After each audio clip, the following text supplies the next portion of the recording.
Okay, ladies and gentlemen, I am your host Phontomen, and welcome to this evening's show. Today we're playing Trans-Siberian Railway Simulator, a game that I am still shocked even is real.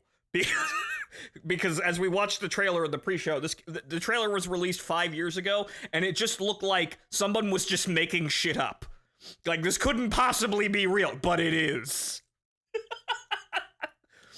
So, alright, let me get the game up here. But so, ladies and gentlemen, we're going to learn how to, operate a, what's the designation here? A Vladimir Lenin 10 series DC electric freight locomotive.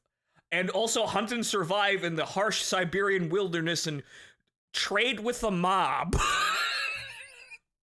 Also, try not to die horribly in a train accident, which can happen.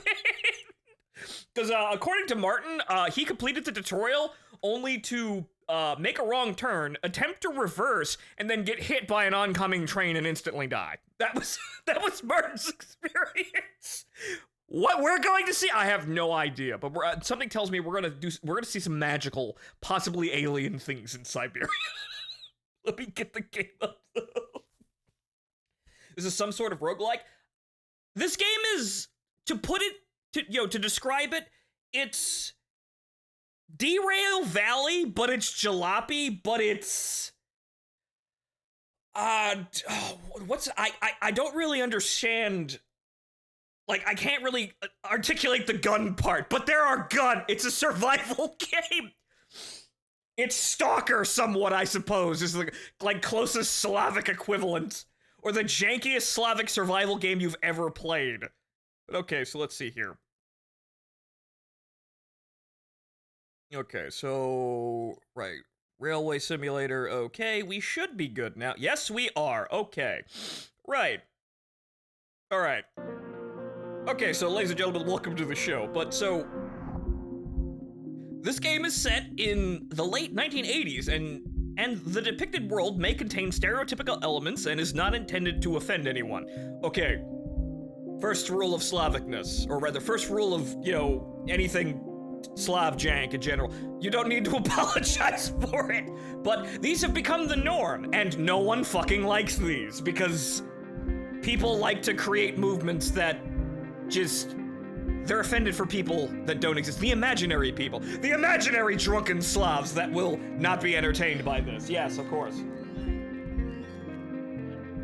There's also a tape deck in the cab. Oh god, good lord. Nix, thank you for resubscribing. Or either anonymous gifter gifted sub to right. So, anonymous, thank you for gifting Nix a sub. Nix, enjoy your sub.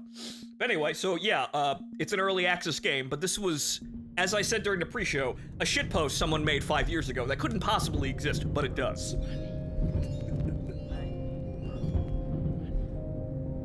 Also, anonymous, thank you for gifting a sub to Jasper. Whoever you are, you strange, generous individual, thank you. You keep the lights on here. But so, yeah, let's go play the story mode and play the tutorial, because I just kind of skipped in, gave the game a shakedown run to make sure it'll actually run properly, and didn't do anything else. But, story mode. Play with survival elements, manage the locomotive, and complete transportation jobs. Complete missions for the Mafia.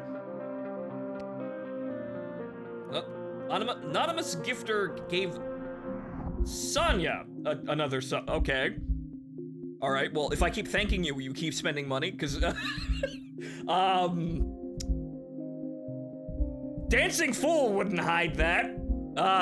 Stranger wouldn't hide that. So who is this mysterious person? Val? Val, enjoy yourself. Who is this mysterious person? Who? Anyway. Thank you for your generosity, but who? An anonymous gifter. Yes.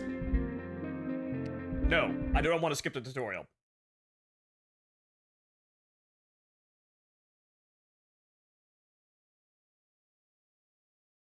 Such overflowing generosity! Who is slowly dragged away into the Siberian wilderness. Oh yeah, by the way, speaking of Konami, you hear about that Silent Hill 2 trailer that looks like trash? Пассажиры и железнодорожники. Частный перевозчик товарищ Миша принят обратно на грузовую линию. Желаем вам приятного и безопасного путешествия. Welcome to the journey. But first, we must go buy tape deck or radio. What can we buy over here?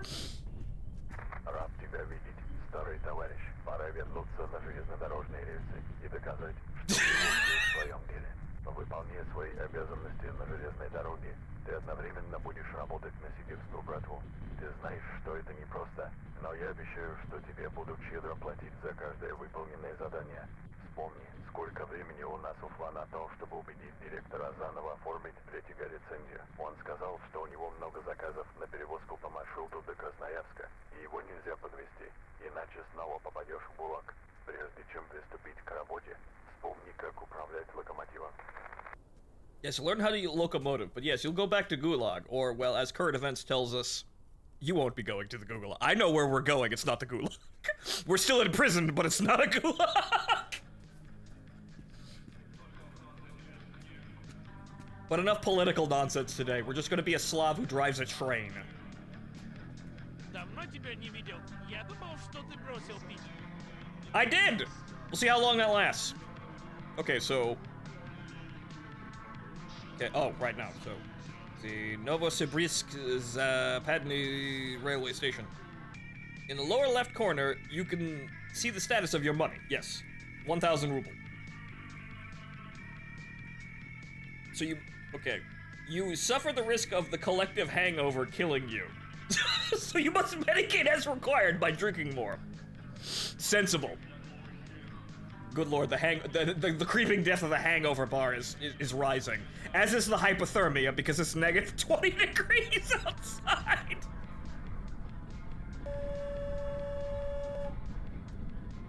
In the lower right corner, there's information about the temperature. Yes, it's negative 20 degrees, and I'm just kind of sitting out here, just Slav squatting next to this dude with this fucking Lada selling beer in the parking lot.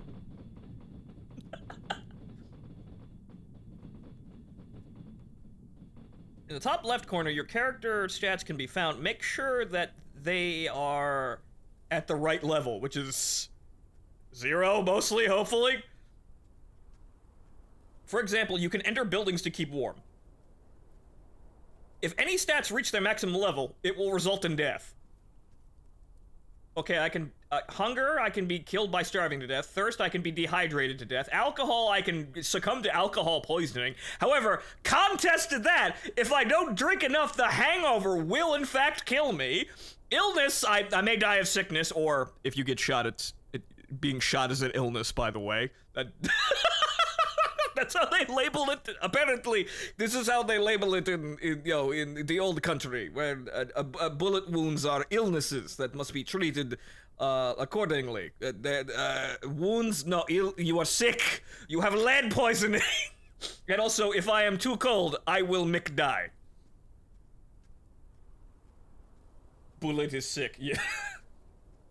Honestly, it's what I expected from a late-stage Soviet market. It's more. I'm more surprised with the abundance of fruits. Yeah, in the middle of the winter, where did they get that? Let's not ask too many questions.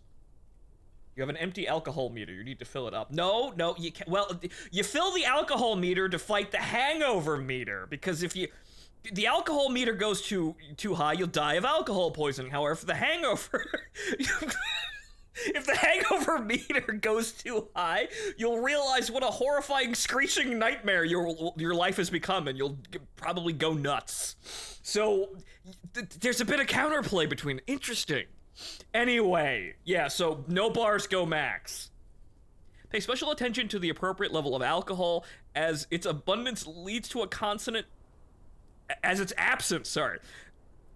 Leads to a constantly worsening hangover. Yes, also, as my dyslexia said, its abundance also does lead to a constantly worsening hangover. You're just kicking the ball forward a little bit there. It's getting worse, but you're just keeping it a little bit farther away.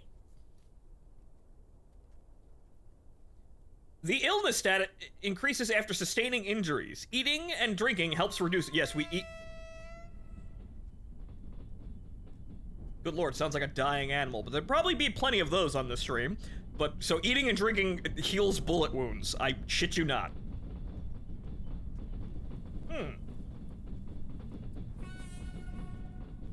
Oh, hi, Deku. Where the hell is he? The illness stat increases after... Oh, yeah, okay, that's right, so... Go shopping. Make sure you buy enough food and beverages to survive until the next store. I don't know how long that is, but okay. Okay, right, so that's it. We're just gonna go shopping. Alright, so we're gonna buy some... A beer for $1. My goodness. Good lord, I'd become an alcoholic if I could buy beer for $1. Buy 5. And then... Spread... Martin, what the hell are these, as you probably know? What the hell are these? I'm assuming it's canned food of some description, but what the hell are sprats? Or Val. Val would probably know.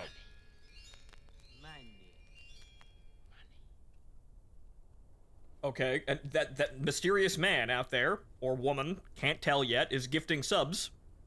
Demotivator, enjoy your sub. A type of fish. Ah, okay. So canned fish. Also, yeah, canned vodka. What? Wait, what? What?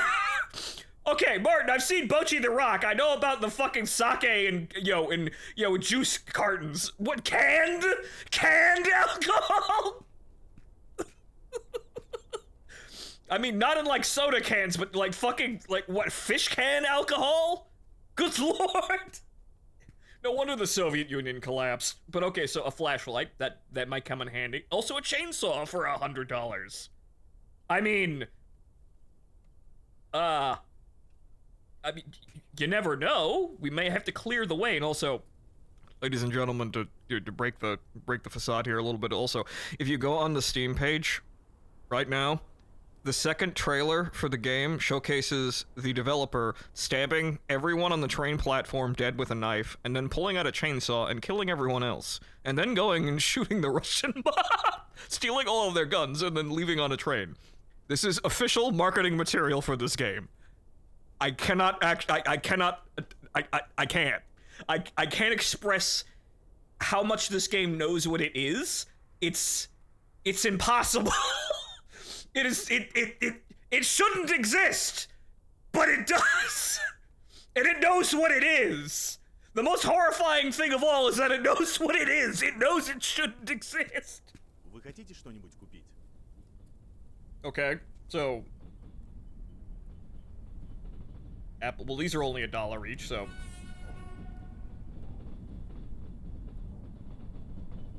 Something horrifying about that.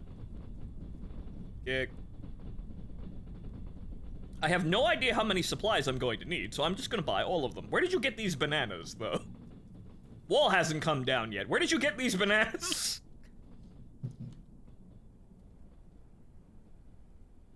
Where are you stuffing a goddamn chainsaw? In my back pocket! Yes!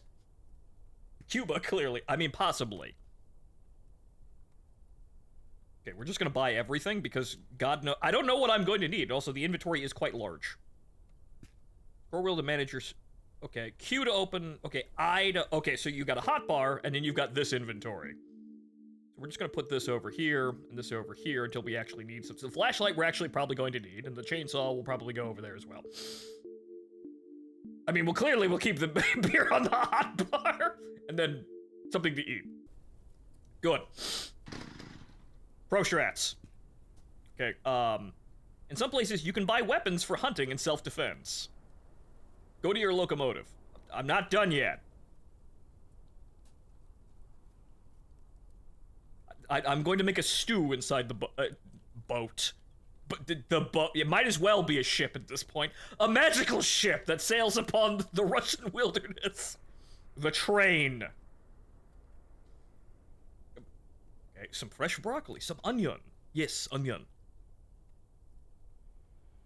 I'm the kind of person that can actually, whatchamacallit, that actually likes the idea of, like, baked onion and things like that. It's delicious. But, also knife. I will buy 2 knife.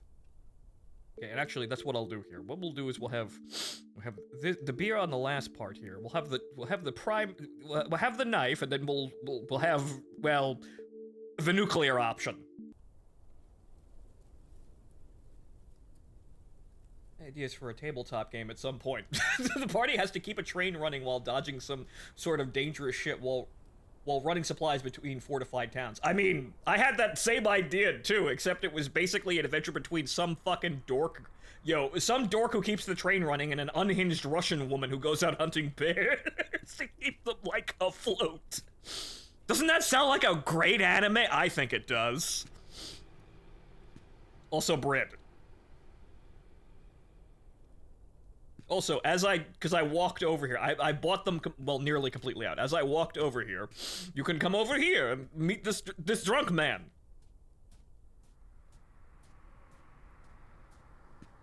Yes, this drunk man, who is sitting here, drinking, as you would expect. You could also steal his sausage.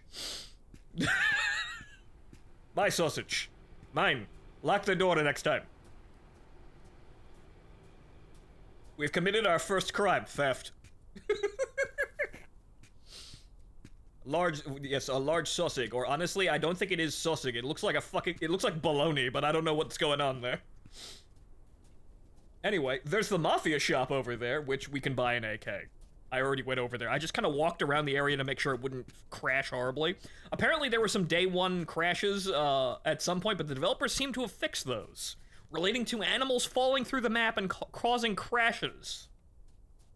Apparently those have been fixed today, so hopefully most of the crashing is done away with, but it's a Slav game.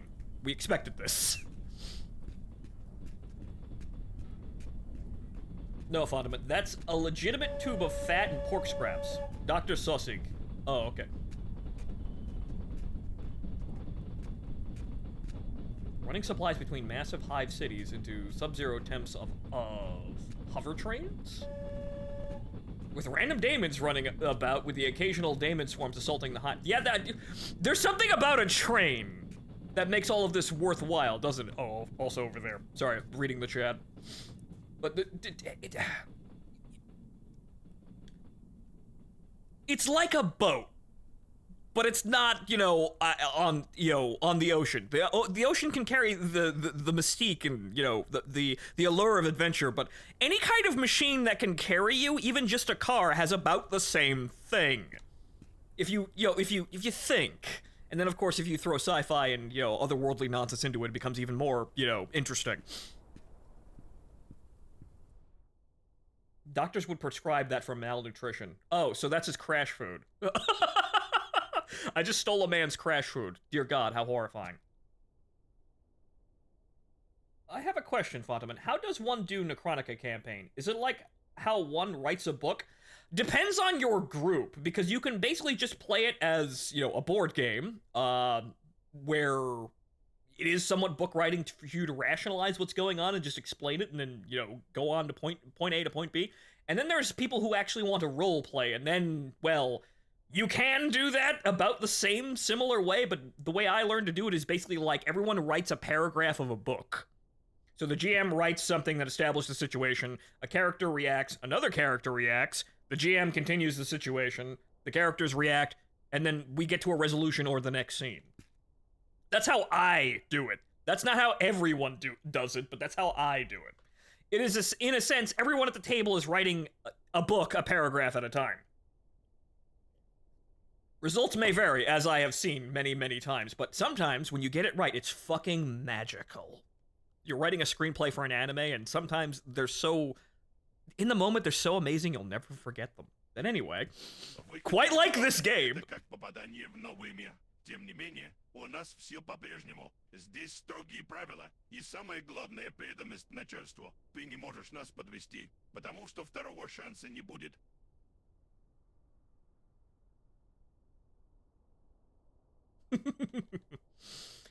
Yes, I'm working for the Mafia, so I will then take what the Mafia is giving me. And that the Mafia is giving me a shitload of ammo. Also, where's the talk? Hey, where's the talk? Well, there's ammo for a talk here. Where's the talk? But yes, I guess we're just gonna have to put the liquor away then. Damn, we're gonna have to put that inside our inventory. But yes, so, no, we're not kidding. I could shoot these guys, however, literally everyone on the train platform would become hostile. Or rather, everyone that isn't the civilians, because everyone's working for the mob. I could shoot them, but there are, shall we say, consequences for these actions. Maybe we'll go. Maybe we'll do a genocide mode run at some point when I actually know how to play the game. I don't have a talk. They're not selling one, but perhaps one day I will find one. Supply Officer Tokarev returns. Watching a train. Yeah, that guy. I wouldn't be surprised, but that guy sounds like a very, very, very bad AI voice. What sort of funny AK-74 is that? I have no idea. It's just labeled AK, however, it does have... That's still a dovetail mount, I think. I don't know. Okay, so what is it? Kalashnikov. Yeah, it doesn't even say what kind of ammo it is, so I can't tell you if it's a 74 or a 47. Is AK. Shut up.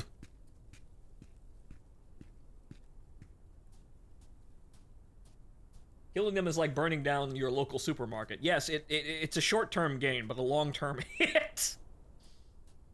Alright, well, let's get to the train, then.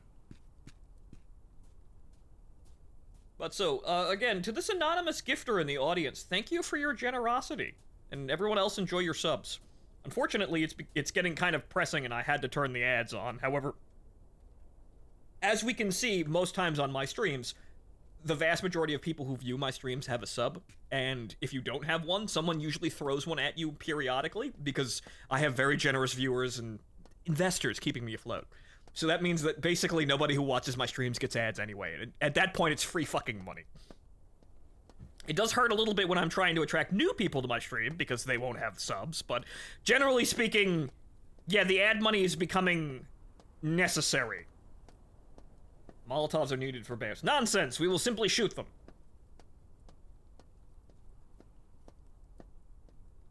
Okay, so we go to the locomotive. This is where we begin the autism. Or rather... Huh? A random apple? I mean, that's not really the 5-second rule. However, it's negative fucking 20. There's no bacteria out here. We live in a fridge.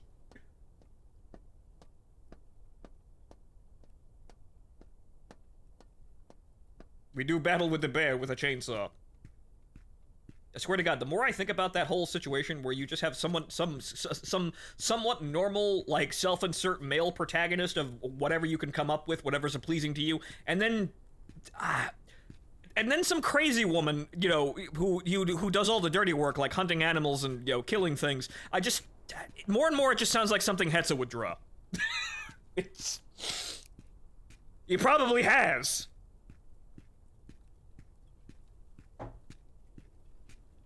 Okay, enter the cabin in the first section of the locomotive. To do this, look at the locomotive door and move forward.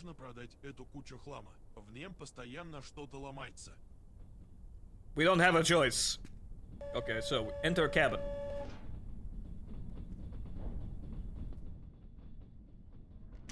And now? Ah, okay, railway signal. Okay. Okay, hangar shop. Mafia shop. Bar, scrapyard, okay. Interesting. Okay, it'll tell me where things are. But okay, so now we enter the ship. Top right corner, there's information about the nearest important points. Yes. Some locomotive functions are blocked during the tutorial. Okay. Stand by the side mirror and press E. Okay. Do I have to open the window? Oh, you are in inspection mode. Oh, okay. Or rather, forge screenshot mode. Woo woo. I don't exist though. I'm not real. I can't inspect myself. I have no like self-introspection here. I can't see myself. You are in inspection mode. Inspection mode performs the functions of viewing the status of your locomotive parts and the external camera. Navigate using the mouse and keyboard. Okay, so I can repair and do everything from here. Okay, interesting. So I can commune with the machine spirit and ask what the fuck is wrong. Okay. Press T to view the condition of various parts of the locomotive. Yes. Machine spirit, I beseech you, for the will of mankind, what parts broken today? If you move closer to each part of the locomotive, information about its condition will be displayed. Okay.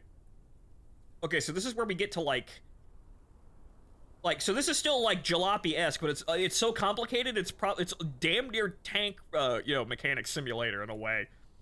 Okay, so yeah, so if you'll be able to see if something's busted. Good. There's bogey magnet. Yes! We do have to maintain the ship, and also hunt animals and survive the wilderness, and our own, alcoholism.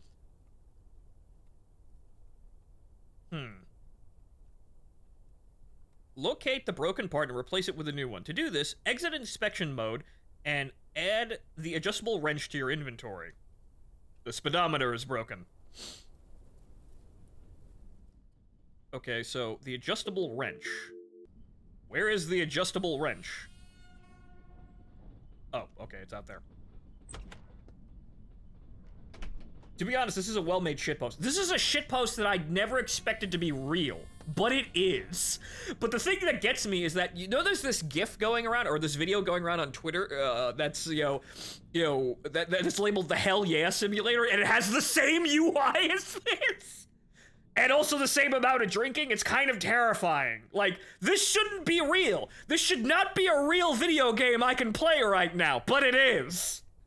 And not because it's, like, amazing and lifelike and realistic. It's just such an insane concept, and you wouldn't think this would actually ever see the light of day, but yet it has.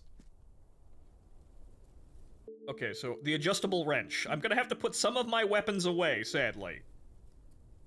It's a real game. You can't play online yet, but it'd be rather interesting if you could play online in this game. This would be kind of a terrifying shitpost in terms of, like, Jesus Christ, imagine VTubers playing this. Imagine, like, a bunch of VTubers surviving the wilderness all acting like unhinged women. Damn, I gotta get on that. I need to hire me more VTubers and I bribe these people to make multiplayer netcode. Okay. So we have to fix the speedo. What do you mean acting? Good point! That's some of their brilliance. That's why they're best suited for the shop. Some of them aren't acting. Some of them are just them living their best lives. Okay. So as I enjoy my cup of coffee here. All right, okay. So, right mouse button. Okay, so we need to unscrew. Good. Well, at least inspection mode tells me all these things, so I don't have to go like, physically bumping around and check. They've created a complicated system, and they've created a simple way of managing it. And thus you can have things like, removing individual parts. Okay, put away the adjustable wrench and then remove the broken speedometer using the left mouse button. Okay, so we just click. Put a new speedometer in the empty space. You can hold the right mouse button to scroll the mouse wheel to move the held item. Okay, hang on here. Hold, right? Okay, yeah, so... Ooh... Okay, so, I guess I just put this in my inventory and I go get a new speedometer, wherever the fuck that is. Oh, it's over there.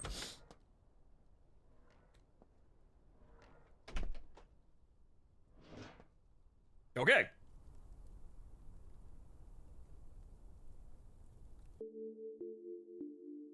Okay, speedometer 10%, speedometer 100. Maybe I could sell it for junk later. Okay, I can't, like... I couldn't pick it up, but... Okay, this is gonna be some weird inventory juggling. There we go. Okay. Well, I have to use my hands to open the door first. Okay, so... So I just left click? Yes, okay. So now I have to take out the wrench and I need to secure the new part.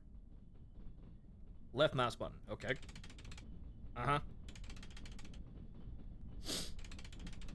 Vasily, you better be good at this, because it's the only screwing you're ever going to get in your life. Ah! You can sell used parts at the scrapyard.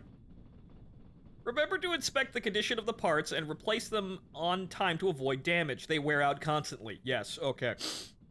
The locomotive is ready to start.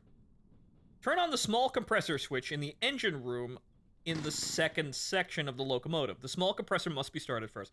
Okay, the instruction manual for this is over there, and it's quite long. So this is going to be a very interesting startup procedure. But now we're going to learn how to start mostly a actually real Soviet era electric, freight locomotive.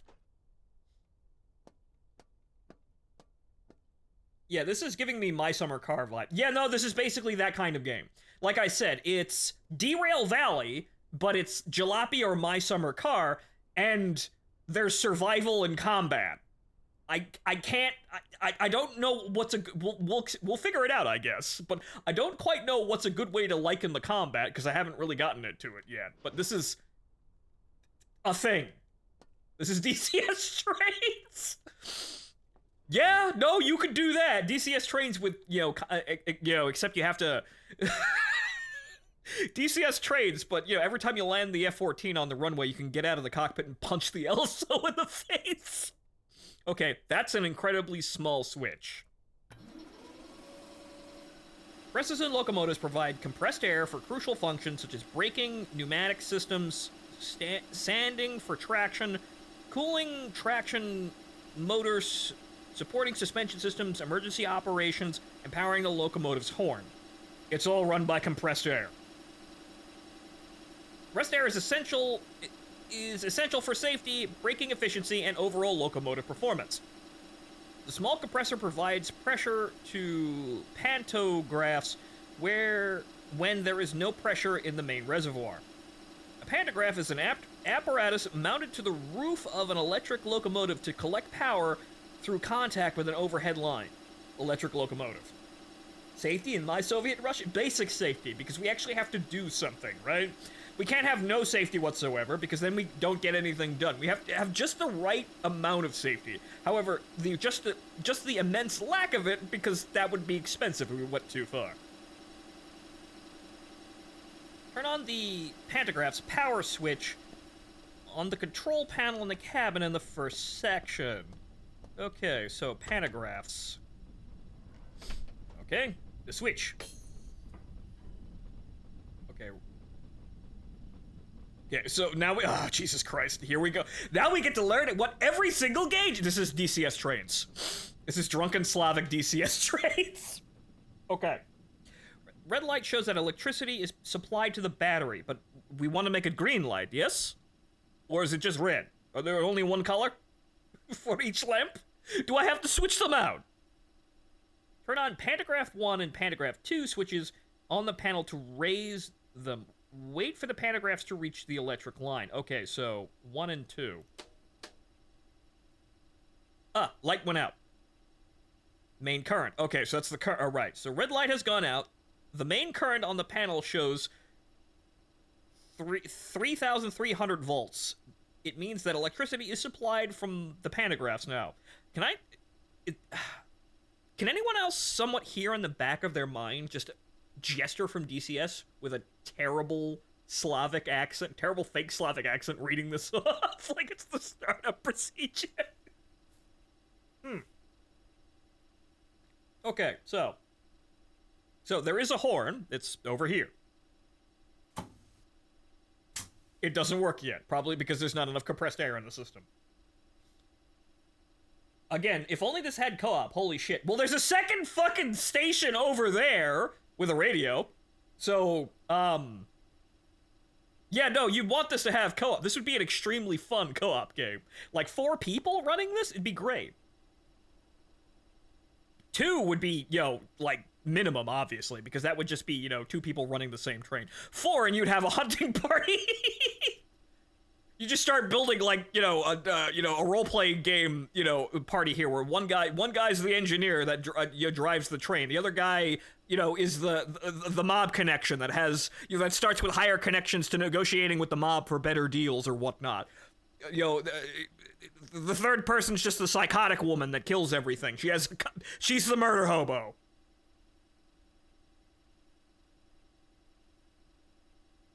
Also, machinist. Sorry, machinist, as we are in Russia. Machinist. Yes. Okay, so this is electricity. We need voltage in the system for everything to run. Turn on heating first set and heating second set.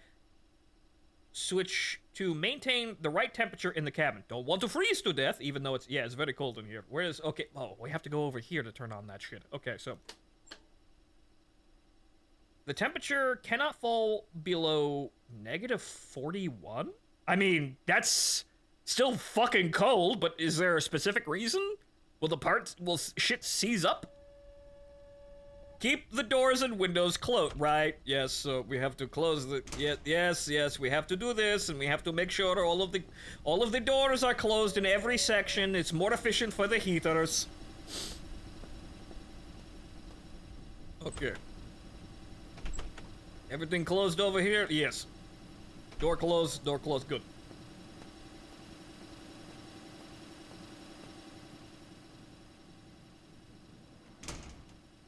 What, 41? Oh, I'm sorry. Did I say negative again? Sorry.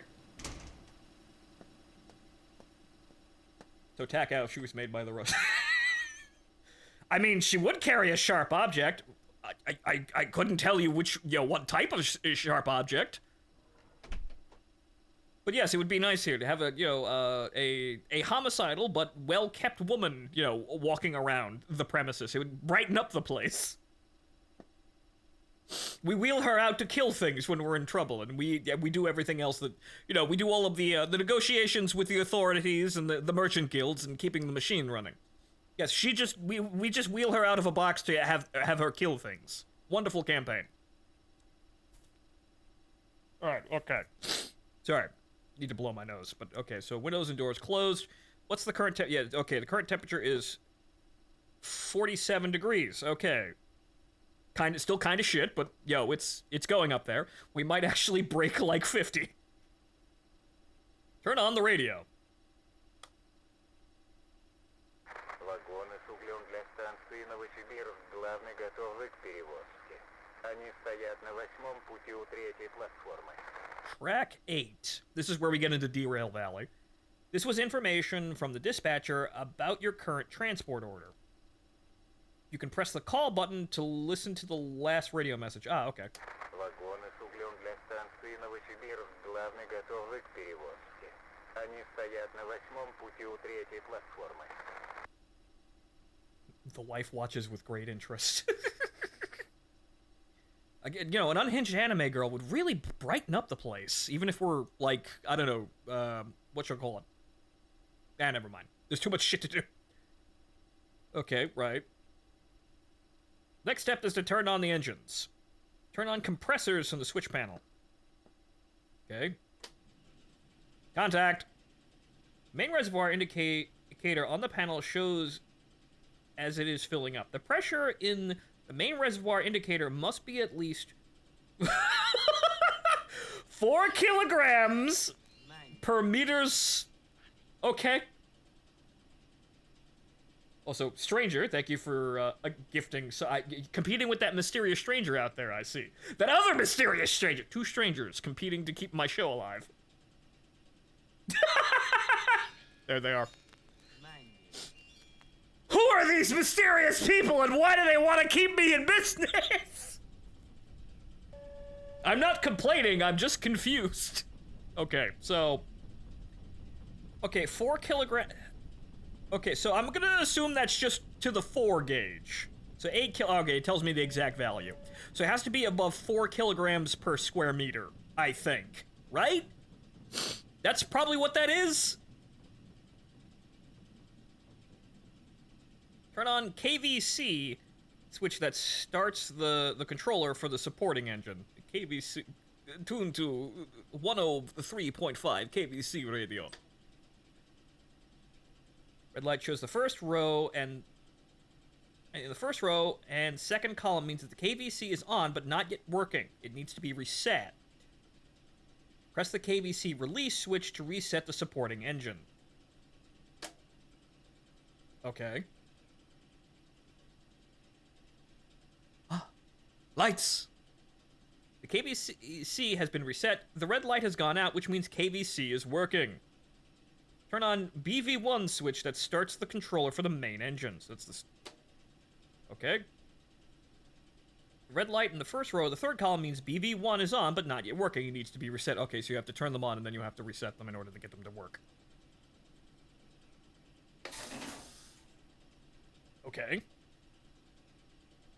Okay, so red lights mean on, but not functioning. So if something's broken, look for a red light. And if there's no red light, it needs to be turned on. If there's a red light, it needs to be reset, for the most part. Okay.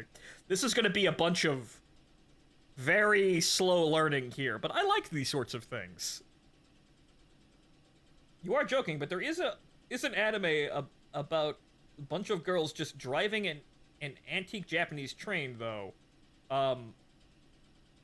World Twisted by 7G Network. What? What? I mean, I'm not surprised, but... Okay, right. Oh, Jesus Christ, it's damn near 70 degrees in here. Wow, it's almost hospitable. Actually, it is hospitable. Okay, right, so there's that. Okay, the red light on the second row and first column has gone out, which means the engines are turned on. Okay, so... Okay, so the BB1 is... Okay, so there's the controller and then the engines themselves. They both have to be on, and, you know, if there's a red light for either of them, they have to be reset. So KVC and BV1, right? My Cyrillic is very bad, but we're gonna learn some association here.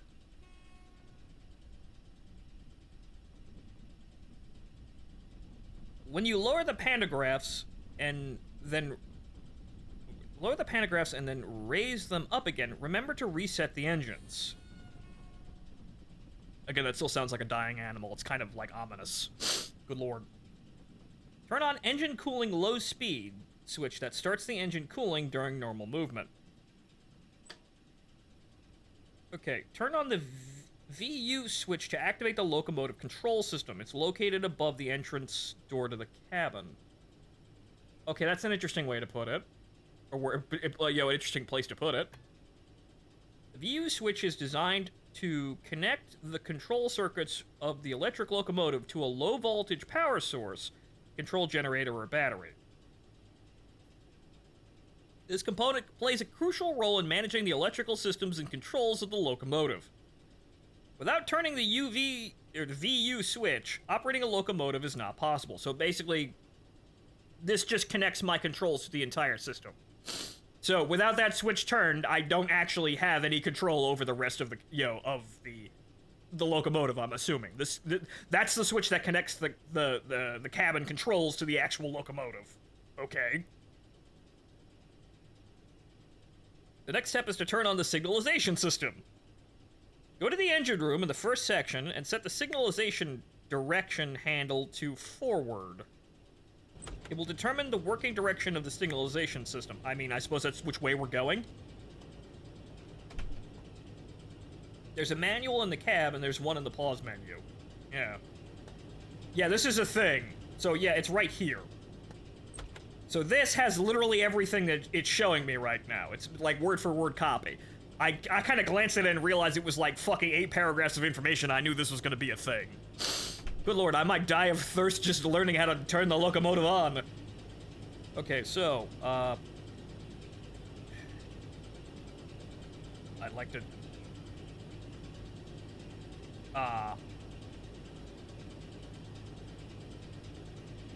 I need the wrench? No.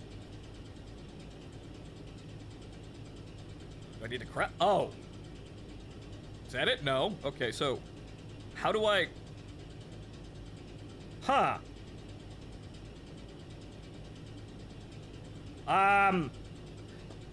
There's no prompt.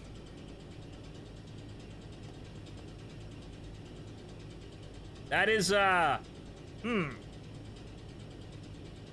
press Q.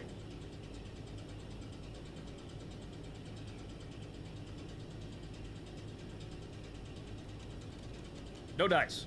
Oh, mouse wheel. Oh, thank you. Okay, so that's forward. Right, okay. That's very strange, but okay. You would assume that they would just have a toggle, thing of hit it and it goes to a certain direction, but okay. The signalization system shows the next railroad signal on the rail and informs the train dispatchers of your moves when it's turned on. Okay, it's... okay. It tells them where I'm going. And tells me where the next signal is. Okay. Information. That's the navigation system. It's also how the authorities keep track of us. Set signalization switch on the left panel in the cabin in the first section. Okay. Signalization. On. Turn on the attention control system with the EPK key switch. What? Okay, well... okay, that's the dead man switch.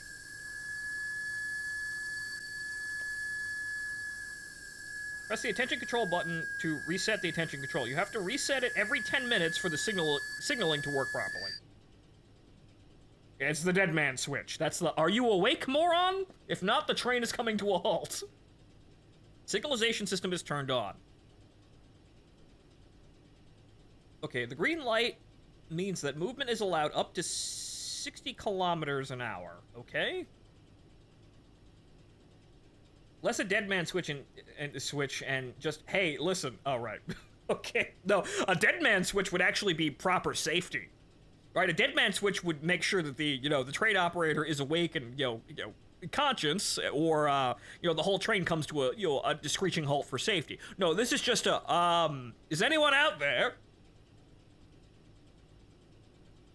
Because it won't stop the train, it will turn off the signaling system. That's very strange. So, I don't get any information on signals, but I can still proceed. And the authorities simply lose track of me, or rather, the dispatch loses track of where I am.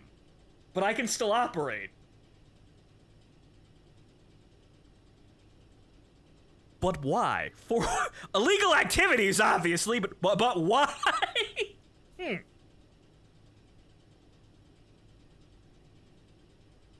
Also, the dead man switch was hilarious. Crews would just put their toolbox on the front pedal.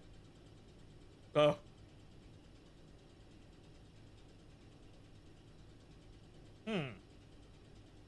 green light means that it'll move. Alright, so the green light is... okay. Yellow light means that you have to slow down before the next railroad signal to at least 40. Right, okay. Yellow and red light means that you have to stop before the next railroad signal, or you'll probably ram into somebody. So, go. Slow the fuck down. Stop. All stop. Red light means that you have to stop immediately because there is another train between you and the nearest railroad signal. Oh, okay. So that's a please stop and holy shit, stop. The white light means that the nearest railroad signal has not been detected and you have to proceed with caution. All right, and that just means shit's disconnected. That's the system is malfunctioning. Good luck.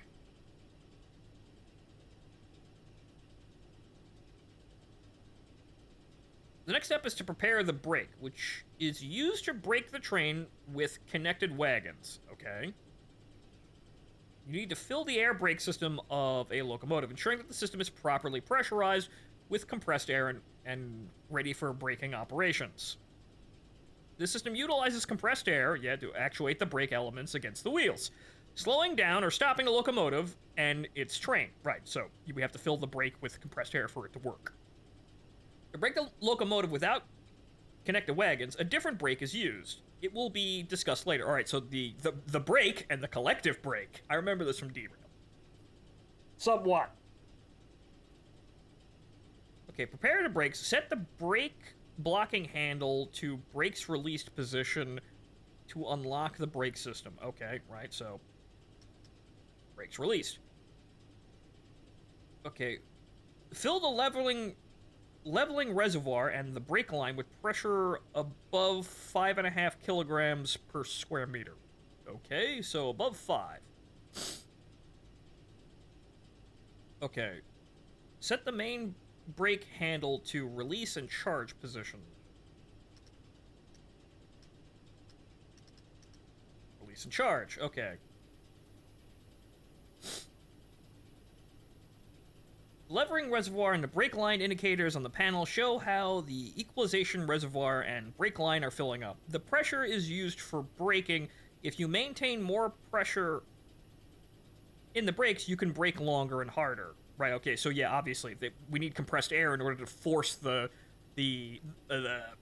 parts together, or rather force the brake onto the wheels, and then we come to a stop. The more pressure we have, the longer the brakes can hold before they just, stop working. Okay. Also, I'm getting a bit thirsty here. Also, the hangover meter's going up, so alright, it's time to crack out a beer!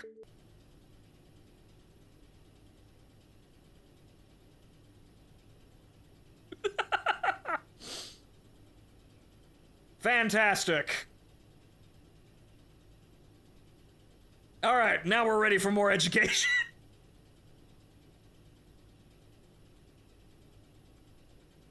Maintaining a pressure above 5.7 kilograms per square meter, I think, for more than half a minute will expose the locomotive to damage. Do not exceed this limit. Okay, maintaining pressure above... Okay, so that's pressure on the downforce? For 30... Okay, so don't brake too hard, I guess? Yeah, we'll figure it out. Set the main brake handle to service position to stabilize the pressure. Nope. Oh. Well, I can't just click it and move it around. Okay. Okay, the pressure started to drop, but stopped at 6 kilograms per meter square. This is still too much. Reach a value below 5.7. Okay, so we have to... Why are you letting me fill it with more air than it's actually safe to operate?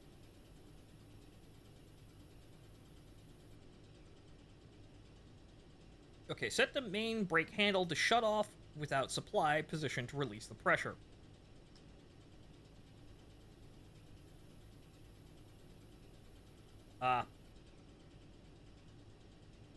Service position to stabilize the...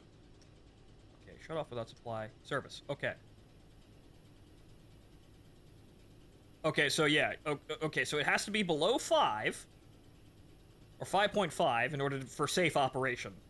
Why the hell do they let the reservoir fill up so far with compressed air if it's unsafe? Okay. Brakes are prepared. Okay, so the brakes are primed. Amazing. If you wish to set the pressure more precisely, set the main brake handle to the release and charge position to start filling up the pressure, and then shut off with supply position to stop it. You will learn how to apply this brake in the next steps after connecting the wagons. Yeah, Jesus Christ. Okay. Go to the cabin in the second section of the locomotive. Good lord. This is a mighty tism.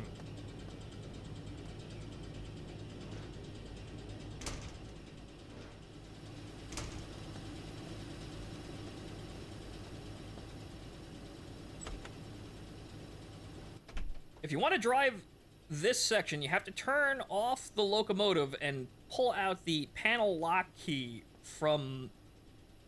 Okay, you have to turn off the locomotive and pull out the panel lock key from the control panel in the first section and insert it to the control panel in the second section.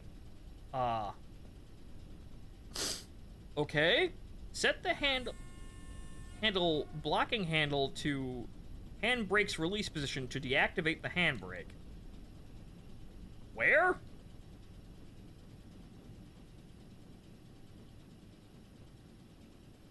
Oh, this. Okay. Blocking handle. Oh, this. Right. Return to the cabin in the first section of the locomotive and do the same. Yeah, that'll take somebody's arm off. Holy sweet mother of Christ, the amount of... Yeah, you're definitely gonna need a dedicated nerd to handle this, because the waifu whose life is violence, she wouldn't be able to keep this running. You needed a degree to keep this shit running, my god!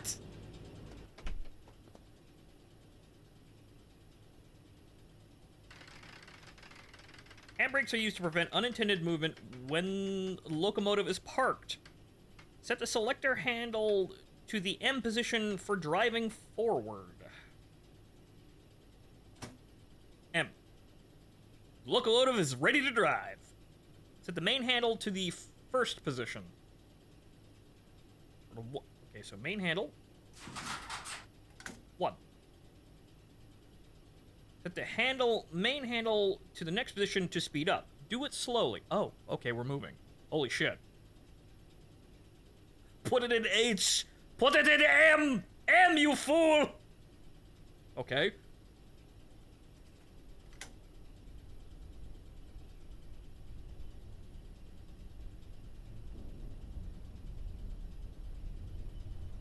Exactly, to motivate her. She would attempt to, but she would also be retarded and probably get them killed even faster than, than failing in combat. So this is why the nerd must work tirelessly.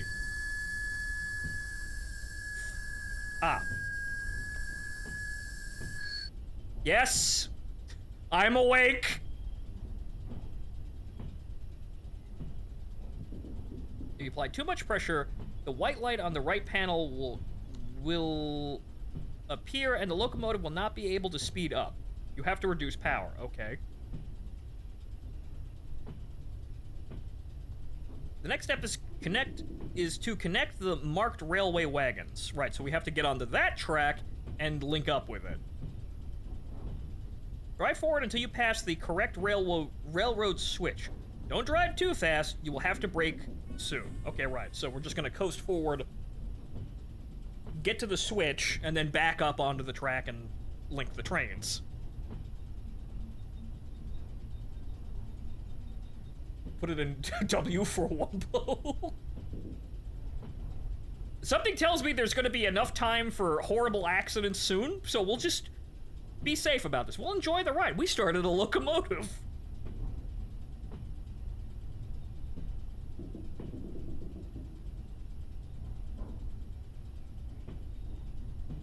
You can't 137. It's more, you can apply too much and generate wheel slip, which will probably kill us.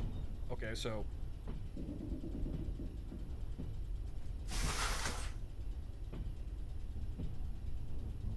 we should have enough to coast over the line, probably. Okay, this is the right. So this is the main brake. That's the collective for all the cars, but we want this brake when we want to stop.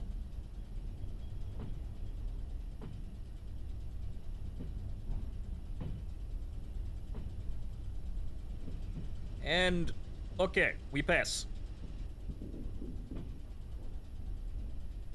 I'd like to stop the locomotive, please. Hello? Oh, yeah.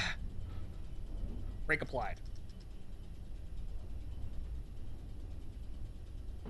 Okay. Brake reservoir indicated that the indicator on the panel shows that it is filling up. It means that the locomotive is braking. Okay, so that's the brakes are on, moron. The train has stopped. Go outside and change the railroad switch setting. This is where the co-op. this is where the co-op element would help. So yes, you have the machinist who keeps the machine running. That murder hobo woman that the state sent us to keep the train, secure and running. You have the signal man who just kind of wordlessly goes out and flips the signals all the time. This D&D party is coming together. I seriously have to blow my nose, so hang on here. We will flip switch. Back to the cabin and set the selector handle to MR. Position to drive backwards and connect the railway wagons. Morning. No wireless signal. It's the 80s in Soviet Russia! What moon magic do you think we're working with here?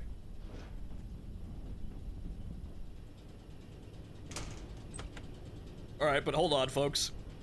I'll be right back. But hey, we're getting somewhere.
I'm glad we're all actually getting in the swing of things this party. Yes, the signalman sits on the roof and listens to the wires. They sing.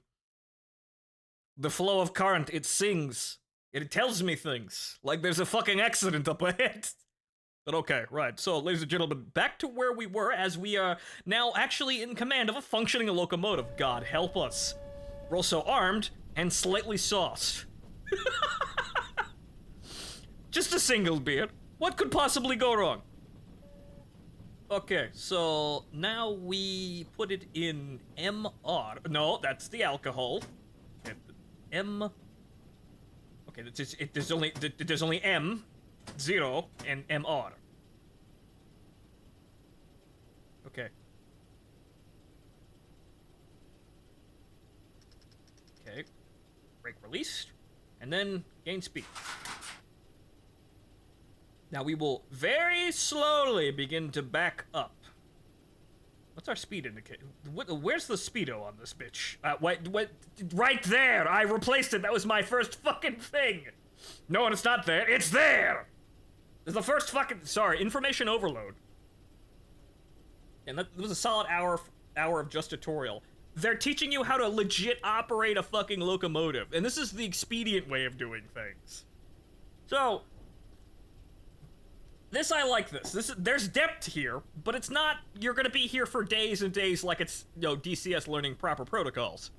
This is just enough to get across the point, this is complicated, and actually, learning how to do this properly is important. But not so much that you can't physically do it within, a normal, amount of time, more or less, right? It's enough, roughly, I think. Now we enter Forge third person, and slowly back up here, because I don't want to go ramming directly into, It's alright using the main... Yeah, I would, but the tutorial stopped me from braking before, and we're gonna not do that? Doable within a single lifetime, yes. It takes you about an hour to learn how to play games, right? Granted, a lot of that usually is cutscenes, but...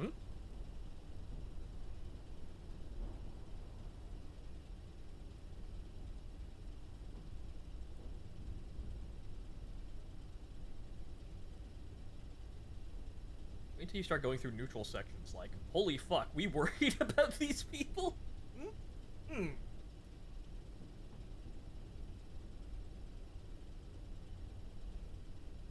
I'm almost certain you could probably drift here, but let's see. Connect the railway wagon slowly. You can do not exceed the speed limit of 5 kilometers an hour. You can observe the train in inspection mode. Okay, do not exceed 5 kilometers an hour. That's probably the most that the cars can take before they break. Okay, so where are we right now? We're at 2. So let's do this, Okay, let's see. Topography probably rules this.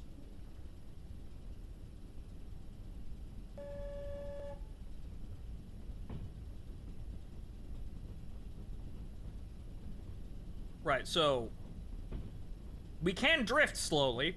Not a whole lot though, but it's dependent on the terrain, obviously. Obviously there's snow and ice on the tracks as well, which is going to add resistance. So you're not going to go forever. So, do you need to apply brakes? Yes. This is about the time where, the sword woman in the party is yelling, "Speed it up, Grandpa." I can hear it. I can sense it.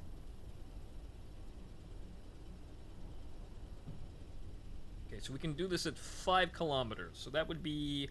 This gets up to, 2.2, so we'll go to position 2. Play dangerously here.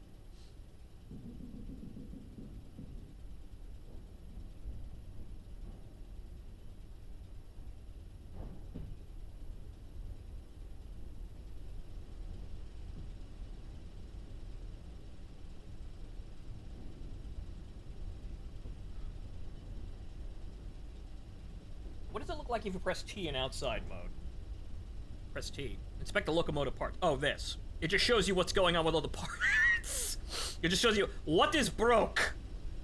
Yes, all green. Maybe not the spark plugs over there need to be fixed, I think. What are those? Compressor safeguard, compressor coil, those need some attention.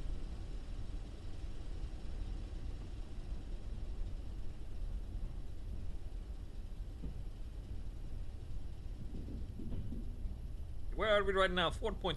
We will begin break.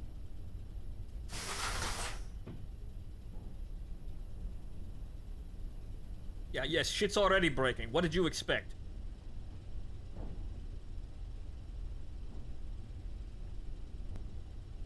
Okay, okay.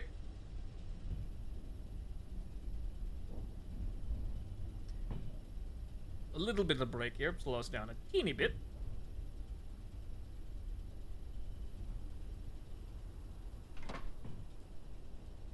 The wagons are connected. We're also moving backwards. Отцепите вагоны с углемной станции Новосибирск, главный на первом пути у 6-й платформы. Максимальное время перевозки. 1 час. Okay, we have an hour. In the top left corner, there's information about how much time you have left to complete the job. Next step is to apply the brake, which is used to brake the train with connected wagons. The procedure for filling the air brake system with compressed air was completed in the previous steps. Okay, so... No, not the chainsaw. I can't do anything else. Okay. Service braking 1.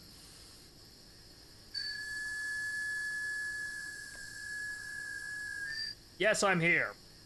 Braking with the position service braking 1 is most optimal. It's very gentle and pressure drops very slowly. Braking with service braking position set on the higher positions is harder, but the pressure drops faster and you'll have to refill it more often. Braking in the emergency braking position is most effective, but the pressure drops very quickly. Braking with the emergency braking position set on the higher positions is the hardest, but the pressure drops the fastest. The train has stopped. Yeah, I'm gonna pretend like I understood how that all worked. Deliver the railway wagons to Novosibirsk, Galvany Station? Prepare the brakes again.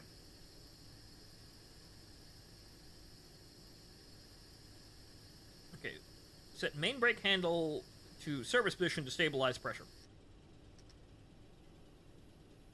Set the selector handle to M to the M position for driving forward. I also have to fucking I have to.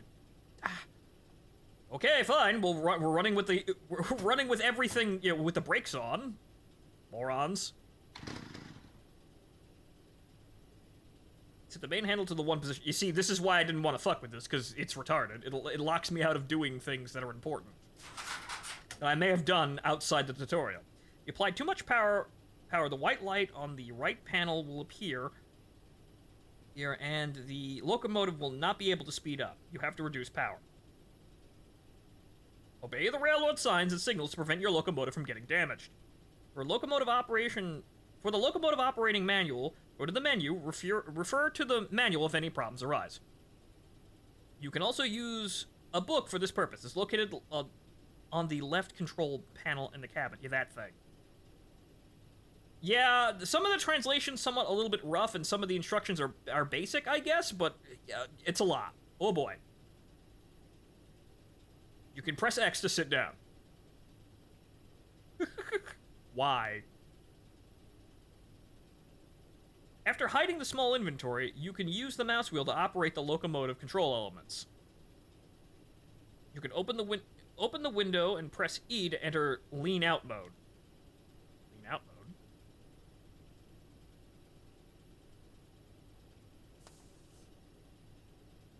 Oh! Just in case I need to look around to see if there's a bear trying to get on my fucking train. It's fucking cold, though. Shut that window, Vasily.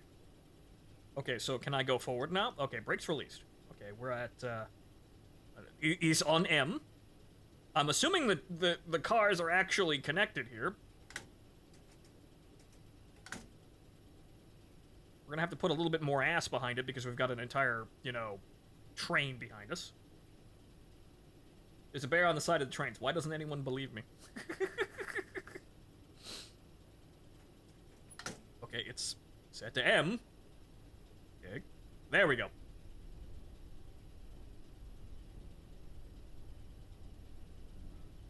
Okay, so we have to go to Novosibirsk Galvany, which is 8 kilometers away. Okay, yellow light is on, which means do not exceed 40 kilometers an hour.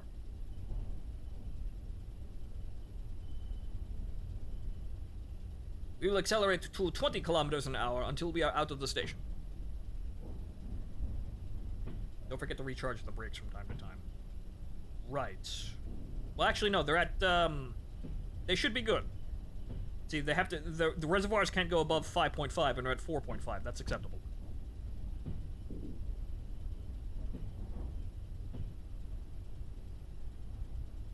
Okay.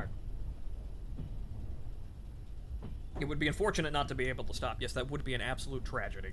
But, we didn't have to... You see what they did? We didn't have to get out and actually couple the cars together like you would in Derail Valley. So at least they spared us that. There's enough shit going on here.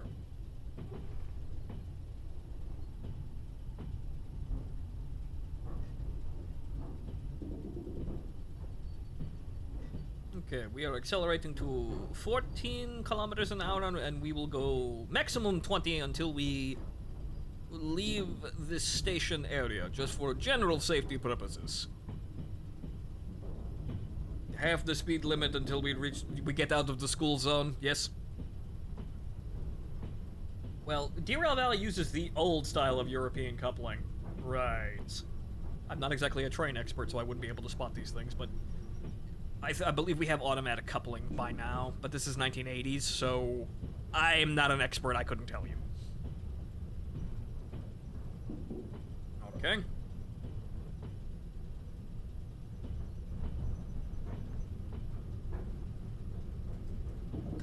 Okay, we put that down. How? Okay, that's fairly steep deceleration. Okay. Okay, it's still falling.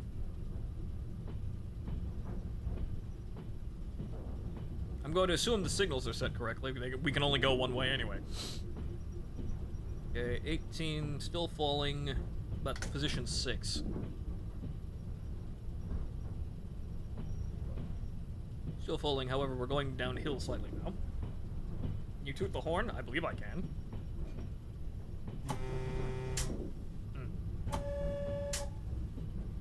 Horn and whistle. Yes. Such luxury here in the Soviet Union.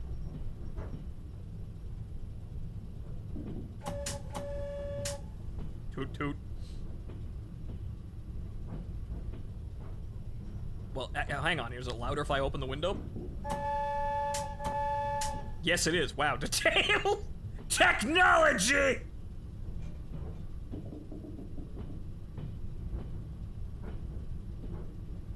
Okay, so we are maintaining 18 or slightly falling, so it looked like we actually had to stay on position 7 in order to accelerate here or maintain speed. Okay, actually we're clear up now to go to what? 60? Yes, that's what the green light says. So now we're clear to speed up dramatically here, so we will. Okay, let's open the bitch up.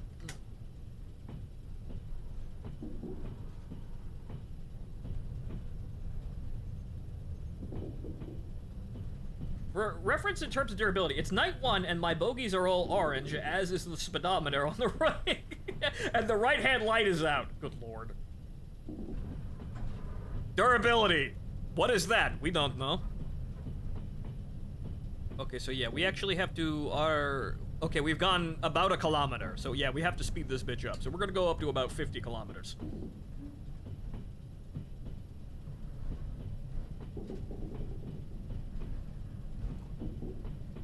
In a moment, you will need to lower the pantographs. Lowering pantographs is typically used in areas where overhead lines are present, such as electrified railway tracks, and where there are sections of track where the overhead lines are not energized. Okay.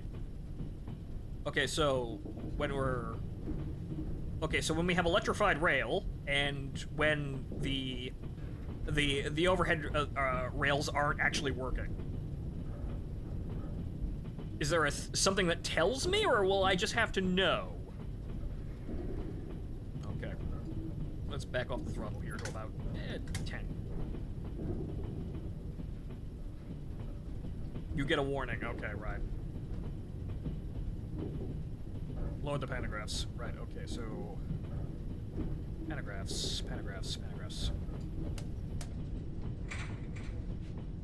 Ooh, pantograph off.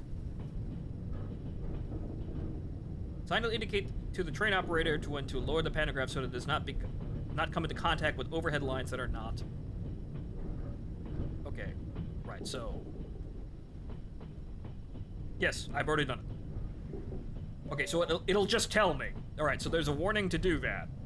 If I don't do that, they'll get damaged, even though... How would they get damaged?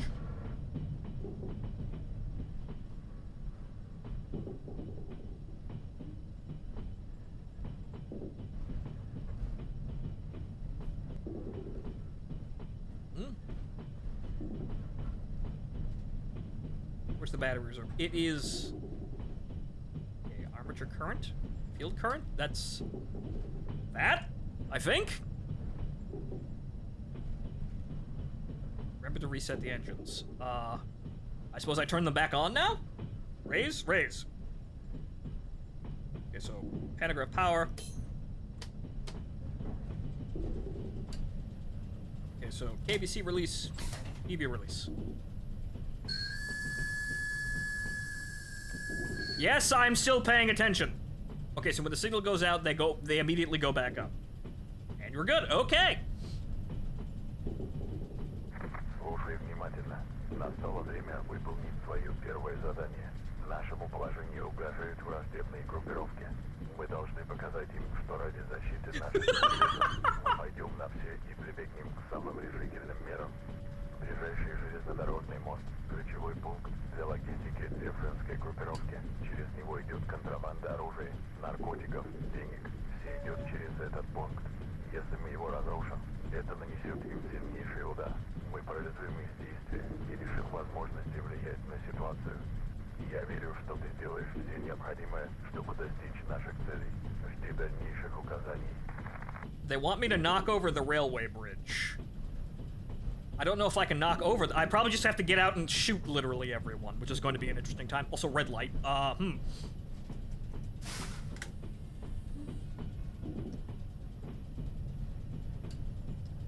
Wait, that's the locomotive brake I need. The collective brake. I'm gonna need a beer for this one.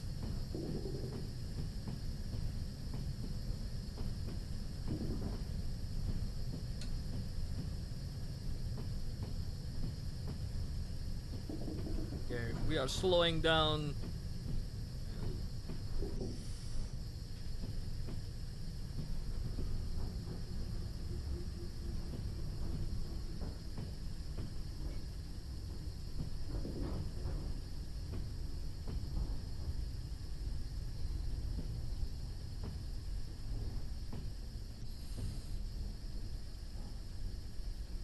Yeah, I'm reducing the pressure. We're down to just under 3 kilograms per meter. Okay, we've come to a stop.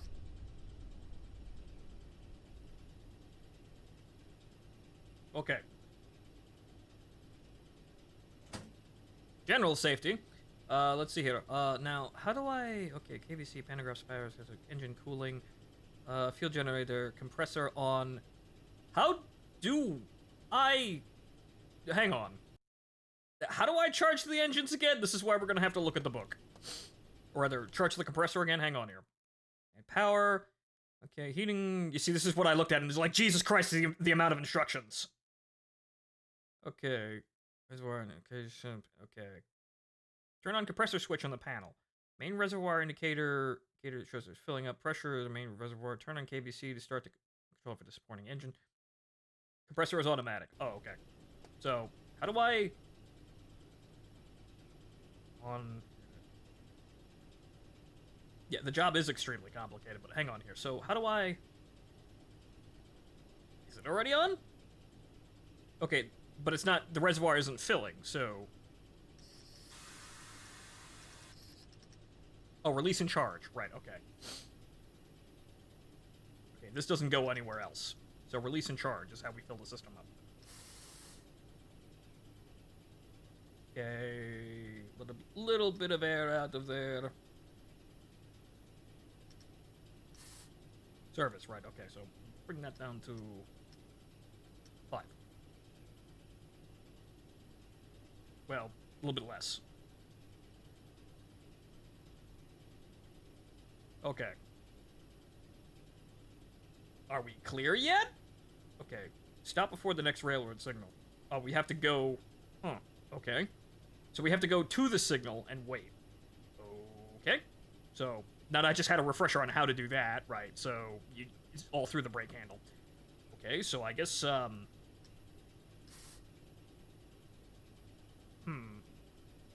far... That is actually fine the way it is, shockingly. Okay.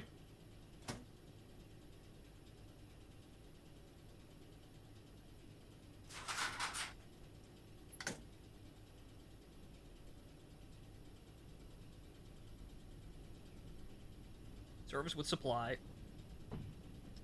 Service without supply. Throttle forward. Right, okay. Huh. Okay,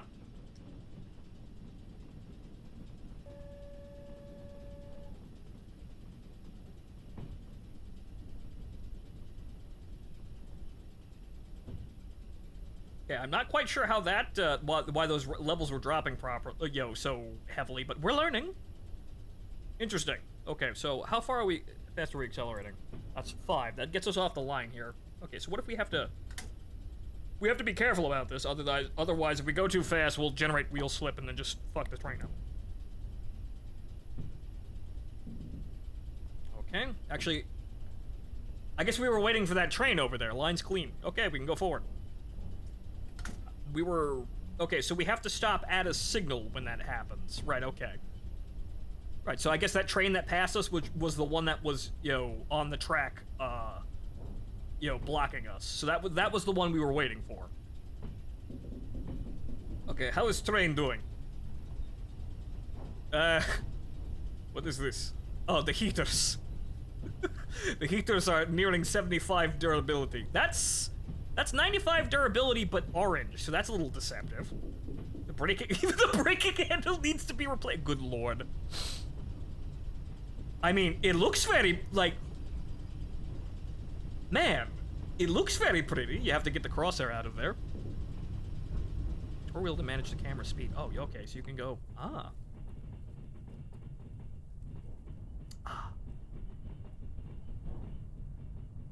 Screenshot mode, indeed.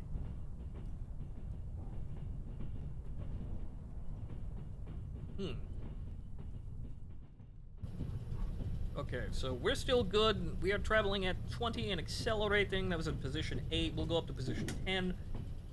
Yeah, okay, well, hang on here. Let's turn off the,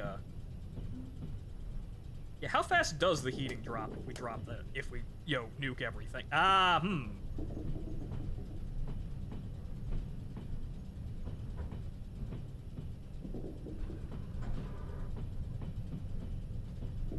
Actually fairly slow, so I suppose if we have to desperation, like not break the fucking heaters, we can clip that and just kind of hold it for a little bit. Turn the fucking heater off, it'll keep you awake anyway.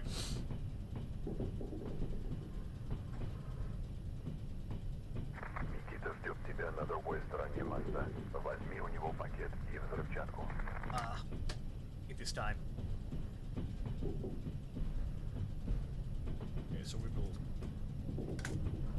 reduce speed to half. We'll have to stop soon. Yellow light. Keep it caution, the nearest railroad signal is not detected.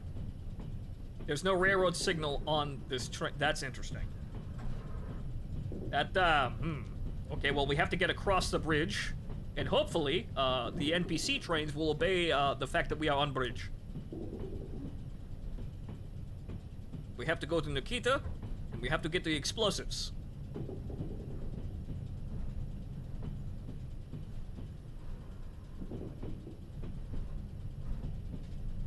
In the times I last mentioned, the left light has also gone out. What do you mean by left light? Do you know how many left lights there are? Oh, right, your left light. His train. Right, okay. Yours, okay. Martin's also out there in the wilderness. His train is slowly falling apart, but this is just what we do here in the Siberian Railway.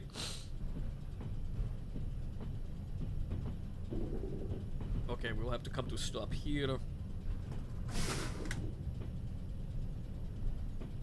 We'll cut throttle here. Very, very slowly come around this corner. We should have enough to coast.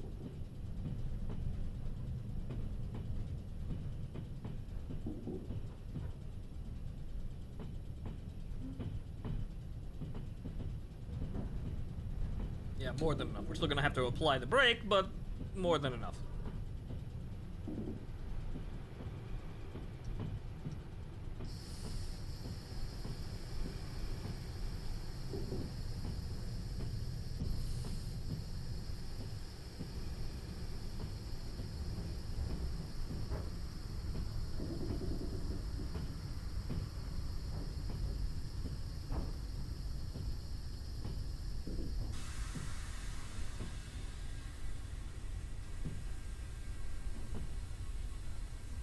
I'm gonna have to refill the reservoirs after this, but okay.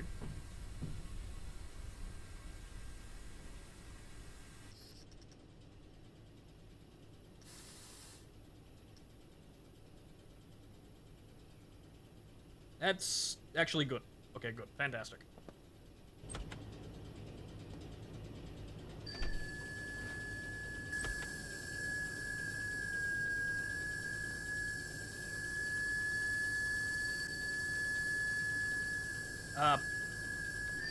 Yes, I'm fucking here, you bastards.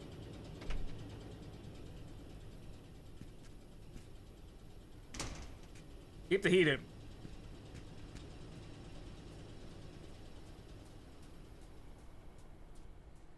Ради этого момента я трудился часы, дни и недели напролет. Как пиротехник, я творил волшебство в воздухе. Разноцветные вспышки и узоры — это словно мои кисти, рисующие восхитительные картины в небе. This man is an artist. What do I do? Я ухожу отсюда. Я всегда должен действовать профессионально и заботиться о безопасности. Заложи взрывчатку на мосту. Только смотри, не взорви при этом свой поезд. У тебя на это 15 минут. I have to go, and I have to blow up the bridge. Hopefully my train's clear. I think it is.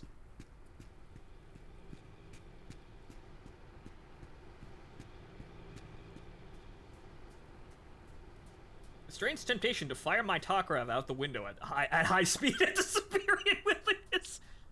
Attack and dethrone God. Okay. Okay, the train's clear at least. So that's good. Okay, we need some food here, so I will have apple.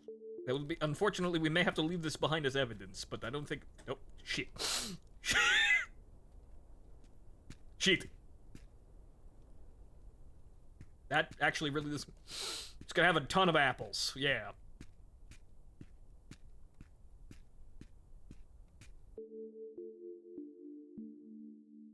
And some milk, as I don't need alcohol for some reason.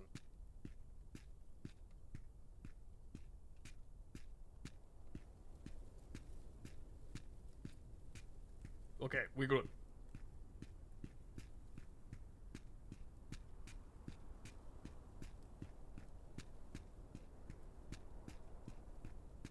Howard Hughes maxing begins. Jesus Christ. Okay. Okay, we here? Okay, so I'm assuming. Okay, I have to take out the device, and then that's 30 seconds. Ah! Why would you set it to 30 fucking seconds, you goddamn admin?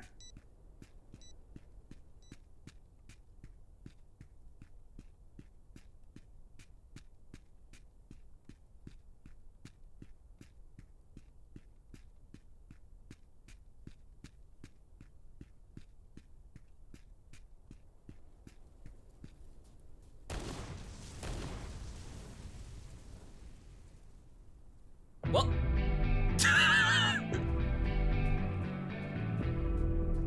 respect up. Now we get the fuck out of here. Внутри этого пакета чертежи изготовления бомб. Передай его Борису. Это ученик Никиты. Он ждет тебя в здании вокзала Новосибирск главный. На это у тебя 1 час 15 минут. Okay, so we have to go to where we're going. Deliver package to Boris. I don't know what that is. It this? Oh, package to Boris. Okay. He just also gave it to us. Fine. All right, now we have 30 minutes to get the fuck on with it. So now we're huh? Oh, incline. Slight incline. Sorry. All right, let's get the hell out of here.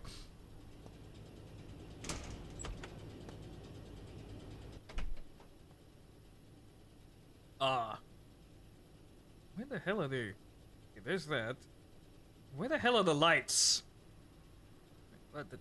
Buffer light, projectile light. That's dim. Right. Okay. So I'm assuming all of the, I'm just going to assume all of the, with supply.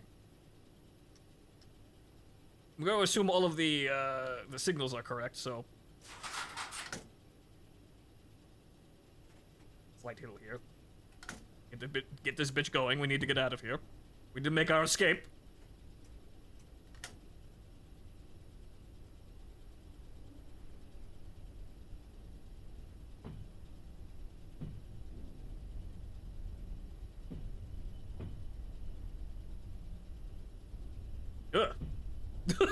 Draw distance. But yes, I'm sure the I'm sure the sword bitch in the party was very pleased that we actually got out to do something, you know, important with violence. Sure, she's fucking ecstatic. Let's get the hell out of here now.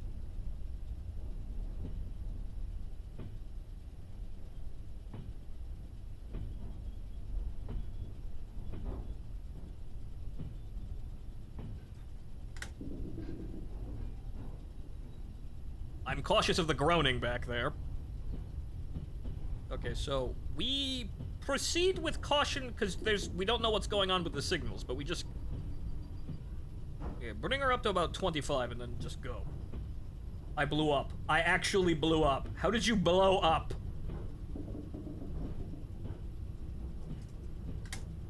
Alright, we're going downhill. Excessive speed. Rip Martin pushed it too hard.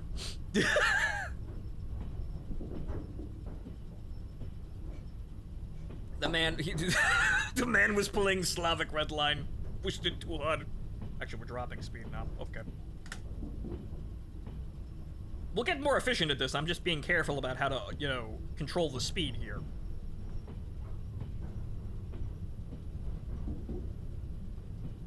He pushed the machine to the limits. How train parts doing? Let's check. They're probably terrible. Okay, how the heater? 73. Hasn't really fallen that far. Okay, we're still good. These are falling. They're used. They're not too terrible. Brake cylinders, yeah, okay, 98%. They're not that bad. Okay, we're still fairly good. She's basically brand new. We've only broken the plastic.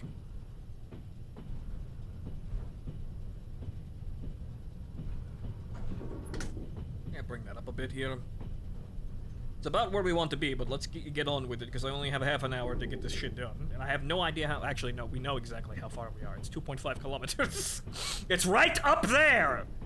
At least we don't have to digest the station map. But then again, we're probably still gonna have to digest, like, basic things. Yellow light. Well, we're under the speed limit anyway. Bring it up to 35. And then cut the,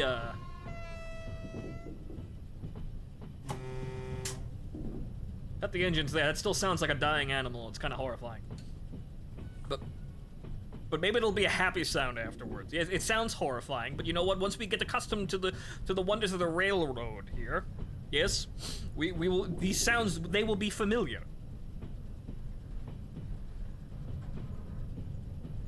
Chief, you have no signal. I'd slow down. The speed limit's 40 kilometers, and we're at 30. We're fine.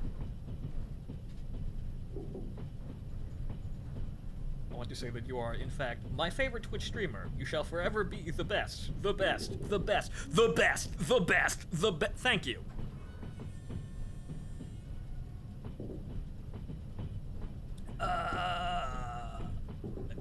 Dangerous place ended the. Wait, what the fuck? Dangerous place and end of a dangerous place indicate that the boundaries of a dangerous section where trains must travel at reduced speed. This may include places such as construction sites, areas with limited visibility, or regions with specific hazards like railway crossings. Okay, we have to slow the fuck down. Got it.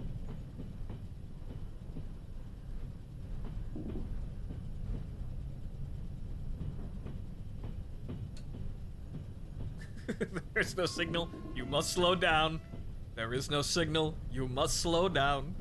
There is no signal. You must slow down. Cried the fair young maiden. But nice that people appreciate me. I do work hard to be entertaining.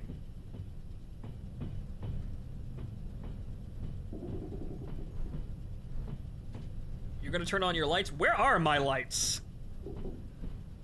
Engine cooling compressor fuel generator. Where are my headlights?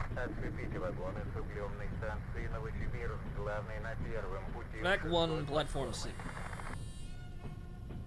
Right buffer, left buffer. Oh. Yes? There we go. Measurement, rapid. Ah!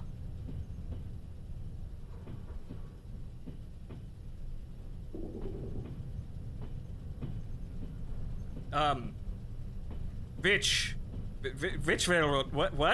Wait, what? Which track?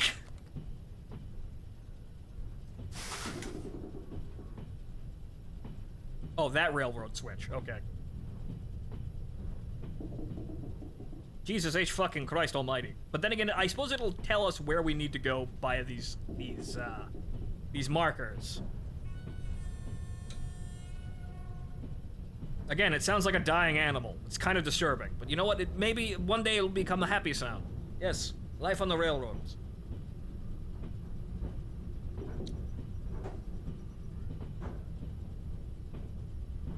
Okay. Actually, yeah, we're going a bit fast here, so we'll begin braking now.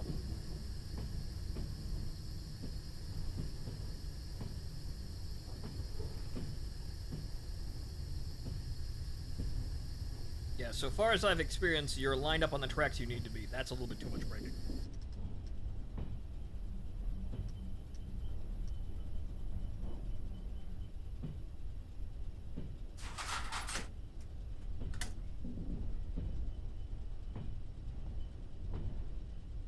There's a little bit of zoom there.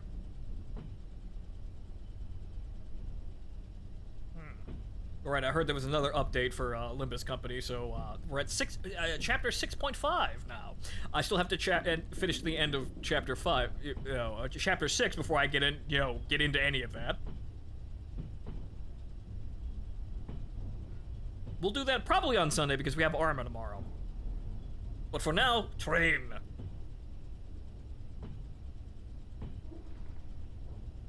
Okay, we have to stop over there.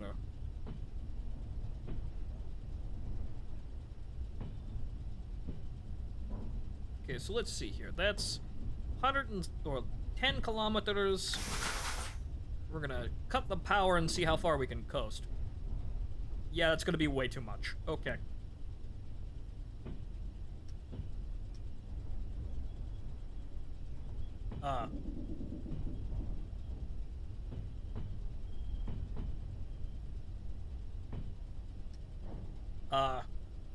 Guys?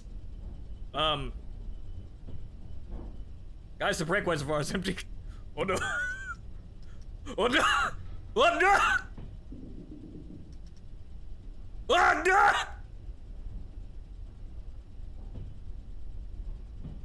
Actually, no, it's filling up slightly now. Oh, brake! Oh, brake! I'm only gonna overshoot it a little bit.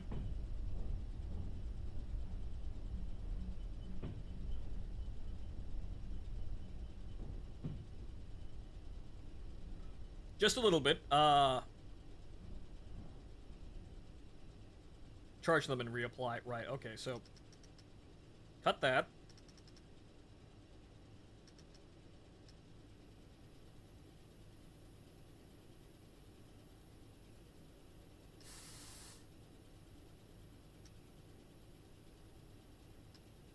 Okay, that is...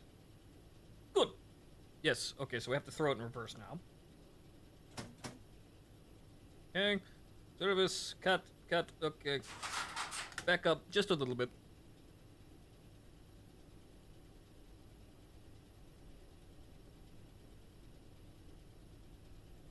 Oh, well, the emergency brake, the hand brake, that'd be, Not sure if you could use that one, but okay, so we want to go there. We want to go there, but the track is switched to there.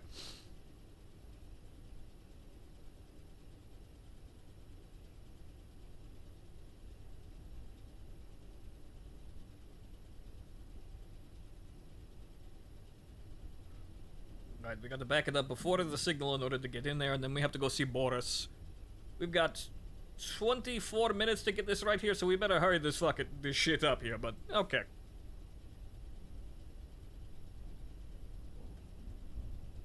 There is switch. Cut speed, apply brake. Brake apply. Okay, so what am I doing here? Shut off with supply? Shut off without supply. Oh, that's what I did. Okay.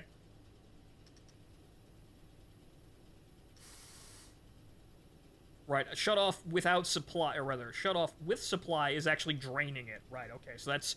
I turned the brakes off, but then I was also bleeding air out of the system like a moron. Okay. We'll get better at that.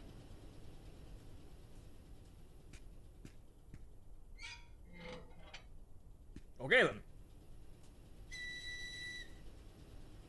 Toot.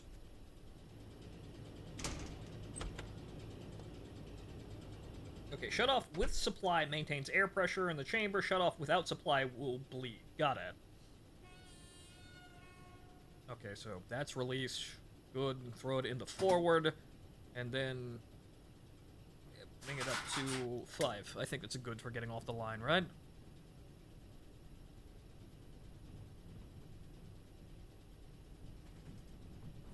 That's the white light. Okay, so good. Now I know what that magical light, white light is for. We want to get some speed off the line here. Since now that we're actually comfortable with general operation, we can start pushing it to make it a little bit more efficient. Which of course means cutting every corner until we can get just dangerous, just safe enough to be efficient, but just under the line of dangerous.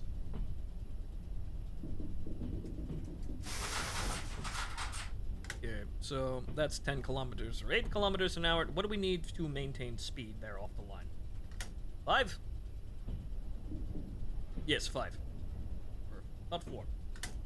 I want to maintain speed, not lose it.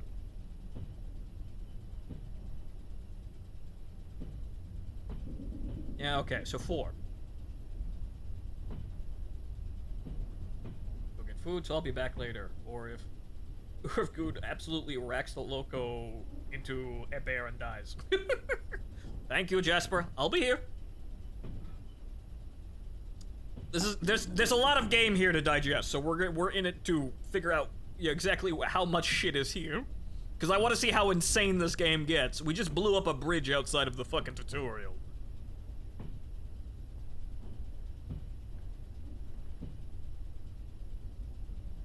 A little bit excited, running an electric locomotive for moving freight around the Siberian wilderness with a little bit of excitement, such as, organized crime, terrorism, animal hunting. You have done what the Japanese failed to do in 1904.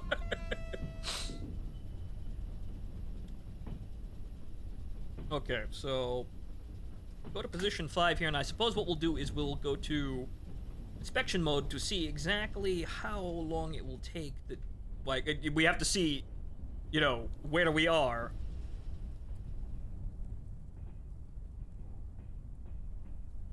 Okay, we have to. I'm assuming that getting to the end of the magical red line will mean that we are, within the area. Okay, do we know what this big handle? Brake handle unavailable. Okay, that's not modeled, apparently.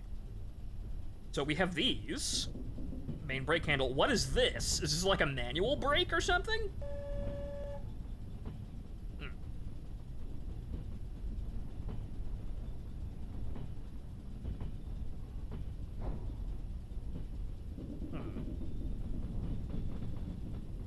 Well, whatever it is, it's not modeled in early access. As usual for like any DCS module or something like that. Okay, so we're almost there. Oh!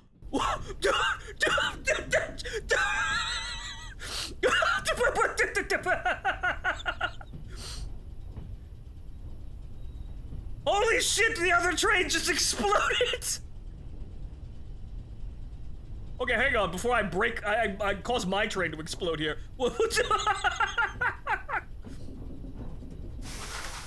Ladies and gentlemen, we're not the most incompetent people on this railway! Holy shit!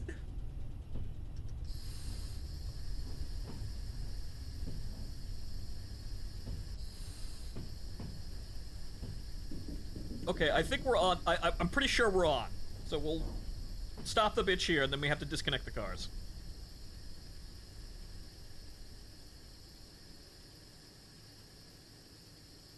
Against with the. Okay, so. That's bleed. Right, okay, so. Service.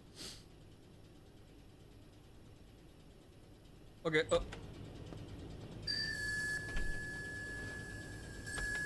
Yes, I'm here!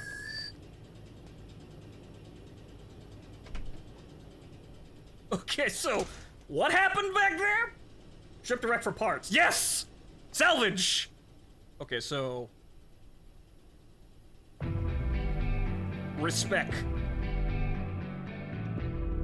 Okay, well, hold the fuck on here. Now we gotta go... we gotta go see this wreckage, see if we can farm... We pull out the gun and start looting the wreckage for parts.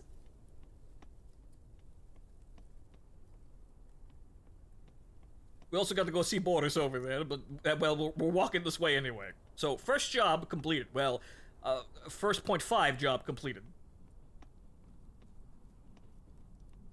Ta-ra-ra, boom, DA. Ta-ra-ra, boom, DA. 2 trains derailed yesterday. We haven't long to stay.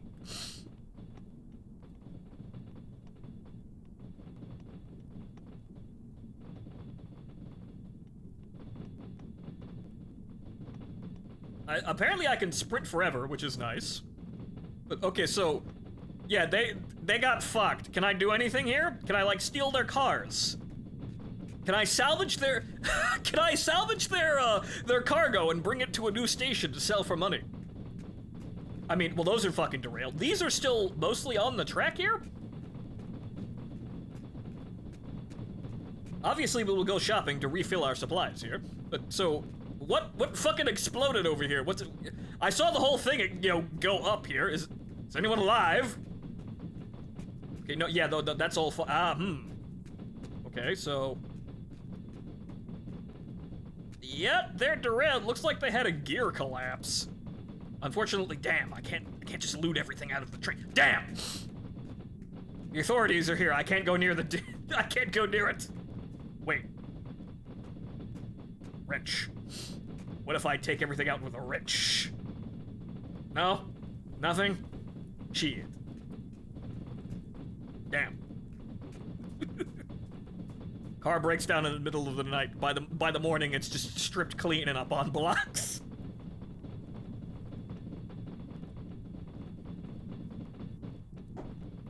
Okay, so yeah, we're not the most incompetent people on the on this railway.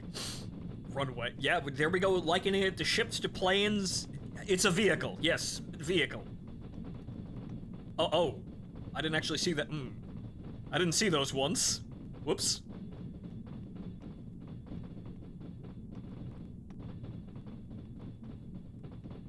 Maybe the train felt the pain of the bridge we blew up, or maybe the mob is more active. But But yes, we're not the most incompetent people on this railway. There are dumber people. Whoa! I overshot a signal. That guy fucking exploded.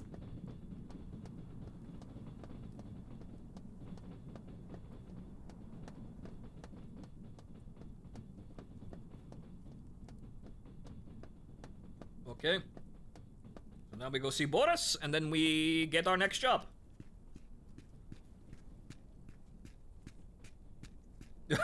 Yes, depending on if the driver survived or not, I might have upped the rankings. If they died, yes, they were the most incompetent person on the railway, but then now the leaderboard's empty, so I get moved up a slot.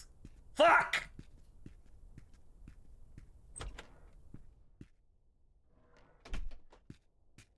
Okay. Well, the frame rate's kind of sketchy in some places, but the game is acceptably, decent looking. I mean, there's a glaring lack of shadows, but, well, that would really only, make the game run worse.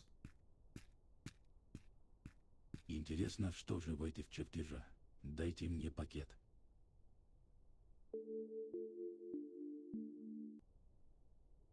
Я очень люблю изучать новое и пополнять свои знания. Я уверен, что эти материалы помогут мне улучшить результаты. Is every, arsonist or, explosive specialist an artist now? Благодаря твоему профессионализму мы пробились на самый верх. Yeah, thank you. Мне нужна твоя помощь. Нам нужно обменять небольшую сумму фальшивых денег на настоящие. Иван сейчас в баре на станции Новосибирск-Восточный. Он отлично умеет подделывать деньги. Он передаст тебе конверт с фальшивыми деньгами. Okay. Okay, we have to go see Ivan, and we have to go get the envelope full of Monopoly money. Okay.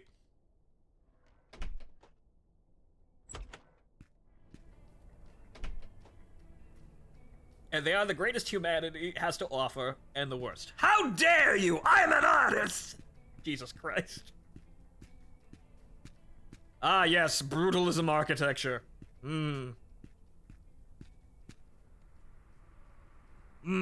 Squares.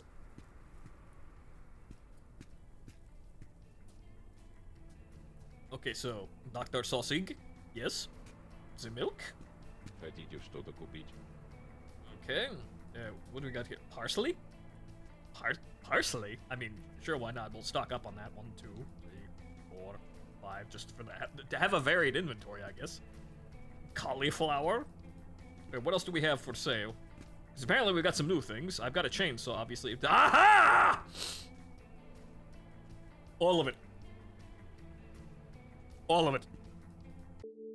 Oh, how much? What's the status? It says a bit. We need 2 more beers to stack this up here. Yes. I will have all of it! Okay, some pears. Lemons.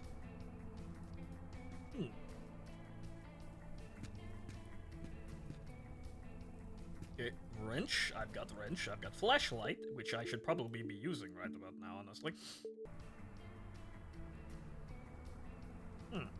That's a really shitty flashlight.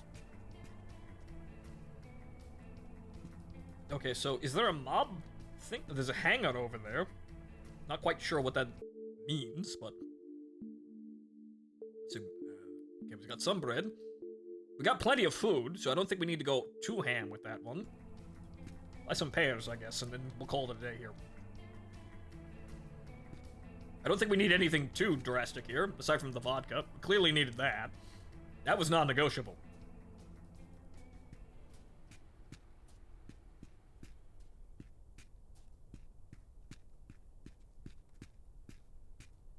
Okay, so what is the hangar? Is it just where I get more locomotive parts? Because that's what my brain would tell me. Oh, I have to go down to the tracks. I can't hop the fence.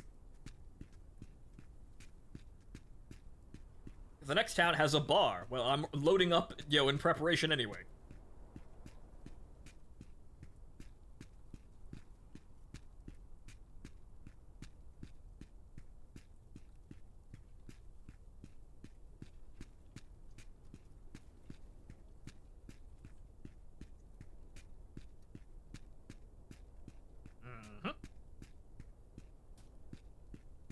And that's quite a ways away. But then again, we don't have any time limits here, so we haven't picked up a new job, so no reason to rush. But so far, the game's suitably complex and entertaining. I mean, is this going to be like GTA, but with a locomotive? In terms of scale, probably not. But general idea, yes. It's at least an entertaining idea from, again, a game I never thought was going to actually come out. But wait until we get to the wilderness and we start hunting bears.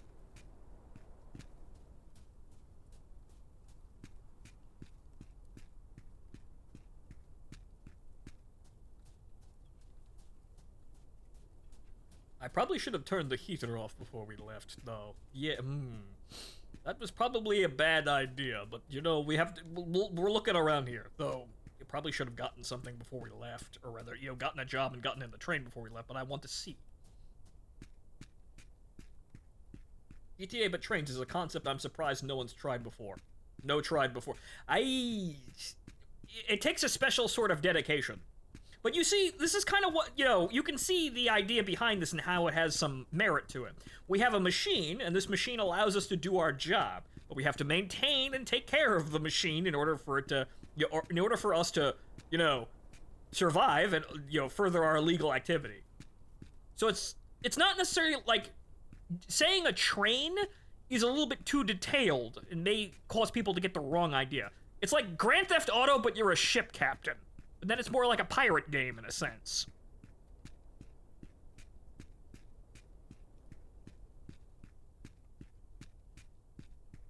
Then people would start to understand what you're seeing here, or rather what we expect out of a situation like this. It's a pirate game, but it's not a boat. But okay, so, right. So this is where we buy all the parts, which we don't need. Right, is there anyone to talk to? Anything? Heaters for $65? Good lord. Right, roller case. Okay, so when we need repairs, this is where we come. I don't think we need repairs for anything. You know what we're going to do? We're going to buy a heater, because that looks like the first thing that's going to go on us. So we're going to buy a replacement heater. Then we're going to go back to our train and go about our business. So, Assassin's Creed Black Flag. I haven't actually played it, but I don't think it has the detail of actually maintaining a sailing ship like that in terms of, like, it just has you doing missions and your ship probably just has a health bar and shit like that, right? You could probably buy upgrades for it, but it probably isn't, like, detailed. Like, we have to worry about, our sails being ripped apart and actually have to maintain each segment of a sail.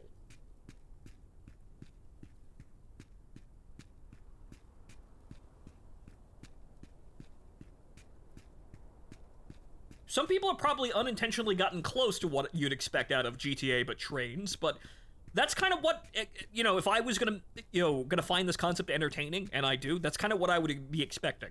But it doesn't need to be a train anyway, either. Like, it can be a lot of things. Player plus vehicle is actually a pretty compelling concept on its own.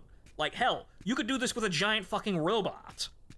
Some people actually have, but not a whole lot of people have actually gone to the depths of maintaining something like this, and, like, not in recent memory, I don't think. Like a game where you pilot a giant robot, and its primary mission is trade and, hopping between towns, but you also accept missions and kill people. A blimp. You could also do a blimp. Yeah, no, you could do that too. You can do it with a submarine. You could do it with a car, and most people have done it with a car, like My Summer Car and Jalopy. That kind of thing. These are entertaining concepts, but a whole lot of people don't really go near them. Mech Pilot Simulator would be good. Mech Pilot Survival Simulator. Or Pacific Drive. Yeah, that's another recent game that came out. Right, I saw that game where you drive a station wagon and go through horrifying apocalyptic wilderness. Yes, she's whistling for me. Вагоны до станции Новосибирск-Восточный готовы к отправке. Они стоят на станции Новосибирск, главной у платформы номер 6 на втором пути. Track 2, platform 6. Oh, those, right in front of us. Okay. Right, well, because work is being a cunt and calling me in early, I have to go shower, shit in the shave, and go to bed, right? See you later, Martin. Do enjoy, and I hope to hear how you dive. I'm sure it'll be an event. But okay, so, brake line. Good.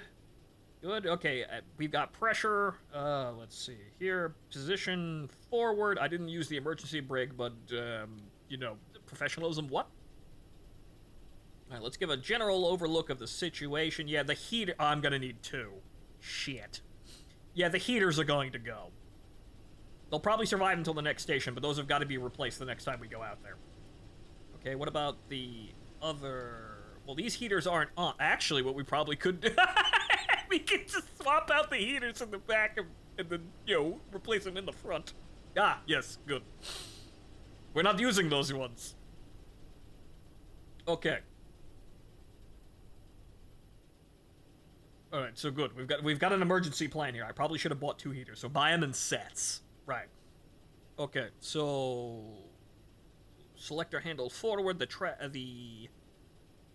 cars are decoupled. You can go at any time. Brake line good. So yeah. Okay. So we just accelerate, and then we have to go forward until we find a railroad switch onto track 2, and then pick up our cargo. And then we're off. You're not going to rotate the heaters like tires. Okay, also, hangover, and we have a hangover and we're thirsty. You know what that means? Here's to a good day's work. It's a separate animation. Ah, thank you. Thank you, Lennon. Ah, you wonderful bastard. This is why this train is named after you. The 10th train named after you. They actually modeled a separate animation that has a shot glass. Amazing. Absolutely amazing. Game of the year. It's gonna overtake. This shit's gonna overtake Helldivers, I swear.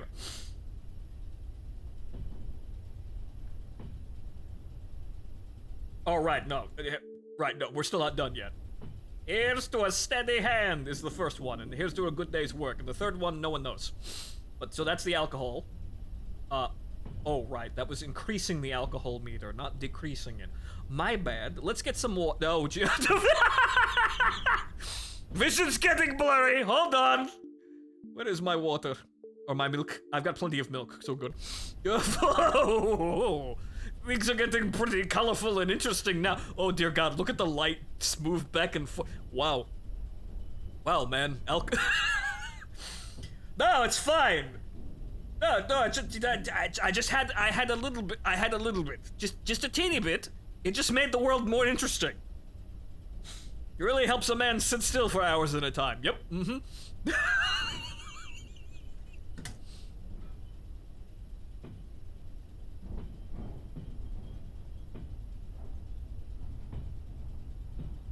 Okay, the railroad switch is 200 meters across here. Okay, yellow light means no more than 40, and dear God! Okay, I am composed. Yes, we are good.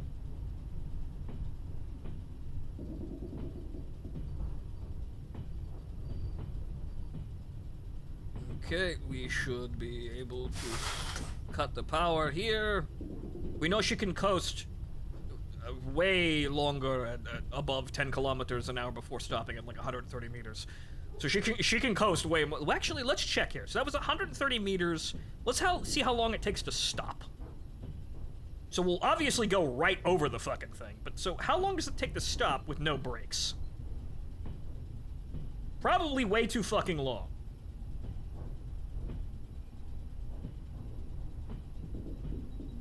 Ah, okay. Why is everything blurry? No reason! Absolutely no reason. Yeah, okay. So, that's way too fast. So we dropped, like, what? Like, 2 kilometers?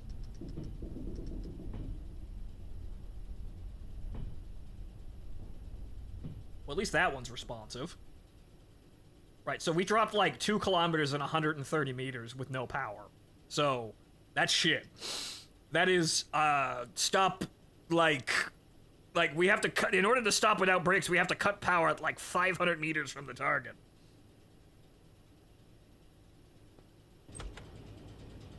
Are we still drunk if we look outside the view? What does the world look like drunk? We should probably see that. Then hang on here, let me hook the cargo here and let's get rolling. Before we sit down and drink more. But okay, right, so we've got there's a system here. I'm not sure how survival mode is gonna go, but I think there's probably a roguelike. I don't know how the world's generated. So, is there actually no, it's not. There's a map that's apparently 270, Martin told me, 270 kilometers, 1-to-1 scale? Apparently that's the current map. I'm not sure how this works out for, like, navigation. I don't even think there's, like, I haven't seen a map yet. So...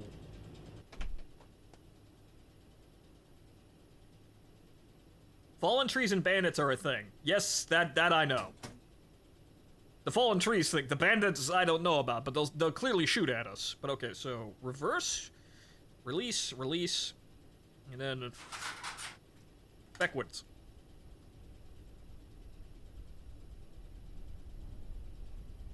Let's keep it to beer this time. Yes, let's just be respectable. Have some bread. Soak up some of that alcohol. Yep. Mmm. Delicious. Okay, actually, we're not supposed to exceed 5.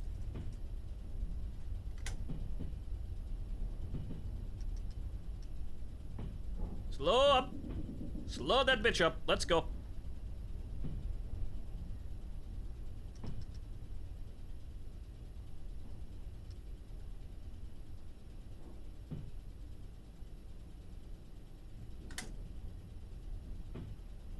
Oh. Ah. I can't see shit.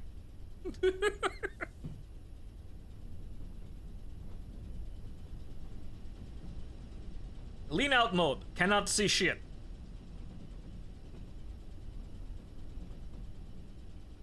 Okay, current speed is safe. We're good. I wouldn't be surprised if they added all sorts of nonsense for holidays.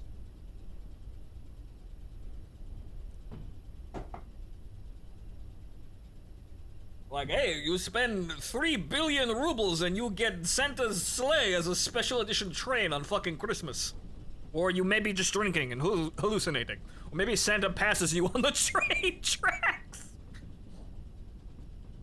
Can you use the rear cabin? I could. Actually, yeah, it's a smart idea. I could, I don't have any controls though. But yeah, I could. This is where having co-op partners would help. Yeah, you could eyeball it like this, but actually, no, wait a minute. Wait, can you... I can't drive the train from this, but can I apply the brakes from this position?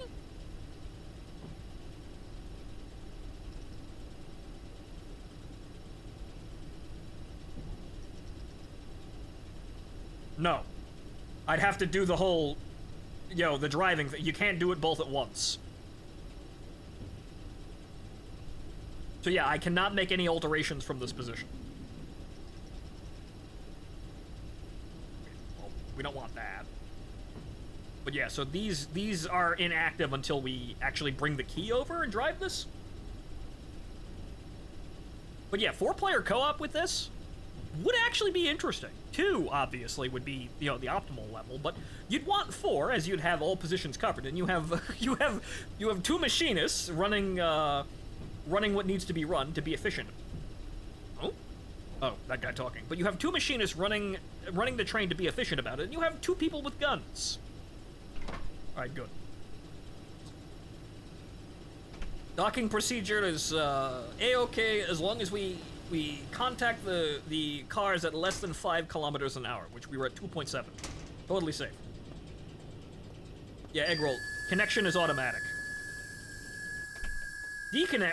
Disconnecting is manual, but connection is automatic.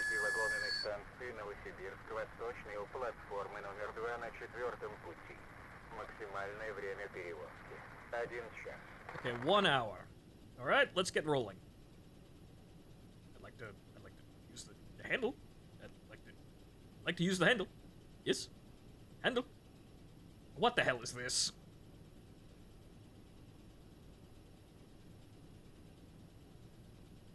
Oh. Ah, I couldn't change gears because we were already in drive.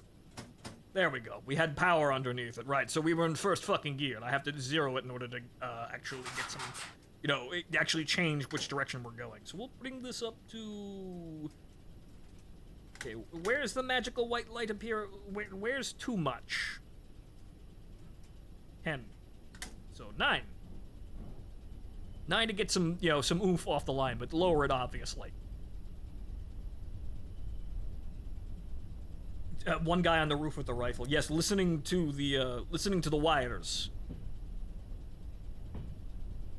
That man is up there speaking electricity. Speaking electricity. Speaking electricity.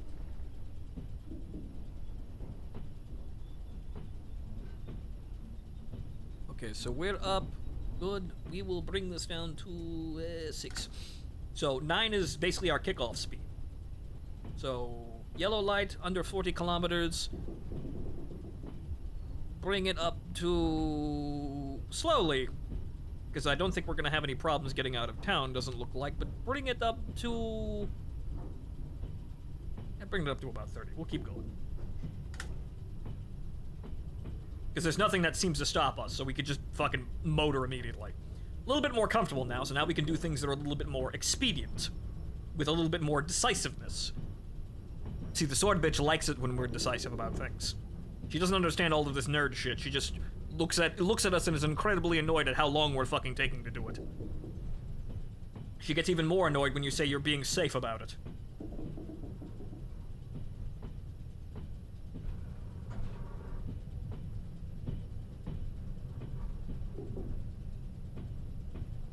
Bakano style of thing. Oh, good lord, the rail trace.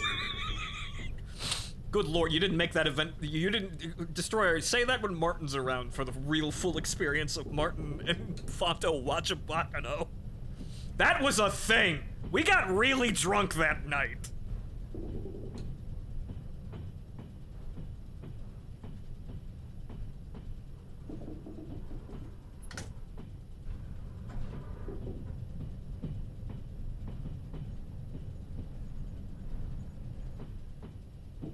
Bakano was a fucking trip, man. Yes, it was! The alcohol didn't, color my creative, my critical opinion, I should say, of it. It was, generally speaking, it's an okay show. It was enjoyable, though. The alcohol helped, obviously, because the alcohol makes anything enjoyable, but it was really an enjoyable anime. Absurd, but generally enjoyable. It's very sad that that's the spin-off of a much more popular show.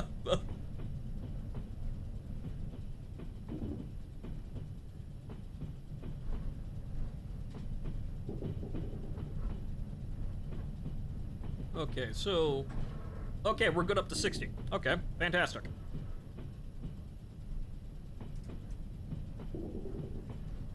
Give it a little bit more gas to get up to 50 there. Okay, okay.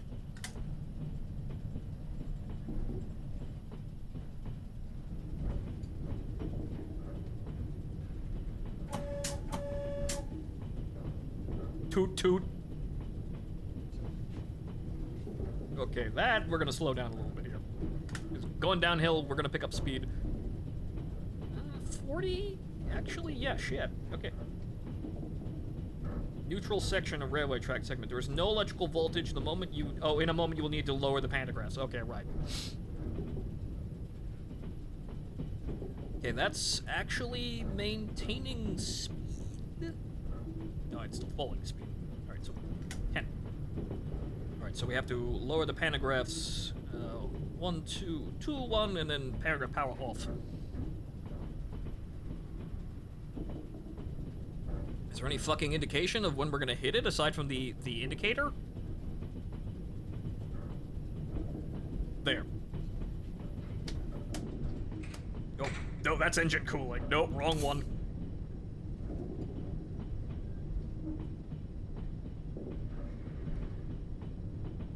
So that's off, that's good. We got no electrical power on this. That's interesting. We're under power, but we're in a section of... Oh, so that's the sign, right? The neutral section. Set the main handle to 0. Oh, okay, we have to set it to 0? And that's to prevent damage to the locomotive when passing through the neutral section. Huh? Okay, so we have to go no power whatsoever. We're coasting? Yeah, Durarara is what the main series is called, and Bakano's kind of backstory for it. I understand what's going on there, but end of a neutral set. Okay. Okay, so there's that. So 6 dots and then 3 bars. So we have to coast through this section? That's kind of alarming. What if you had to go through... Okay, so... On. And then... Good. Right, imagine again, you know, hamming this up a bit. You know, going through the dangerous wilderness and having to turn off basically everything and coast through complete fucking darkness. Don't make any noise, though. The horrifying monsters in the woods might come out, though. But that's why we have the sword bitch, right? She knows what's about to happen!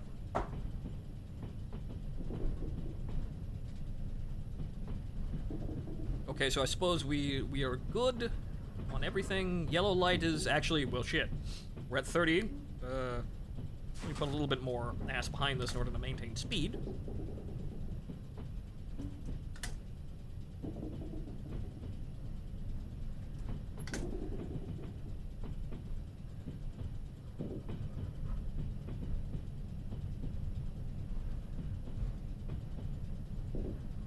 It's still falling.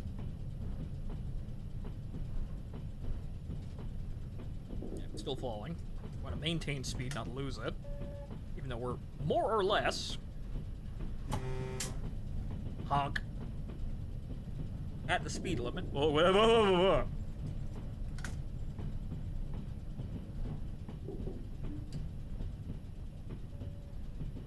Guess we were going up an incline there.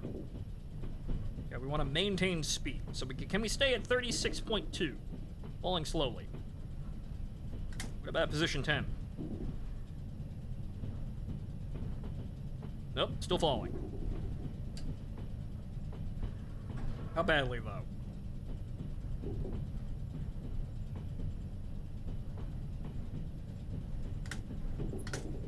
I'd like to maintain speed today, please. Oh, dear lord. Okay. So this seems like it's a bit of a fool's errand. Okay, so we're going down an incline here. So how badly are we going to accelerate?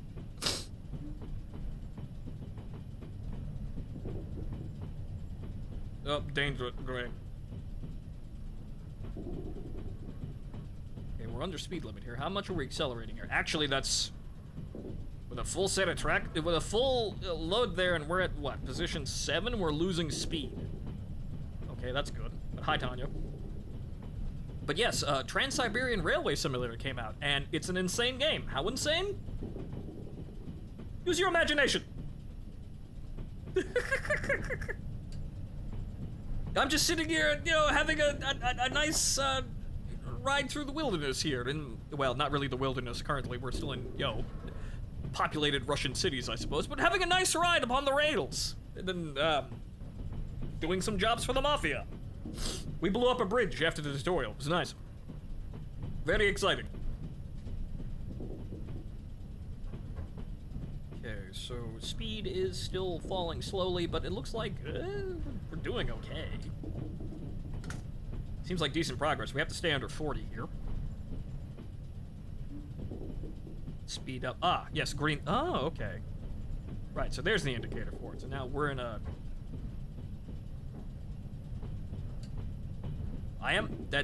It didn't... The yellow light didn't change, though. Is it gonna now? It still says I have to stay under 40. Matt Ward had a writer's credit for Homeworld 3. Is that why it's so mediocre, from what I hear? Does that have to line... Does that line up with some things? Yeah, I'm here.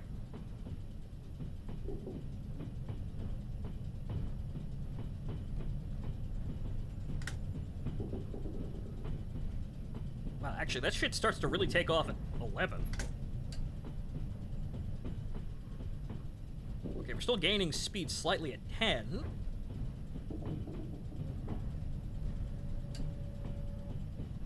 I guess it's just, that's never gonna be, like, a stable thing, I guess. We're just always gonna have to be fiddling around with it. Dude, Mandalore tore the story apart. I'm fucking bad. That man's videos, he has expressed that he knows his shit. I trust that man's analysis. So, yeah, if he thought it was shit, it probably is. And you expect basically nothing less out of writing today in video games, because the people writing video games are terrible today. This is why remakes aren't an exciting thing. Like, with the Silent Hill remake going out there, it already looks visually stupid. It probably is going to be even worse. These people need to have remakes because they need to get people excited for existing properties because they can't write new things themselves. So they basically have to crimp the thunder off of established good things that people remember because they suck.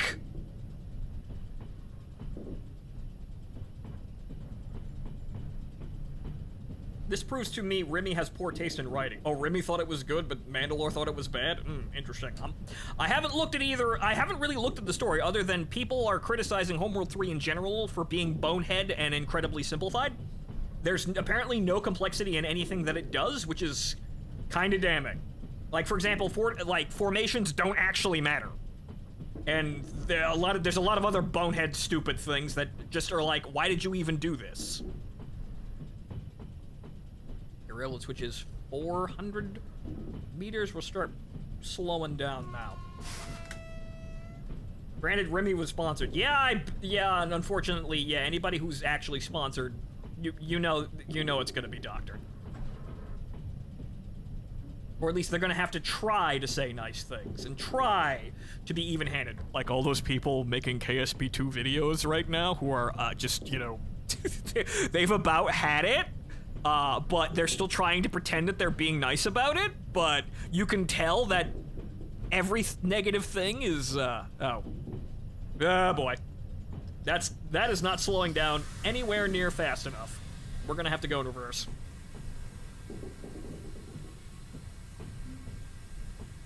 And, female power fantasy or something. Yeah, basically. Yeah, that's the current mood. People think that they're amazing because they can come up with a female power fantasy. This is gonna wear the brakes, so we're gonna have to learn how to stop this, but we'll get there eventually. Yeah, KSP2 was such a fucking disappointment. Yes, and you saw, there's actually it's really something to actually have the case study on what the hell's going on here, because you saw them. You saw the game come out, and it was an absolute fucking disaster. And you had these people just desperately trying to pretend to be, like, nice, and... you know, even-handed about things. And then shit went on with nearly no positive anything, right? Like, no good news, and then eventually it was basically dead air, and now the studio behind it has been shuttered, and THQ won't say anything. And now they're still trying to be, like, nice and even-handed about the game is basically saying the game is fucking dead.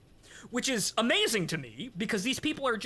it just goes to show you that The people who have negative opinions about something will be entirely right. Entirely right. And the people who are trying to be positive will never give it up.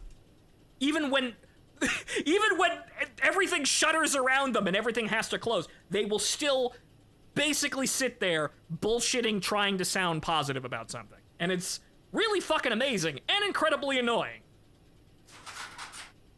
Anyway, back this shit up. We've got shit to do.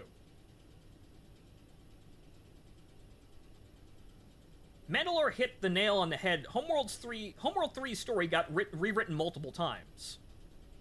Well, Tanya, good point there. I wouldn't be surprised if Homeworld 3's story got rewritten multiple times. It's been fucking 20 years in the making. I wouldn't be surprised if the original plan for Homeworld 3 before, what, Relic got shuttered, right? I wouldn't be surprised if the original story that was on the table was completely just thrown the fuck out. And then somebody came up with something else that was thrown out, and then somebody came up with something else, and that was thrown out, but then they went back and cannibalized the first script, the first rewritten script, and then tried to, like, mangle things together. We've seen this a million times. Apparently a consulting firm came to the devs and changed the writing. Oh, wonderful. People pretending to know what the gaming audience wants and what's quality, which is another major fucking issue. People pretending to know that pretending that they know what makes a good video game, but using it to basically just wrangle their political ideologies and just destroy things. We know what the problem is, but no one wants to get off their ass and do something. And the sad part is, I'll run my mouth, and a lot of other people will run their mouths, and we don't get listened to. Like, people don't want to hear they don't want to hear what's, the right answer. They want to, I don't know, they want to sit there listening to people lie to them, or they don't want to hear anything at all. It's really quite amazing, and incredibly infuriating.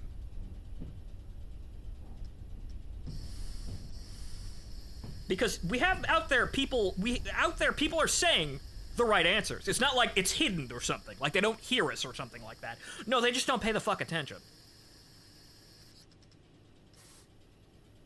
Right, okay, we're still at positive pressure here. Right, so we have to get out and switch it. But people know. People know by now, and they're willfully not listening. I don't know what's gonna stop it. It's probably gonna be a game crash. It's probably going to be some kind of video game crash or some kind of cataclysmic fucking event that gets people to stop. And you know what's going to happen? They're going to stop. They're all going to go quiet. And then they're going to sit there pretending like they knew the right answer all along. Oh, we were never against you. We didn't like this stuff either.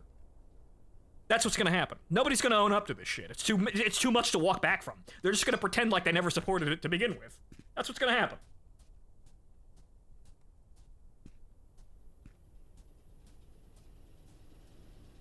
But people know. People know what the right answers are, and people know what they're saying are the wrong answers for the most part. People know. It's been too long. They can't not know what the right answer is and what the wrong answer is.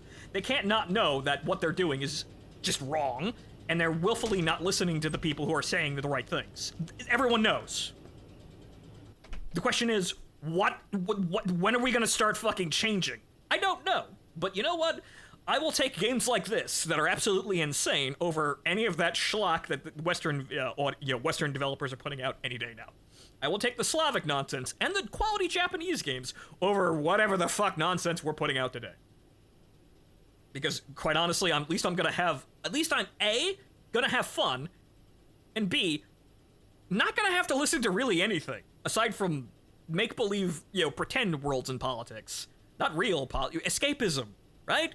I hear nothing, or shit that is, it's a game. Shit that don't matter. Okay, so, we want to go forward.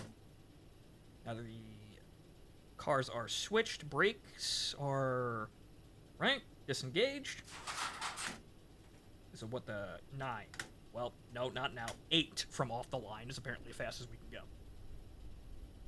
And surprisingly competent Korean games. Guys, you notice how that whole Stellar Blade thing and Stellar Blade getting censored was kind of, that's kind of a big deal about this, but then, you look over and you see Shift Up, the guys who made Nikke, obviously, that other game that's incredibly sexed up, and, Guys, somebody noticed that there's a new set of bunny girl outfits for some of the girls, and they're wearing vibrators.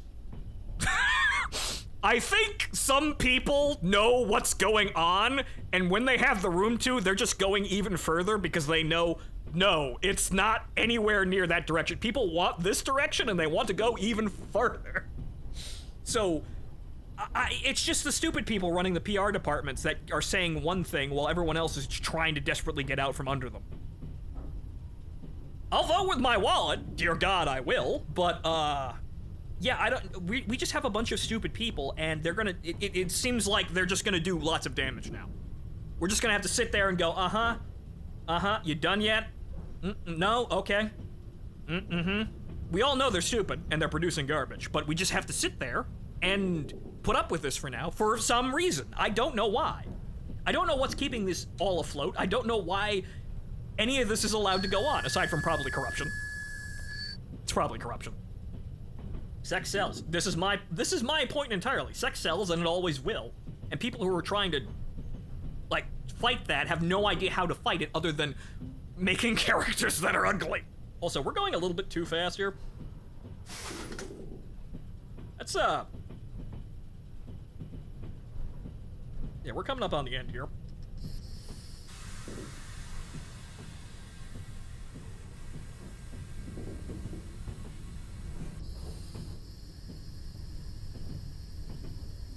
It's government-backed bullshit. It's probably corruption in some regard. I don't know what it is, I don't know where they are. But this is clearly being run by people who are running some form of fucking racket. None of it's legit. And also, again, the KSP situation with Take-Two proves that publishers and developers will sit there lying to you. They will sit there lying to you until the lights get cut out, right? They will sit there lying to you until the electric company turns off their fucking power because they haven't been paying their bills for months, right? Okay, we're good. We might have to replace the heaters after this one, but, we should be alright. Okay, let's, okay,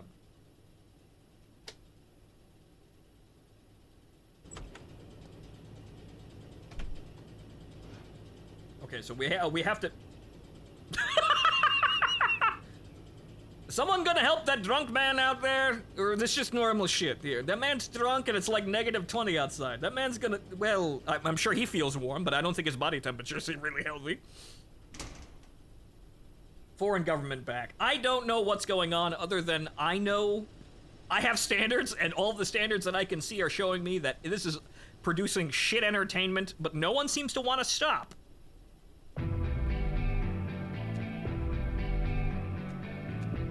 Okay.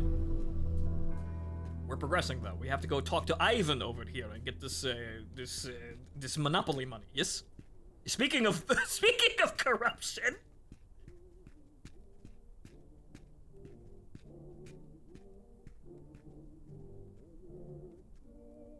It's Volga Boatman.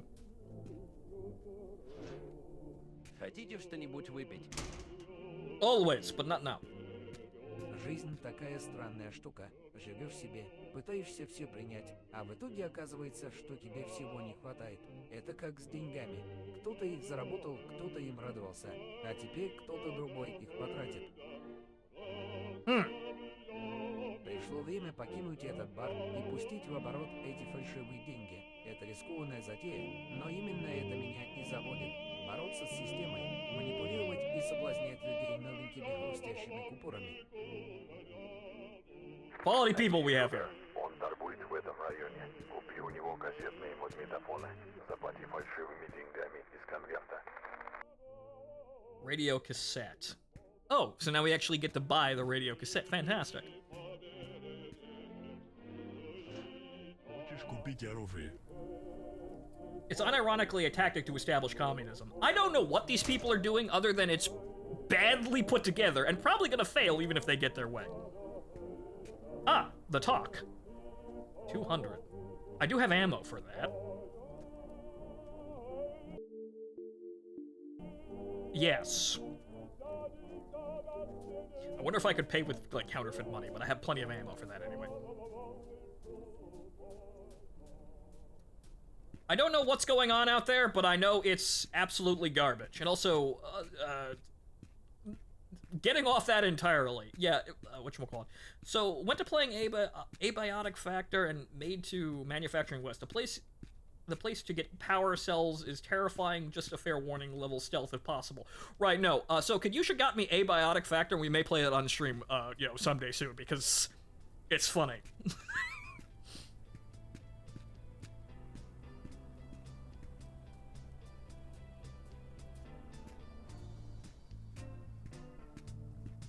Посмотри на них, красивый классический дизайн, современные ручки управления, которые словно приглашают погрузиться в волшебство звука. Благодаря этим устройствам музыка получает новые измерения, каждый звук приобретает теплоту и характер. That man's glasses looks like his eyes are bulging out of their fucking sockets. Good lord.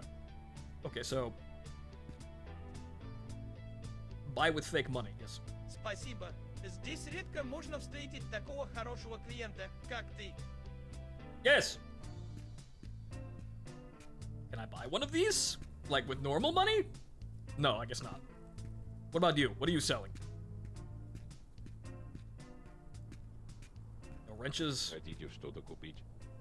No. Александр работает на ближайшей свалке металлолома. Нам также известно, что он скупает разную электронику. Продай ему кассетные магнитофоны. Okay. Alright, welcome back, Sonya. But yes, no more political nonsense, only trains. Trains and the Mafia! Let's get back to talking about this wonderful, frankly, quite bullshit anime story we're coming together with, which is actually, yeah, a perfectly sensible idea for a campaign. Yeah, going on an adventure through the dangerous wilderness with, some nerds that know how to keep a locomotive running, and, one crazy bitch that just kind of keeps everyone safe. Probably. Maybe someone needs to keep the crew safe from her. Have we encountered the hallucinations yet? No. Though, I'm getting pretty thirsty, and the hangover meter's going up. The alcohol meter is also going down. So, But we probably have to fix that heater by now. Let's have a look at the internals here. Вагоны до станции Мочищи готовы к отправке. Они стоят на станции Иня Восточная у платформы номер 1 на 8-м пути. Heater may become unavailable. Yeah, yeah, we've got to fix those. And hugs lonely people. Maybe there's a nice person underneath there somewhere. Okay, so okay, venting, heating. Okay, handles heating. I don't know what that is, but we'll turn that off. Okay, so the heaters are off. Turn that shit off before we actually start unscrewing things.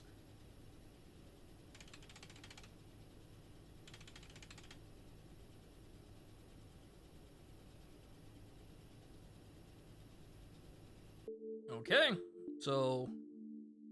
Oh, actually, no, we'll save that one.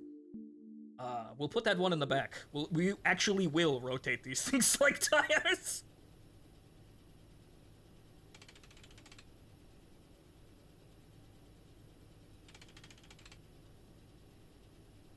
Okay, so...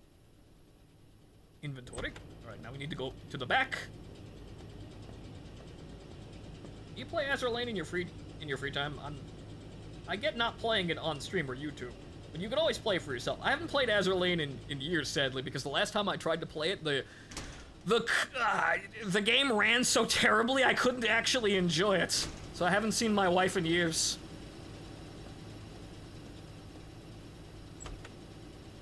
I had a falling out with Gacha, though I should be getting on to Blue Archive now that the animes are rolling, but man, the budget for that anime really just dropped into the floor all after the first couple of episodes, my goodness. Still need to sit down and watch it, and maybe I'll binge watch a couple of episodes after Sunday, probably. Okay, so in inventory, and now what we will do is we'll take this one, and we will put it in this spot.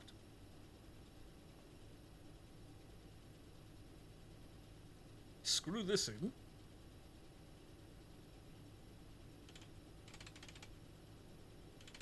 There's no prompt that tells you can screw. Yeah, press left mouse button would be nice in this situation, or have them highlight, because they don't really highlight.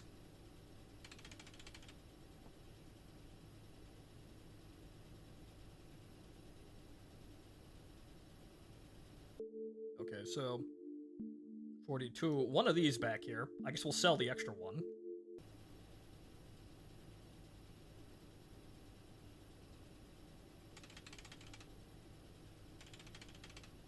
Okay, good. Secure. The heater rotation has begun.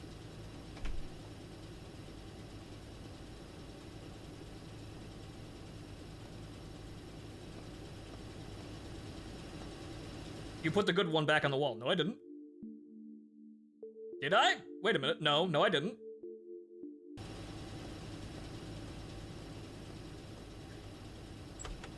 No, I didn't.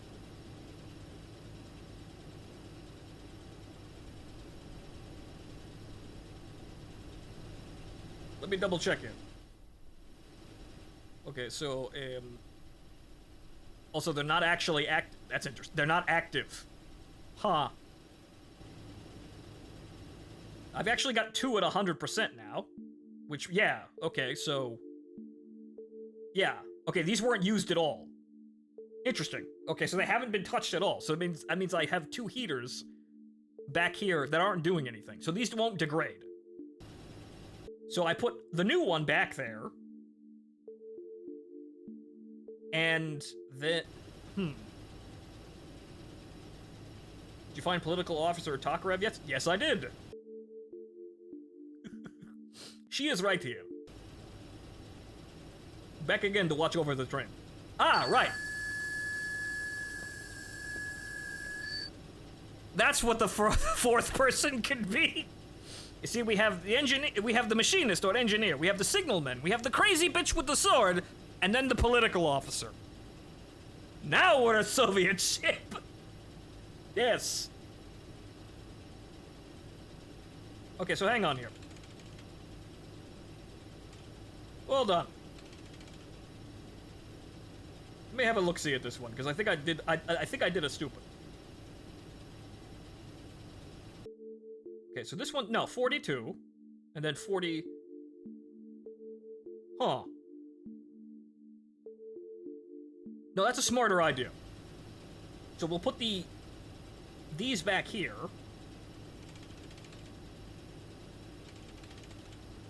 Right, no. So I put the new one over here, but no, that's a smarter idea. These aren't being used, so we'll put the degrading ones here and keep the new ones where we need them. So, these don't degrade back here, apparently. So 100, 100, 100, right, so that's good. We have all the good ones.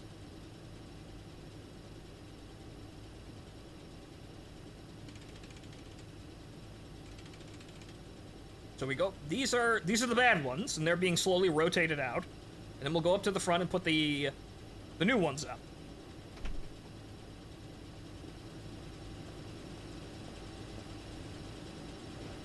I was gonna slowly rotate the damaged ones out, but, well, we could do this the other way. We could do this another way as well.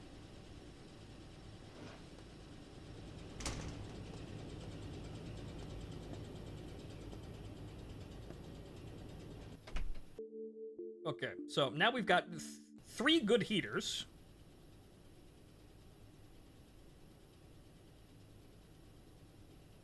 In a section where they're actually being used, so...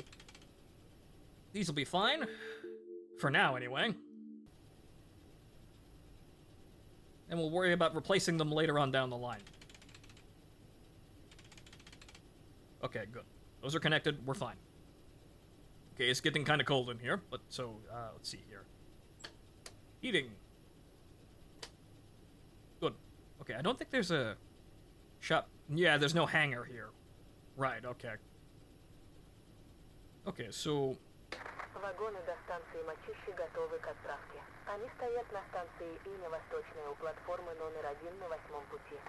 Platform 1, track 8. I suppose we're gonna have to keep going until we see a signal. Alright. Okay, brakes are actually right at the line there by accident. Okay, drive in forward position. We should be ready to go. Everything's disconnected, so... Right. So... 6 off the line.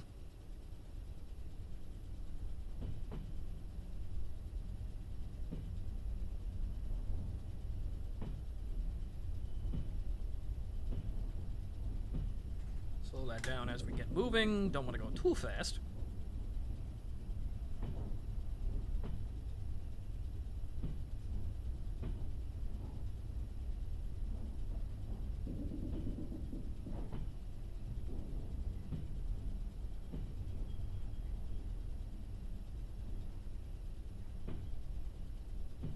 Wait, so connecting the wagons in... Actually, they're not here. Oh. So we just straight up leave. The cargo's not here, so we're just hopping stations. Okay. Because this is, Novosibirsk. The cargo is in... Inya Vostochena? Yes? My Russian is terrible. I can only fake it.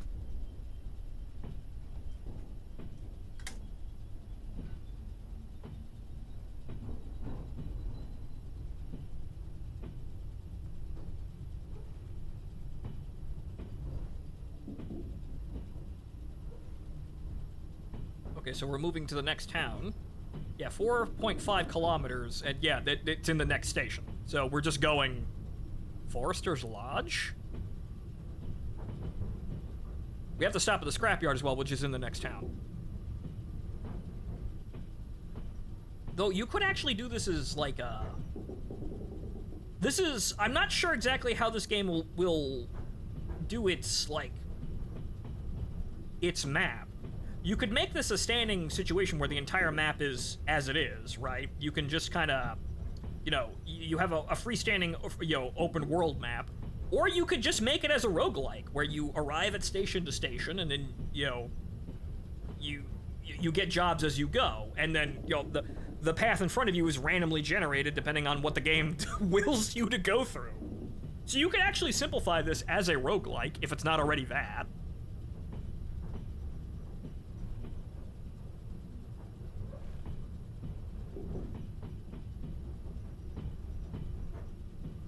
And again, that'd actually probably be easier for most people to comprehend or handle, as, yeah, operating the locomotive itself is, you know, a bit of a... Actually, yeah, hang on here. Can I turn this on? No. Shit! Oh, wait.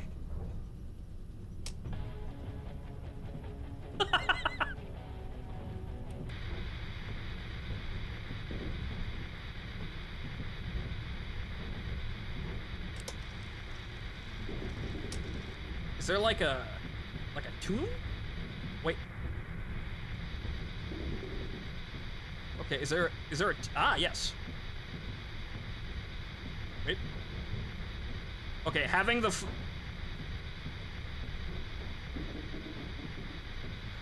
How do I... Okay, first of all... Yeah, we're green, we're up to like 60, so we're fantastic. Speed that up a bit.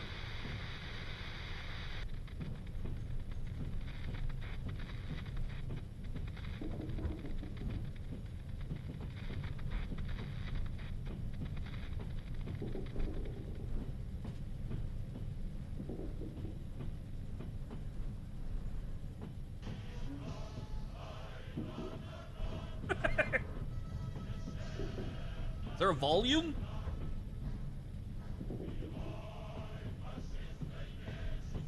Patriotic sounds for patriotic people.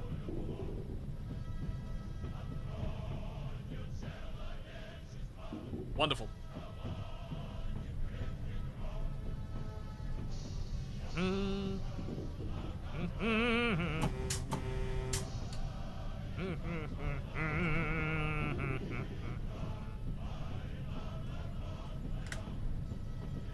I'm not actually a communist, I just like their music.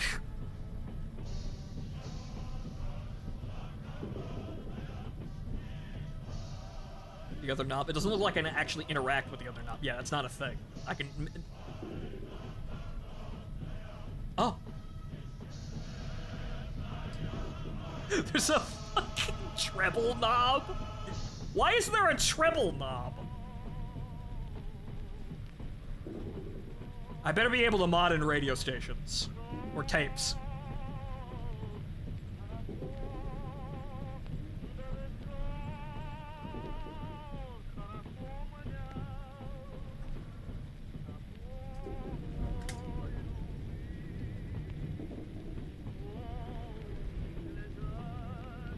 Oh, there's a railway signal in a bit.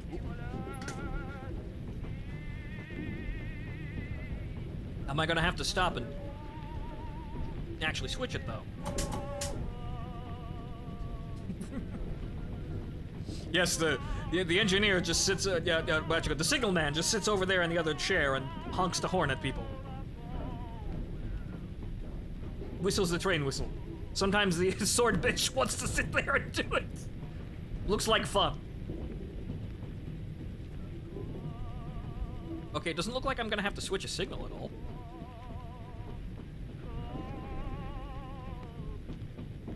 Okay, we're still good. Maybe that's just to know where I might have a change in situation here. Like, when I get to the next signal, obviously this would update because I'm on a different track now, says the signals.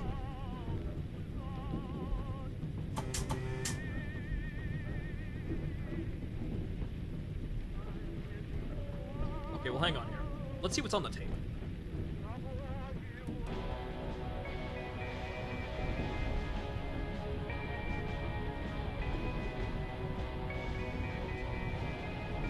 Psychedelic Russian rock and roll? Ah.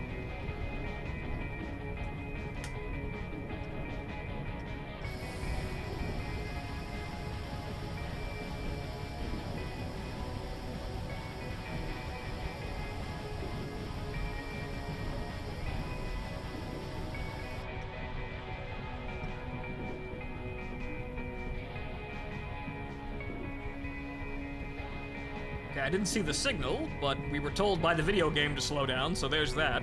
We could probably cruise through that like a moron. Yep. Yes, I'm paying attention.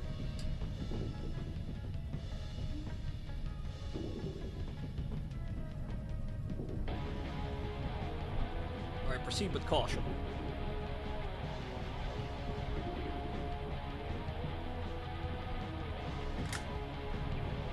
I suppose should be able to keep speed in this area. Nope.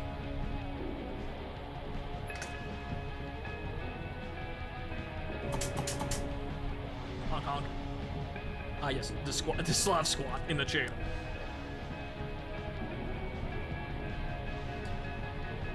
Okay, so this is independent of the signals, which is probably going to be like a difficulty thing, of being able to look out for the signals and tell what the hell is going on. But this says we could go flat out and do whatever. I'm not sure what this is trying to tell us at the top of the screen other than... I really don't know, because the signal... The people at the signal office wouldn't be drunk and broadcasting us incorrect, signals here, right? No, they wouldn't be drunk and sending, wrong signals to the trains on the track, right? They wouldn't, accidentally direct me into an oncoming train, would they? No! Of course not!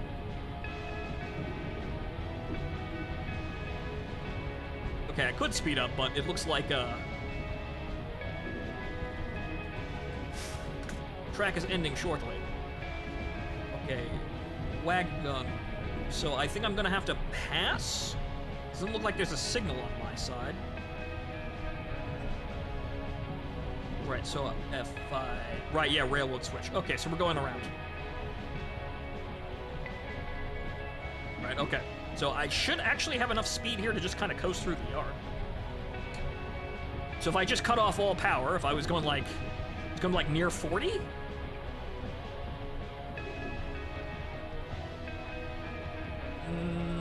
I don't think I'll make it that far.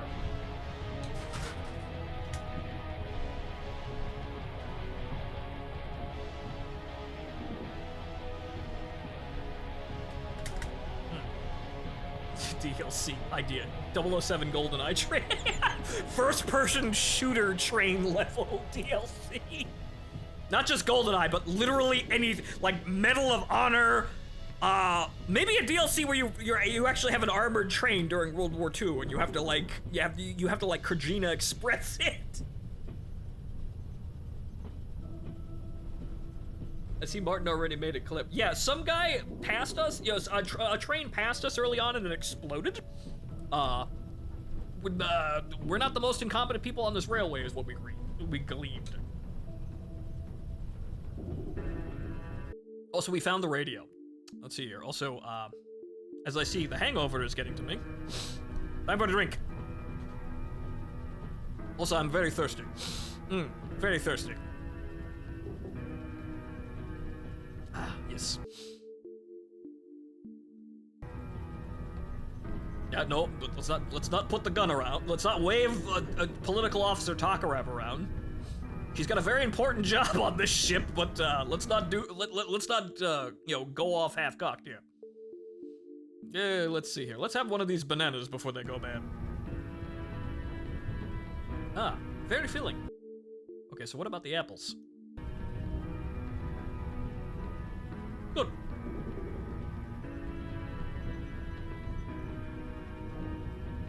Yeah, so Jasper, a train passed us as we were coming into a station, and then I was looking at the inspector view outside to judge whether I was on the correct platform, or rather far enough on the platform, and the train that passed us just immediately exploded for no reason and derailed.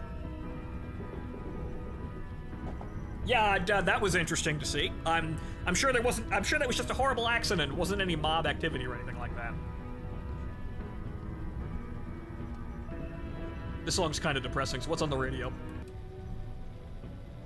Oh God!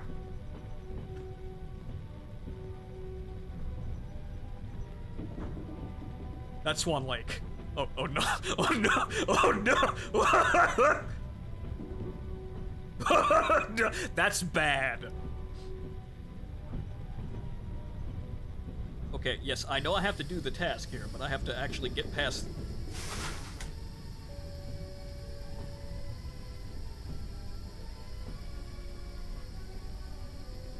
It's fucking Swan Lake of all things. That's bad! That is foreboding if I ever saw it. Ever heard it? Ever seen it? Okay, we're good.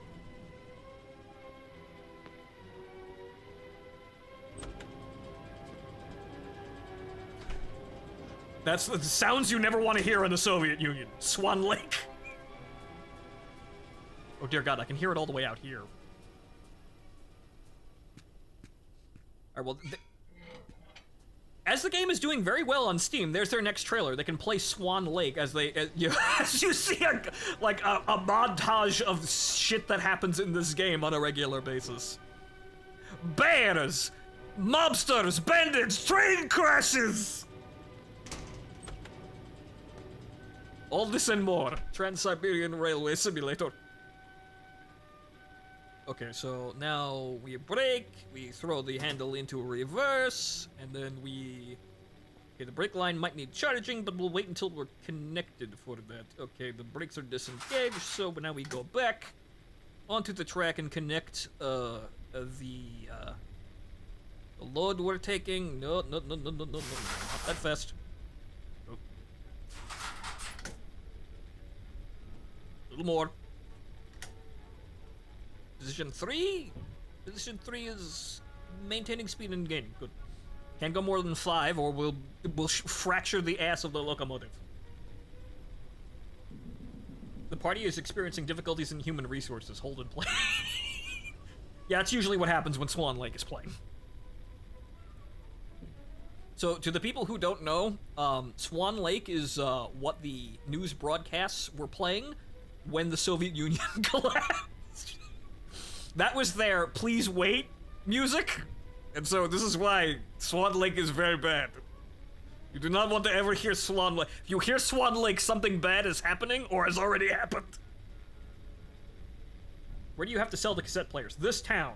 But we're gonna back up onto this track, grab our cargo, stop, get out, do the thing, and then get back on and leave.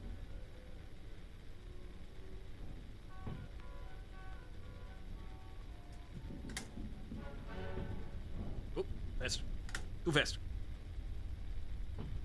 Oh, too fast.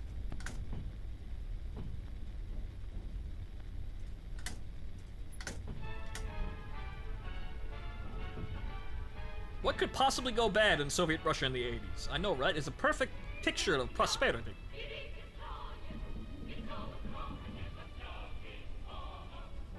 Again, I'm not a communist, I just like the music.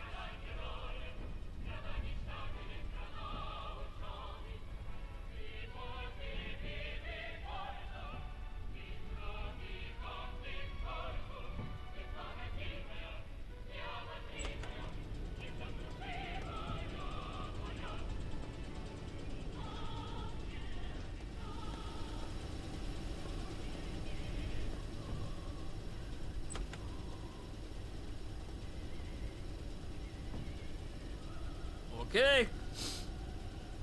Okay, slow, steady. Imagine people on both sides just kind of waving glow sticks at us to, you know, wave in the docking. Right, slow, contact. Good contact. Осветите возложенный старт и мощности на боковом железнодорожном пути. Максимальное время перевозки. 1 час 10 минут. 1 hour, 10 minutes.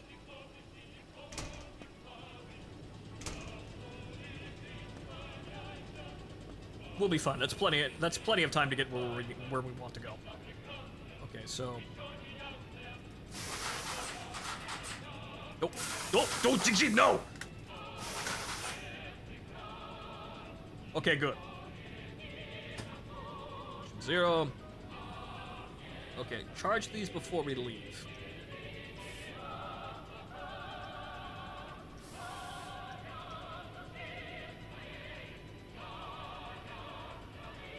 Good.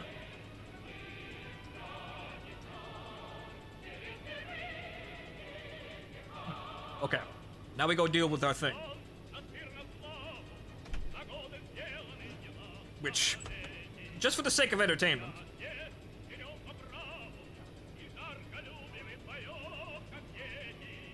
I don't think I can even move this. Oh, there we go.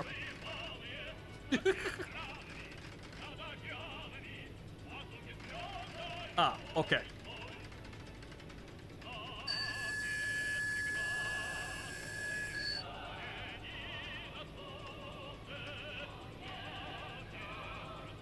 So, lock, and then crank the wheel. Okay, so that's not going anywhere.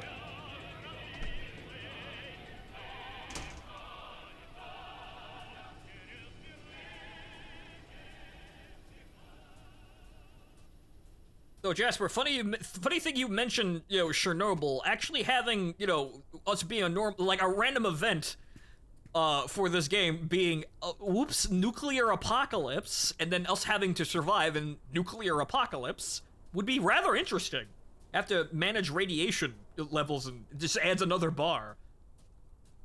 You have to, the towns are very scarce, and like, for example, most of the towns are absolutely fucked, and we have to basically scavenge for supplies. It's mostly hunting animals in the wilderness, but we have to manage our radiation levels, right? Our radiation exposure, so we have to have anti-radiation medication, but we can only find that in the few towns that are still alive, or in the ruins, or out in the wilderness. Yes? That'd actually be a funny addition into that. So if they had modding support, I want to see somebody do that. Does this game have hitchhikers? No. Unfortunately, none of them are attractive either if they were here. Now, vodka is anti-red. Yes, Cossacks! You find actual, like, Soviet-era medkits, you know, the funny orange squares, like those, but you also have Cossacks. You do it Stalker logic. Yep. Do it with Stalker logic. It'd be fantastic. That'd be a wonderful mod for this. That co-op? You might eclipse Stalker too. Selling bear meat and wolf pelts. Yes, exactly. That sort of thing, which I'm pretty sure you could already do. I do have a knife. So we'll see how that actually goes, but... Okay, can I buy anything in here, or is this just a warehouse? It's just a warehouse, okay. Кажется, я знаю, кто тебя сюда послал. У тебя есть что-нибудь интересное для меня. Я заплачу долларами.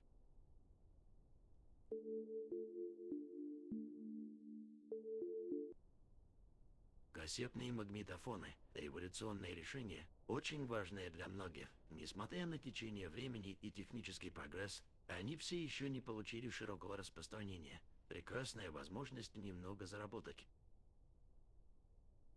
Пришло время сделать последний шаг. Ты должен доставить деньги Дмитрию. Дмитрий – наш доверенный человек. Он отвечает за проведение финансовых операций и безопасность. We have to actually stop in the Его офис woods. находится в доме в лесу. Найди его. We actually have to go into the woods now. Are you looking forward to Stalker 2? Of course I am. This is kind of a preview, but we're not doing... Actually, wait a minute, Scrapyard, wait a minute. I could sell him the... Oh, wait a minute. Or are you, like, cautiously optimistic? There is absolutely no way Stalker 2 can be bad. There is absolutely zero way that Stalker could be bad or, like, worse than the other games. There is nothing that game can do that would make it worse than any of the other games. Like, aside from be unplayable. Like, immediately crash the desktop, but even then, that's still kind of on brand for Stalker. Yeah, I remembered, but where do I... How do I sell? Aside from, well, obviously this. Can I... Do you accept? Yes? Or do I have to go to the guy out front? That's... wait a minute, that's a heater of 100%. Well, who do I sell to? Can I sell? I guess not?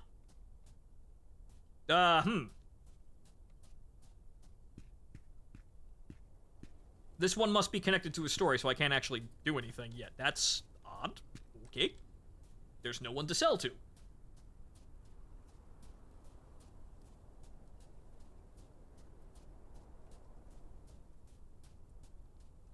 Any loot in the car trunks? Perhaps we should try.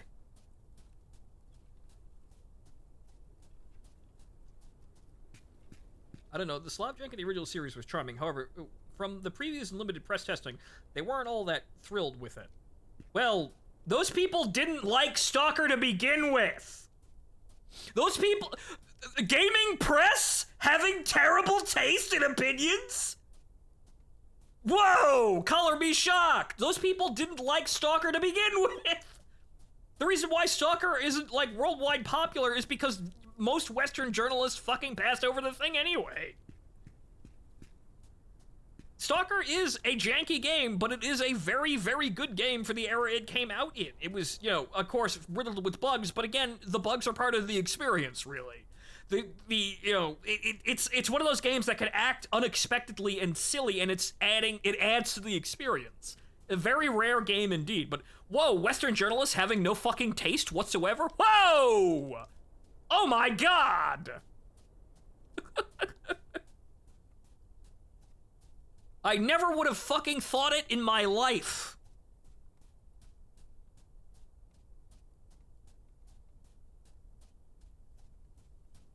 But quite honestly, there's no way that Stalker 2 can be bad other than it crashes to desktop every time you try and play it. Like, the only thing that could make it a bad game is it physically doesn't work.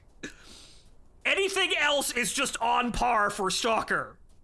I even know that I'm a sensible individual, and I know what modded and vanilla look like too. So it being vanilla Stalker would probably have the Anomaly and Gamma people pulling their hair out going, whoa, it's so simple, but that was never the fucking game to begin with, you morons.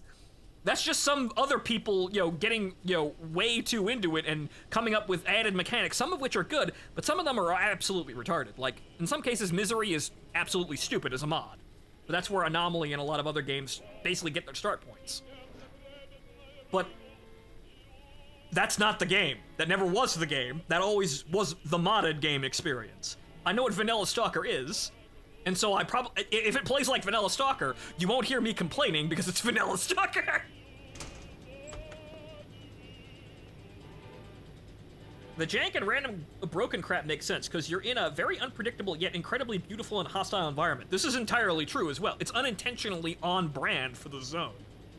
The game may be unintentional because it's the game breaking and not acting as intended, but the landscape that you're inhabiting being weird, bizarre, and strange is intended. But again, that's just the game breaking, but that's unintentionally on par. You know, unintentionally adding to the, you know, the experience in a way that is intended but not, in a strange way, but also release the break. Careful, sword girl, around the break. It'll take your hand off if you're not careful. Just call the bugs anomalies boom a feature. Basically, yeah. It's a feature. Which is why I say the only thing that Stalker can do is, you know, Stalker 2 can do to be a bad game is not allow me to play it. That's it. Because everything else is just normal Stalker. We've learned to look past that with that game because we know the experience is worthwhile to look past these small problems. And honestly, in some cases, the small problems add fun. Okay. Forward. And then we have to go to the Forrester's large. All right, no. Okay, deliver to Dimitri. Okay, I have to go to the next town here, but Dimitri, the Forrester's large is a while, so I assume that's it? So that's 26 kilometers away. We got some time. But, okay. Okay, about 7 off the line here. Okay, we're good. Okay, pressure is fine. Now, get out of here, Stalker. Get out of here, Stalker. Get out of this guy. Ooh, cheeky breaky, cheeky breaky, cheek. That's normal. That is entirely normal. That's not what the developers intended, but that's just normal Stalker. We like that. We enjoy that. The silly bandit firing the street sweeper into the floor repeatedly as he's trying to greet you.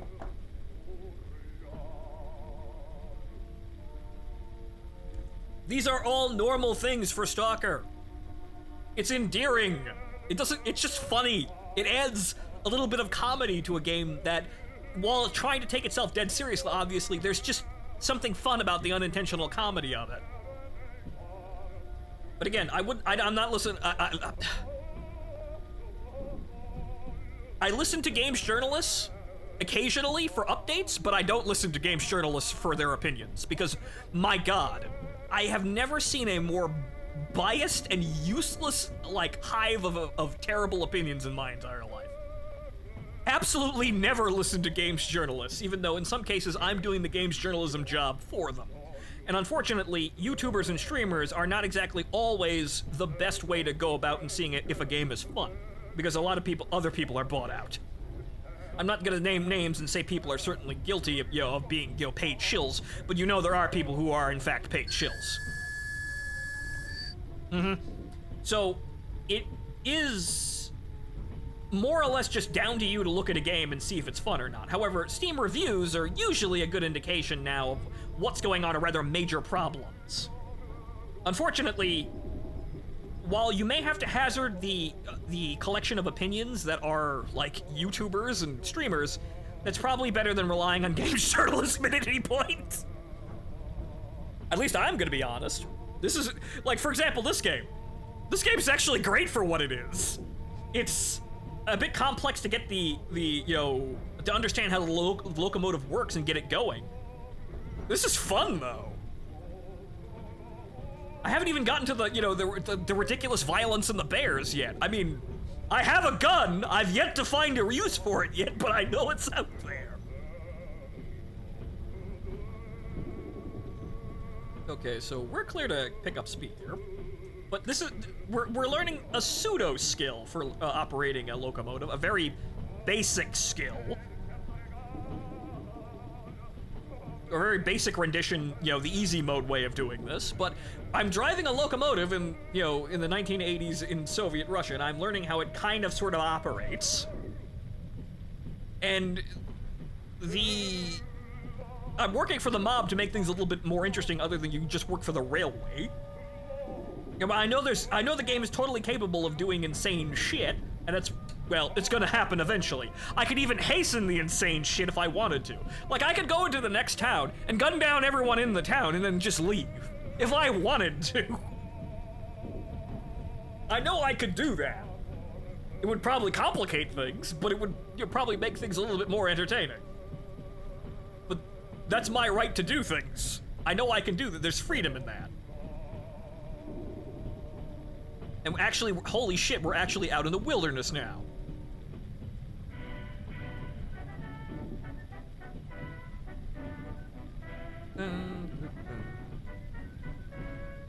Are there any bears?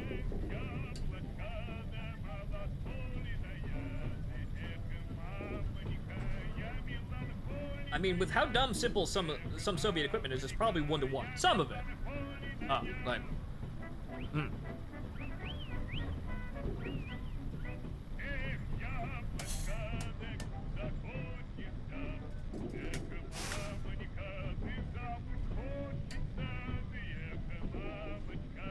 You mean you see we have to turn off everything in order to get through? Wow, there are cars out there too? Huh. That I didn't expect. Are there moving vehicles in the distance? Interesting. But yes, we have to disconnect everything and sit here and hold our breaths. Why? Or the anomalies will get us.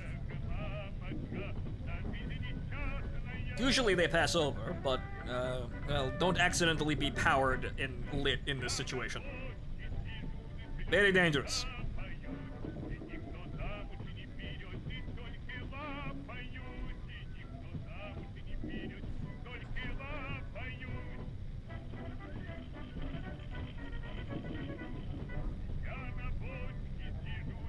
Yeah, we're already coasting, so.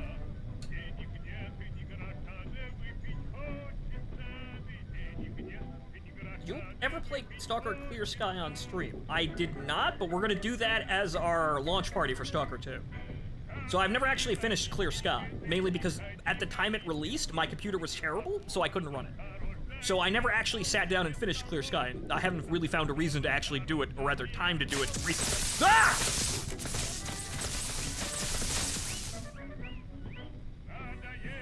Ah! Speaking of the anomalies!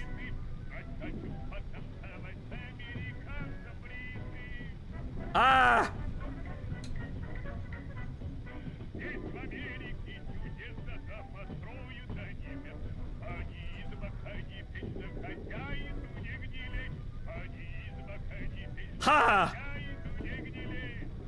I didn't do anything. That was a random power surge. Ah. Ah. Ah. Ah. Right, okay, reset, some power under the rails here.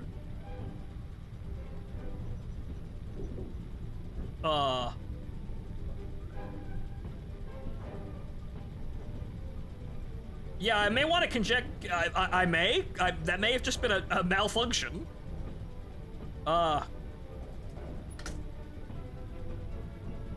Okay, ladies and gentlemen, I don't want to alarm you, but the speedometer is either broken or is not reporting my speed. Okay, we'll leave that about 6 to keep coasting here. Yeah, let's enter inspect mode. This is a bad time to be playing that sort of classical music. So, oh, Jesus! Yep, speedo's out. Heater's out, both of them. Oh great, the signalization's out as well. Oh dear God, we're gonna have to just, oh no. Okay, and everything in the back is also fucked too, so I can't just switch the parts. Voltage regulators are also, oh dear God. Okay, we're gonna have to pull her into the shop after this one. Okay, so the heaters are out, and so we're gonna have to make the next town before we freeze to death, or the machine stops working. I think the engine's still working, but the speedometer isn't going to function, so we have to basically eyeball the speed. Ooh, this is gonna be a thing.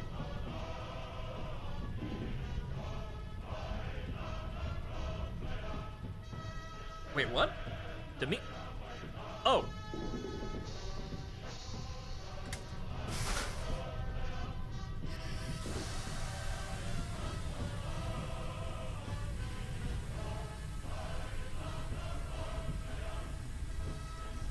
Slow down to 40. I can't fucking tell. This is where it gets dangerous, folks.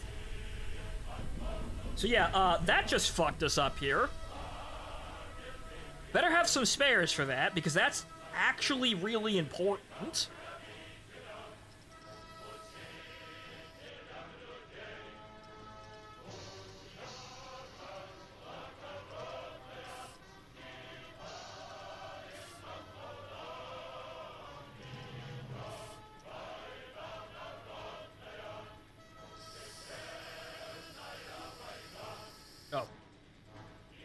Okay, good. That's good for that. But okay, so let's get on to Dimitri here.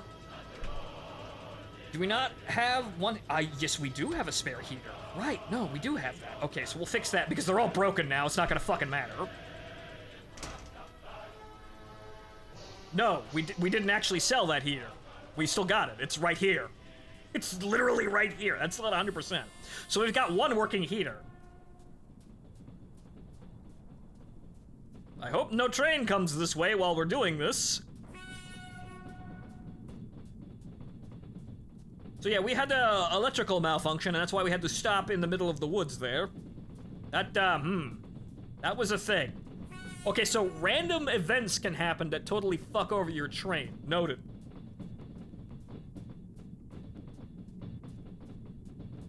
So, again, this kind of functions like a roguelike in that capacity, where someone could actually make this and it would be rather interesting. But most people, again, if you've made a game like My Summer Car or Jalopy, you've already done this.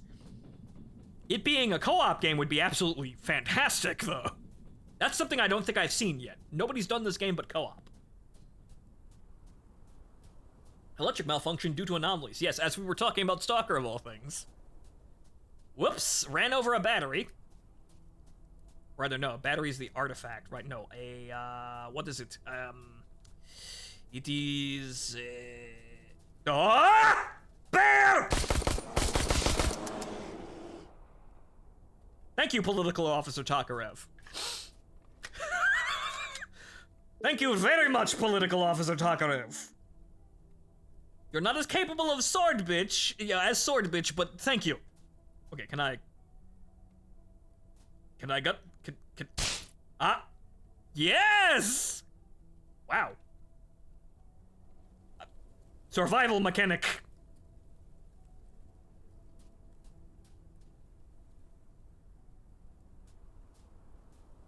Okay, so just in case we find larger bear, we get the Kalashnikov. Bear skin. What does... I obviously want to cook the fucking meat first, right? But I don't know how. You just shot Dimitri's pet bear. It was coming right at us.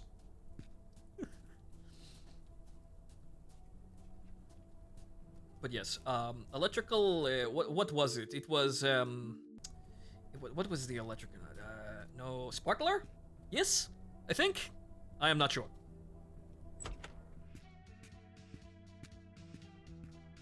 Деньги – это кровеносная система нашей организации. Это сердце, которое управляет нашей деятельностью и придает нам силу. Yes, money. I am giving you the dollars. Why will you not take the dollar? There we go. У каждой купюры есть цель. Я знаю, как лучше инвестировать деньги, чтобы они служили нашим интересам. This is a very nice house in the middle of the wilderness. Can I just steal his cabbage? Again, I borrow cabbage. Look, dude, I've got some problems, man. I was attacked by a bear, and my entire fucking locomotive short-circuited. Спасибо за идеальное выполнение этой работы. У нас здесь свой интерес. Они занимаются контрабандой дорогих товаров. Для нас это шанс, который нельзя упустить. Речь идет о поезде, следующем в сторону Новосибирска. Его нужно остановить, а вагоны с наркотиками перевезти в другое место. Свяжись с нашим курьером Максимом. Он передаст нужную мину, а ты займись ее установкой на железнодорожных путях. Найди его. I have to fucking mine the railway! Oh, goodness. But yeah, we had our first encounter with bear. I'm not quite sure if that meant anything, though. Or rather, like, I'm not sure what I could do with the meat. I mean, I have the... Can I just eat it? No. I suppose I have to cook it first. Which would be fucking sensible. Wait, hang on here. Can I, like... Can I just, like, cut down a tree at random?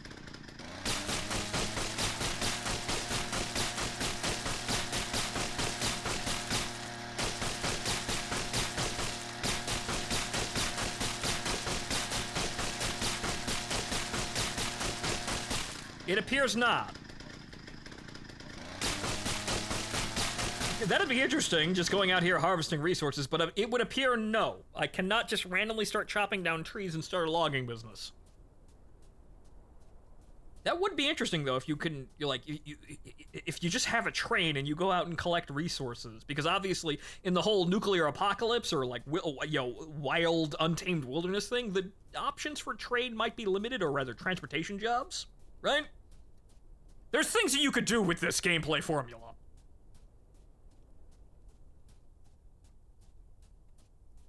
Electro, right? Electro. That's probably it.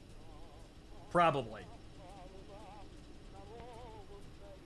Okay, so now we gotta see how fucked we are with this situation. Well, we've at least got one heater.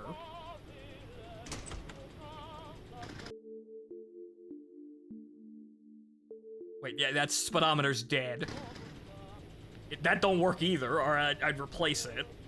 This is gonna be the biggest... This is gonna be the bigger bitch of the situation.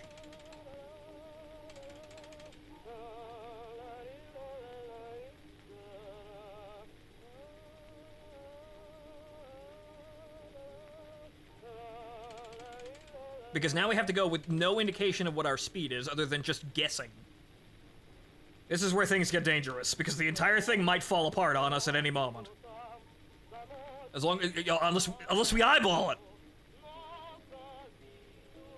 Okay, so... Drive. Okay, pressure's good. Okay, I guess we're just gonna fucking wing it. Okay, that's just a general warning, okay.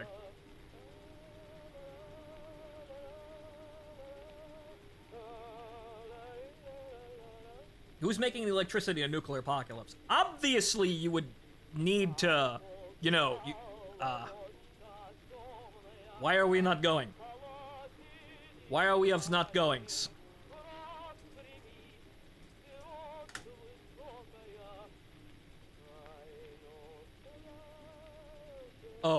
Oh, that's not good. Why are we of not goings?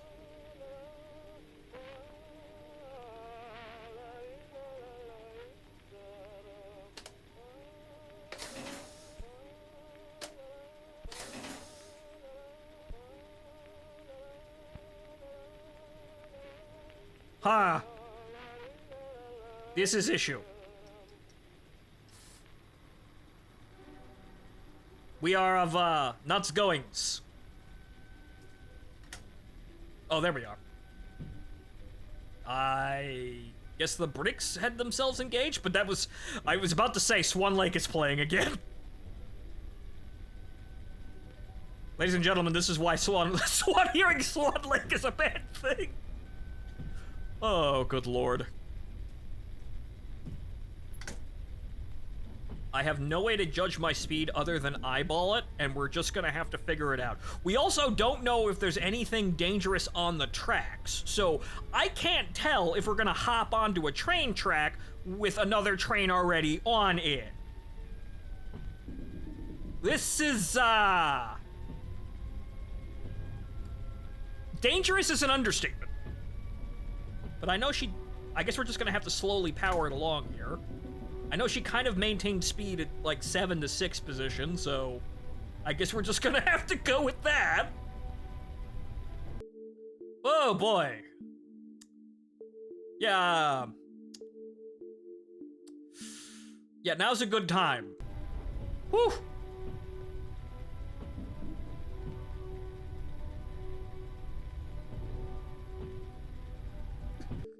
Now's a good time to at least die full.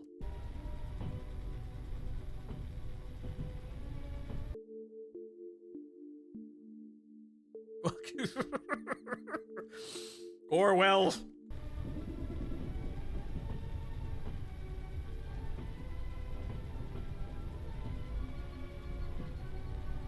Actually, that's not, the thirst meter is not going down, but the alcohol,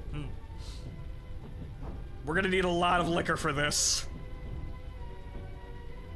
The gauges? Who cares about the gauges? The gauges don't fucking work! Okay, where does the milk again? The milk.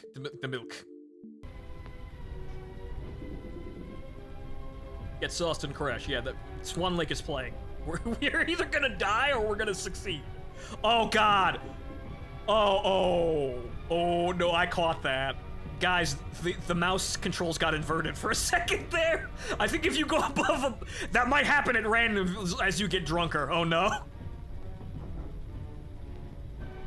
The mouse controls inverted there for a second.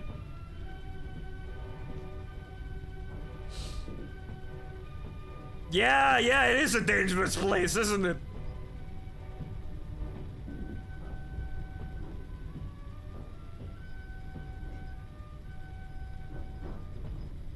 Look outside. Well,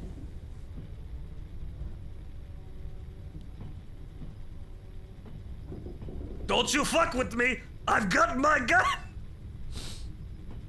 I'm in the mood. And this is the episode where the humble dork machinist gets really fucking drunk at a dangerous situation and starts acting in a way that makes the sword bitch aroused. Yep, that's that episode. We all know what episode it is. It's time for nerd rage.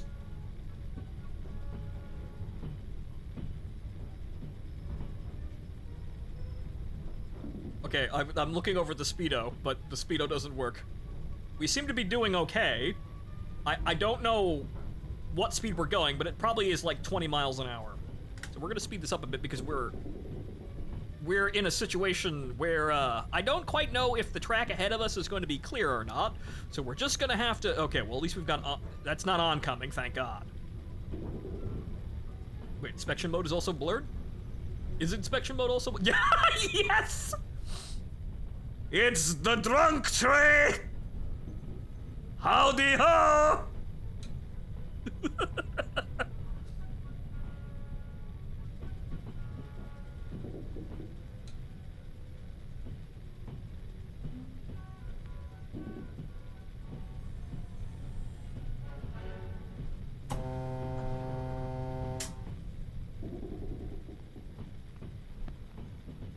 He's moving much faster than us. So I can tell that we could probably stand to go up to 10 and probably cruise at normal. Any faster than that, would probably be a bad idea, so I'm gonna hop down to 8.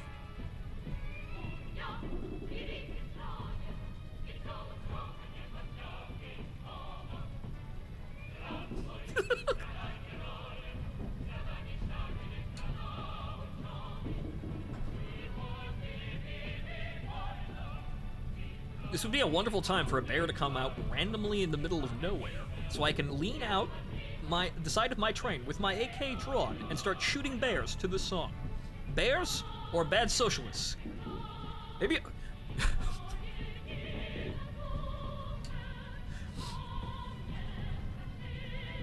Ladies and gentlemen,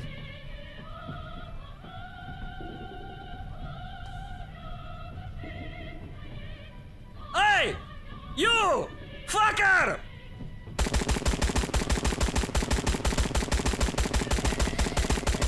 Yes, you! Fuck you!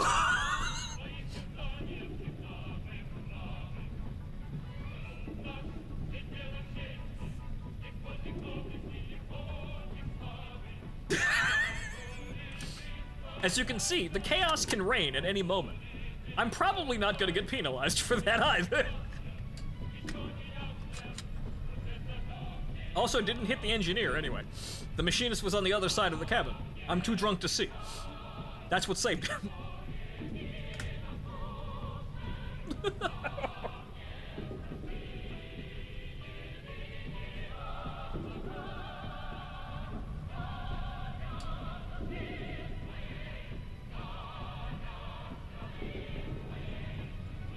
We're just gonna have to go and hope the entire machine doesn't explode on us, but now I know, at the first stop, grab a couple of extra speedometers, because that's incredibly important.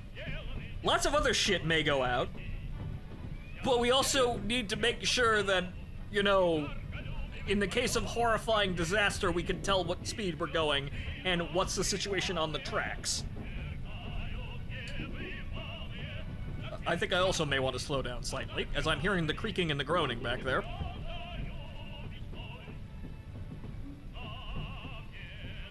Again, if we hit an oncoming train, there's nothing I can do other than attempt to stop, and if we can't stop, bail out.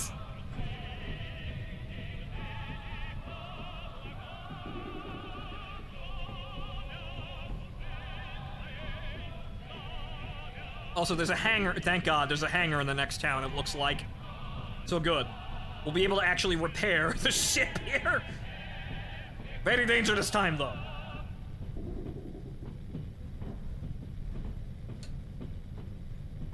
Slow down. I can't tell what fucking speed I'm going.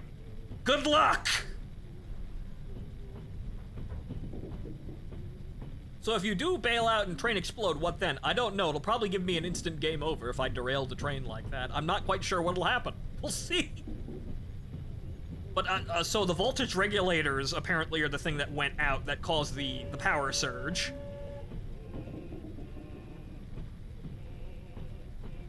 So that can happen probably at random.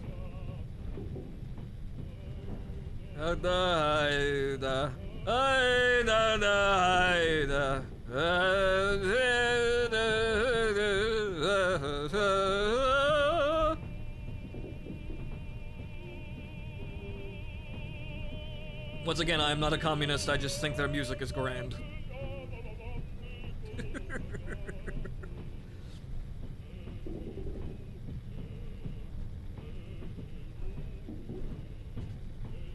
Grand Theft Traino. Just board a new train and keep going. Yeah, just walk through the wilderness with my AK drawn. Look for an oncoming train. Shoot the engineer dead and get on the train. Just attempt to hop onto the train while it's moving. Open the door and shoot the man dead.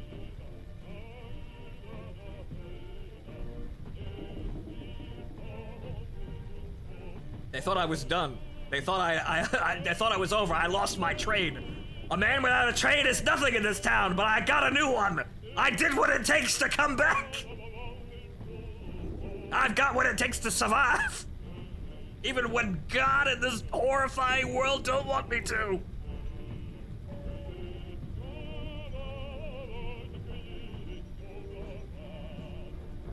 Осветите вагоны станции, мочащина по пятому железнодорожному.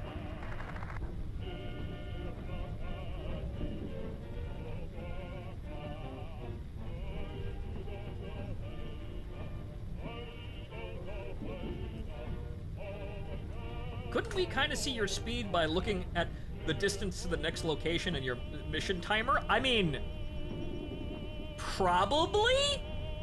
That would be a form of dead reckoning, I suppose?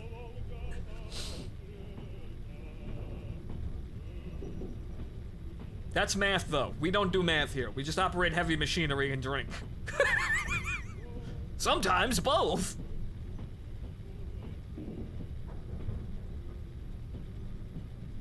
But okay, it looks like we're limping into the situation here. Okay, we should have enough speed to make it through the area. Let's just get on with it as we're coming up on a station. I can't see, even the UI is now trying to kill me. I can't see what's in front of me.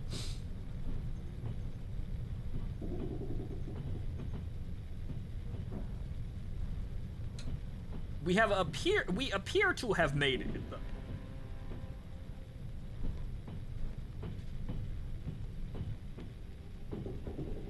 Well, who else is on the radio?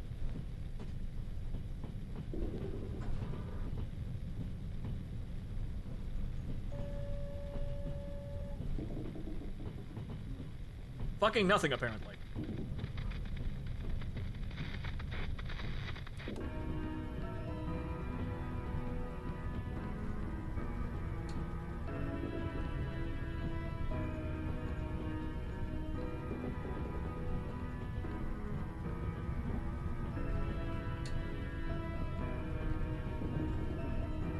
Is the train fixed? No, we're pulling in now. We've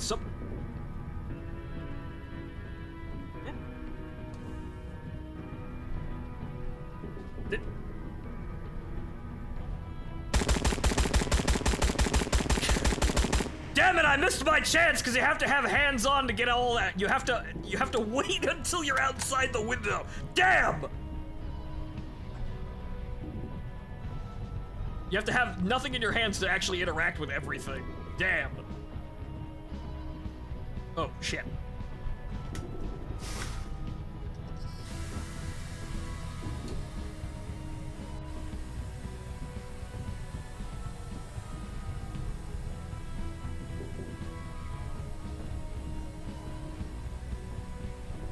That's as much break as we can get. All break. All day. All break.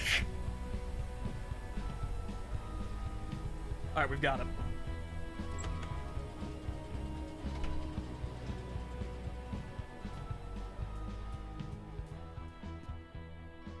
You were moving at something like 27 kilometers an hour. Good that somebody else, good that we have a navigator.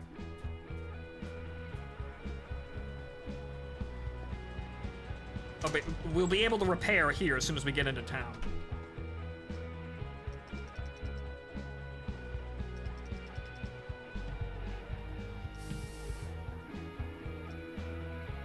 Okay, where are we in? Okay, 4, that's fine enough. Okay, brakes, that's good. That's good.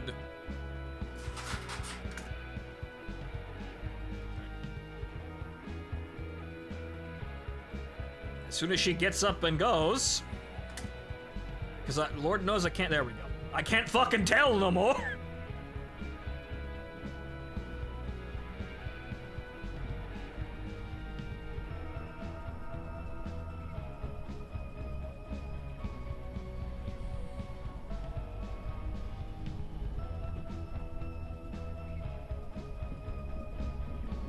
But I suppose the difficulty for the mechanics here is coming on a bit slow here, but they are here. This makes me, you know, obviously I want to get more comfortable with the game and operating it for long periods of time before I want, like, to up the difficulty here, but I could definitely see an apocalypse mode where the wear and tear on the parts is more extreme, there are more random events that happen, you know, shit like that. You could definitely make this a little bit more action-oriented. Or rather, a little bit more eventful, but obviously this would make the game extraordinarily difficult. But this is acceptable so far as a learning period.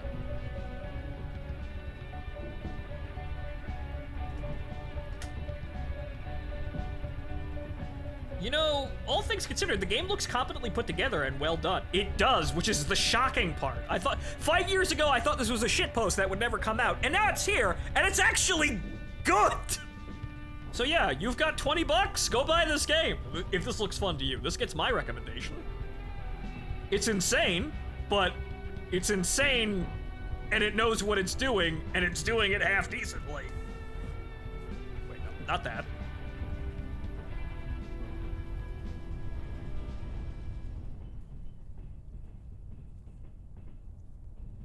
Okay, almost over the line. We can just sit here looking at this. I suppose what you could have is the signal guy, when he's not doing the signals, just kind of sit here observing the, you know, just sit here in inspection view and observing the situation from here. You know, micromanaging, you know, just like he's sitting, he's got himself a panel, right? Like where he gets all the readouts from, you know, the states of all of the machine, you know, of all of the parts, like you can do like inspection mode gives you. That should be good though.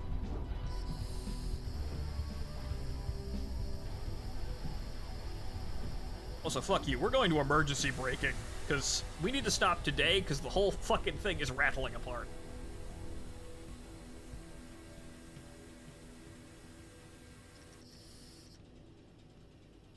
Okay, so now we have to go and fix everything.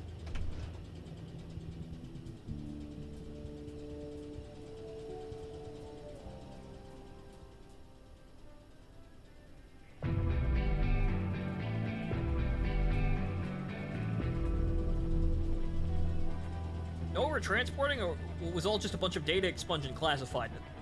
That didn't seem to be, like, anything important. Okay, so let's have a look-see and let's go over the full extent of the damage here. We could pull it into this. Вагоны до станции Сокур готовы к отправке. Они стоят на станции Мачище у платформы номер 1 на 4-м пути. I guess we can pull it forward a little bit.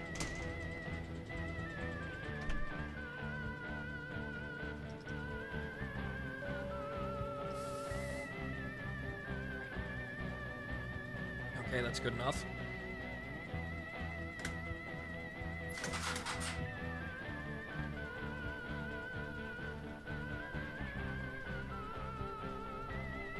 a hangar on the other side of the town, it looks like.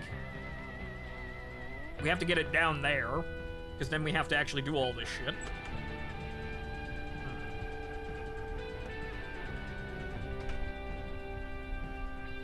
Making sure I close the doors there. So we have to actually, the machine needs an overhaul here, and we've got some things to sell. Hopefully, you know, they're worthwhile. We've got some parts to get rid of, but we generally need to overhaul we have to have an overhaul of all the major systems, the speedometer, all the heat, well, we've got one heater that works, so we're not freezing to death.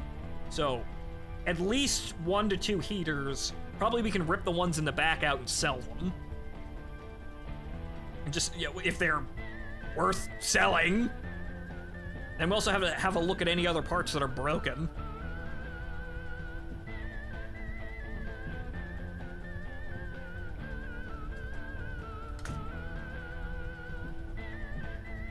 It's the we're laid up for maintenance episode now.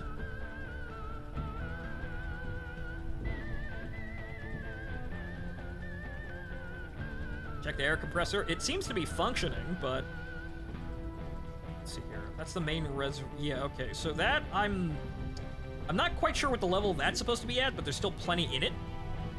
The lines are good. The brake reservoir itself is empty, which means there's no residual compressed air in it, which is good. That'd be bad. Voltage is holding only slightly under the required amount. So the required amount is 3,300. It's 3,200.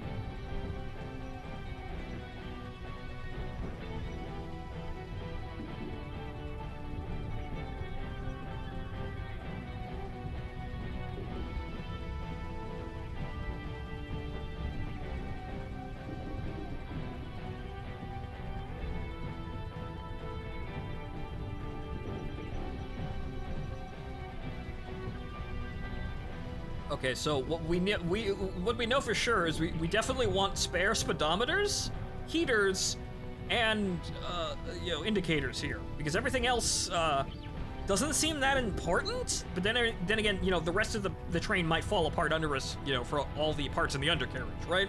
There may be more parts than what we have, but in order to operate the train, that needs to work, and that needs to work, and the heaters need to be, you know, functioning, or at least one heater. Because we're only on one heater.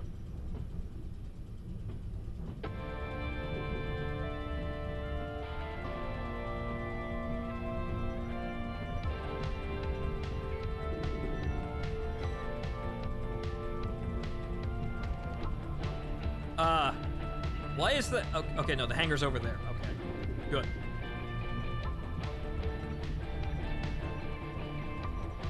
Because I saw the next hangar flip to 11 kilometers. I'm like, no, but it's right over there, so good.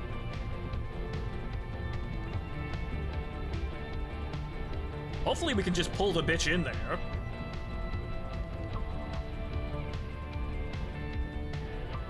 I may have to flip the switches in order for them to go to the right places, but hopefully we can just pull into the hangar to make maintenance a little easier. We have all the parts on hand right next to us rather than having to run back.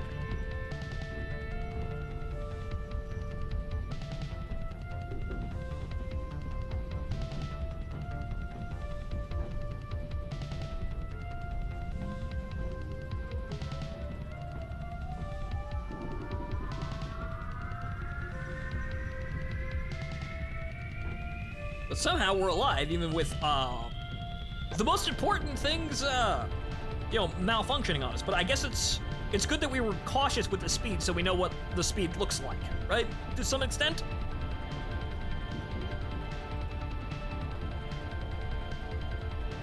All we need is Chernobyl exploding in the background. Yes, again, this is a 4-player co-op game, but, you know, with more intense survival mechanics, right?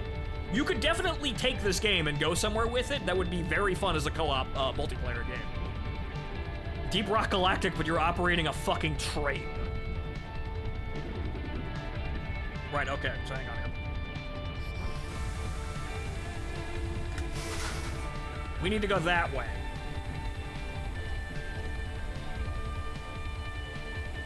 Actually, shit, I may have actually gotten away with that. I may have actually stopped just in time.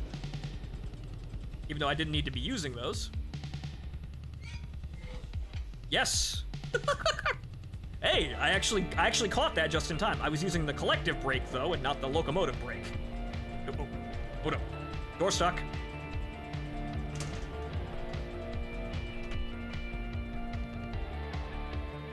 Okay. Brake pressure's fine though. Okay, so we'll just pick up more speed. Pull us into the hangar. What is Deep Rock Galactic anyway? It's, well, an extraction shooter, but you're dwarves digging for mineral riches.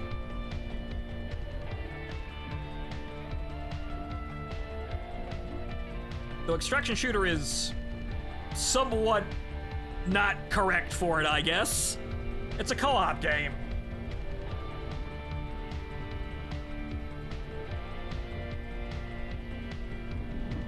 Probably don't want to hit the E-brake position all the time. You'll wear out the brake cylinders way quicker. Obviously, yeah, but we want to stop when we want to stop.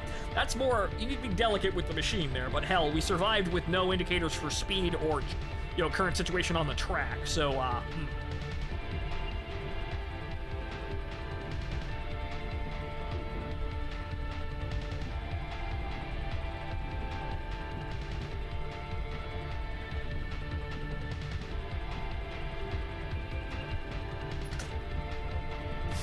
should be able to coast in there.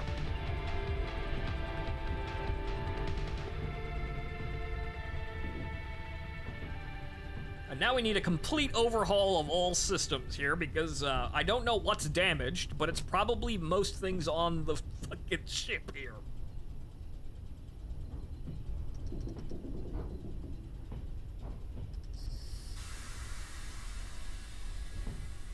Little too fast there. That's definitely wearing on the brakes, but, well, we're stopped, and I'm going to be fixing everything anyway. Okay, so let's have a look. How bad is it? Okay, so, yeah, those are the brake cylinders. Yep. Okay, right, so that's 87%. Actually, most of it's okay.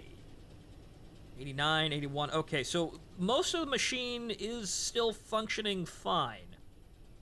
Coupler, decoupler, these are all used, but their durabilities are okay. The brakes need to be changed. Actually, the brake on this side, rather strangely, is the one that's getting worn. Odd. Everything else seems to be okay. Okay, and shock absorber, apparently. Right, that also needs to be fixed. That's okay. What about the other ones? These aren't wearing nearly as bad. So that's not too terrible, all things considered. Compressor, cooler. All right, compressor is working at specification. Okay, what? Attention control button. The attention control button went out. It's probably connected to the signalization. So the signalizer is probably connected to that, so that's the brake handle also. The brake handle's wearing too, as is the main handle. Good lord. Okay, that's at 99. Obviously, all of the heaters are fucking broken. That we know that already. Okay, so okay, compressor. Those are totally fine. These fuckers, voltage regulators. Yeah, those need to be replaced. And everything back here is broken, but these aren't being utilized, so they're not necessarily critical. We can just scavenge the back cab for parts and only drive it forward. Also, the lights went out, apparently. Yeah, nope, that's out, and that's out. I didn't notice the lights.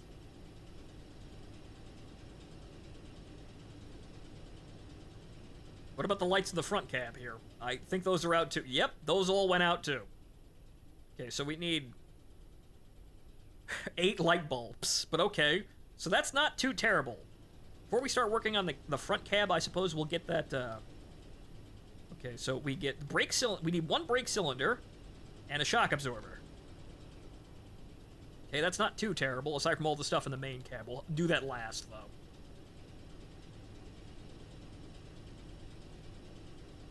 As I would say at work, pre-trip. Yep. Mm-hmm.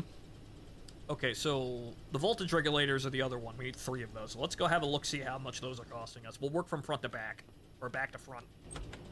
So obviously, we don't have to, we know it's broken in here, but we'll get to that in a moment. So let's go see about those voltage regulators and how much those cost.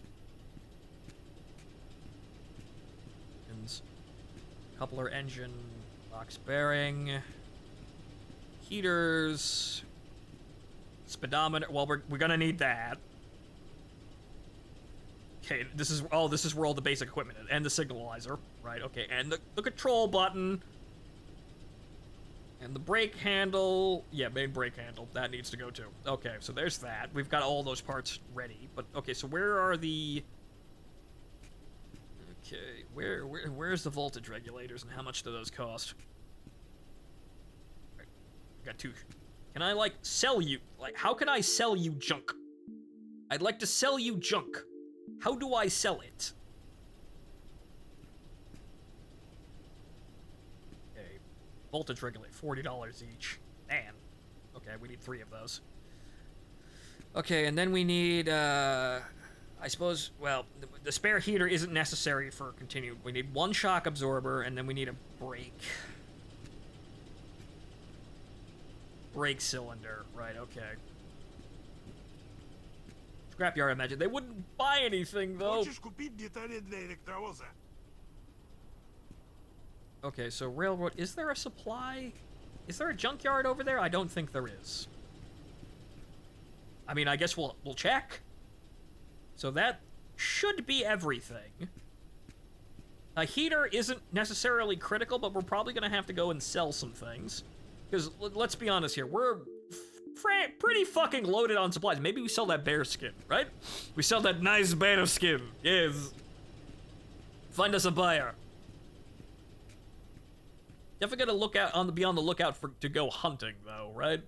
That should be if we can find somewhere to sell our shit, we can, go hunt some animal pelts and, meat and things like that. That probably balance the books. But okay, so first off, voltage regulators in ship 2. Okay, so where are the regulators here? There they are. Okay.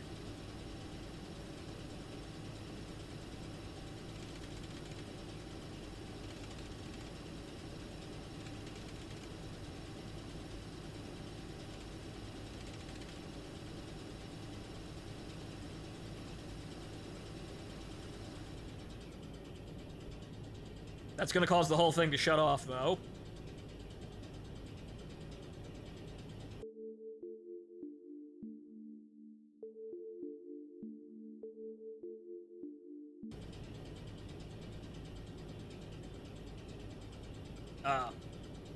What do you mean? Wait, what?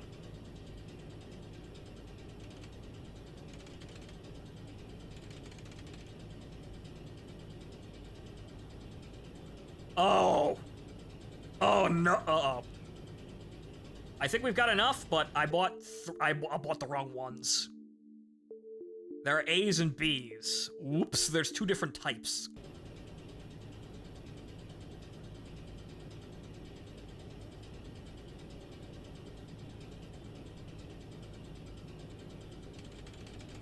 Probably want to shut everything off before you do this, before you get shocked.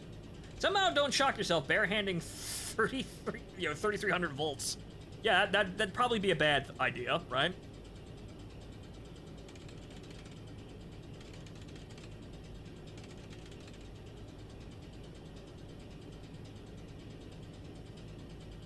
It'll be fine.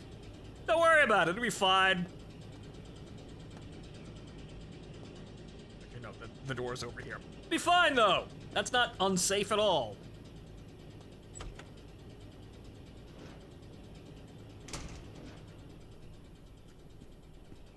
Okay, where are the regulators?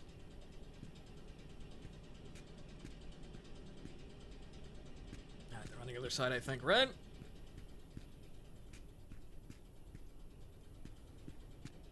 Right, A's. Okay, we got just enough, so hopefully hopefully when we go back to town I can sell a lot. Oh, right. Here's the door.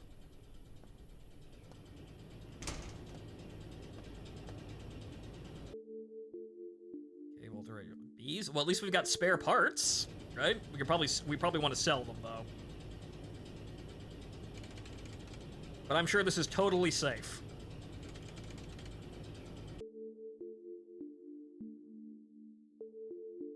Wait, one of these was okay? Huh?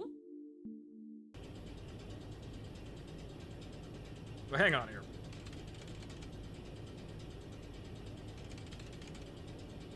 Did I do a stupid and put the broken one back?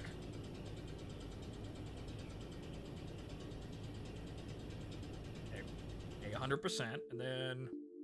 Okay, no.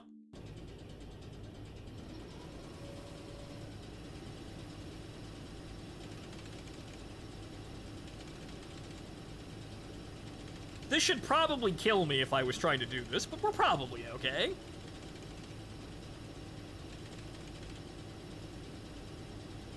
Okay, so that's all safe and secure now. We're nearly out of money, but we've got plenty of food anyway. Okay.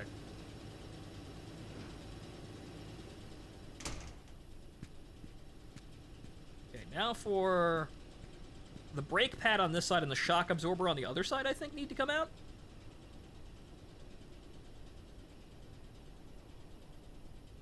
Okay, hang on here. Inspection!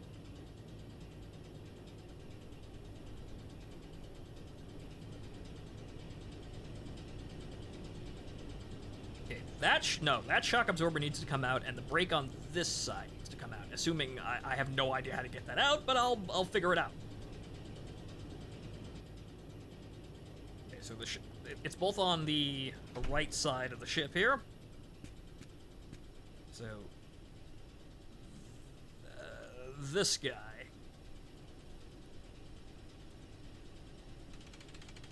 Very large bolt.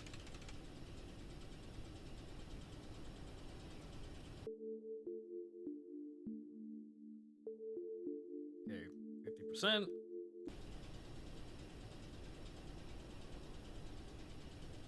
Okay.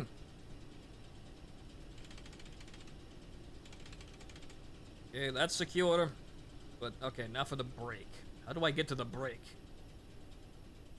Oh, okay, ugh. Okay, it's all over there. Can I, like, squat down a bit? No? Well,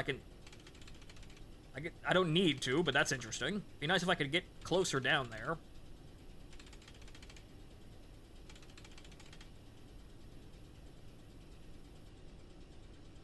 Okay, brake cylinder. Now where does the other brake cylinder? Here it is. Okay, so this is the one that's worn. Replace this.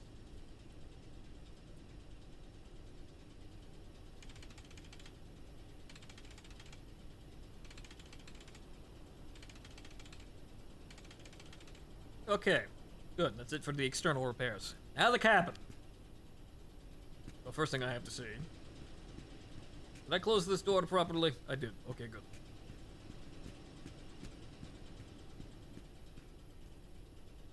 Okay. Now I gotta replace everything in the fucking cabin.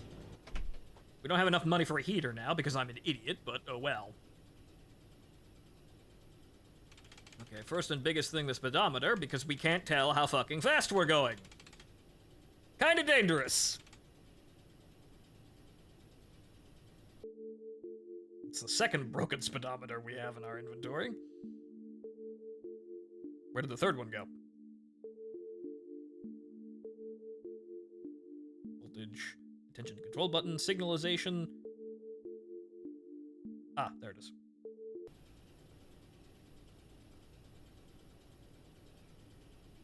I get that it's a mechanic, but it feels like the parts degrade almost a tad too fast, but that's me. Well, the mechanics have to matter, so they have to be a concern. And we have traveled, like, what? I want to say damn near, like, 50 kilometers already, so that's a fair distance. But the parts have to, the mechanics like these have to matter for them to actually be effectual.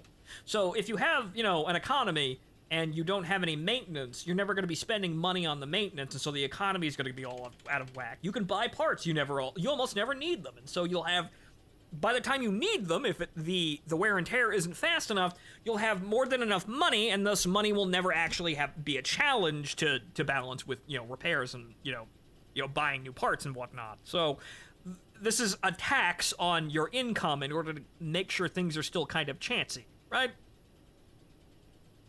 Okay, so. Okay, now we need to get the signalizer off.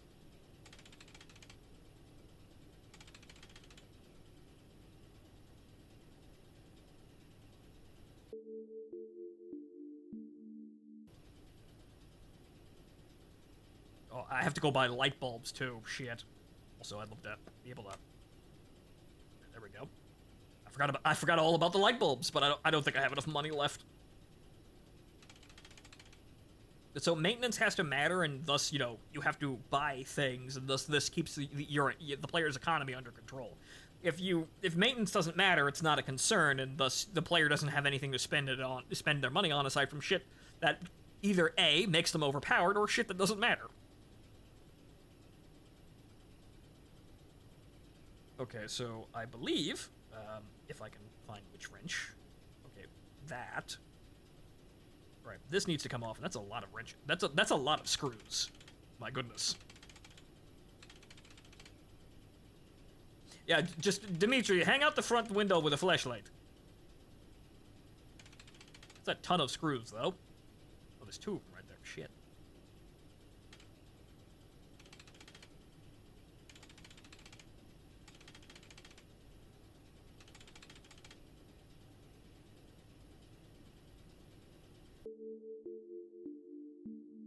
Put these down here, as they are broken parts.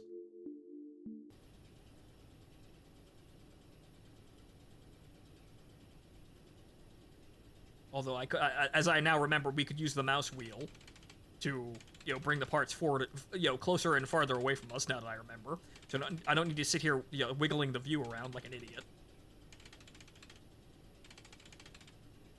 I'm a learn by repetition sort of person, though. Hey, it works. Okay, so there's that. How do we get the brake handle off, though?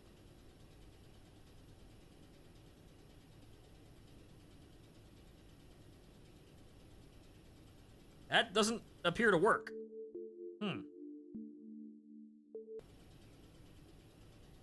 Gotta just slap it up? No? Okay, so how do I get this off?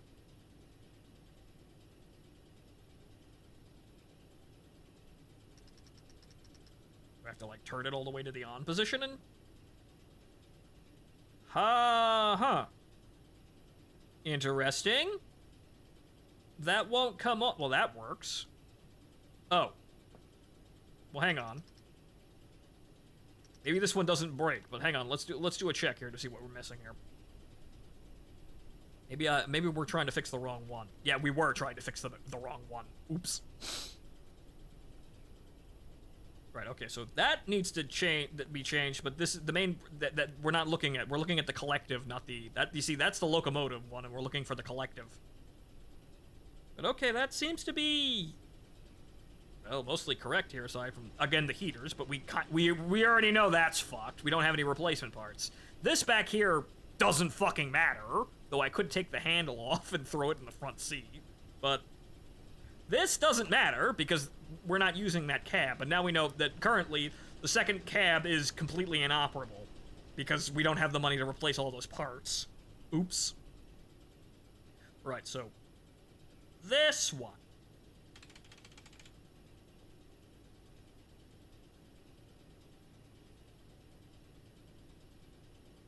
Okay, screw that in. And we're good. Okay, so do a rundown of the ship here. Make sure all the doors are closed and nothing's fucking hanging out. But that's service that's made us basically broke, but it's complete. We're operating again.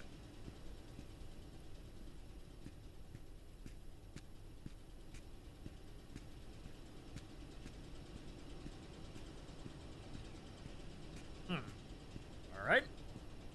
All the doors are closed.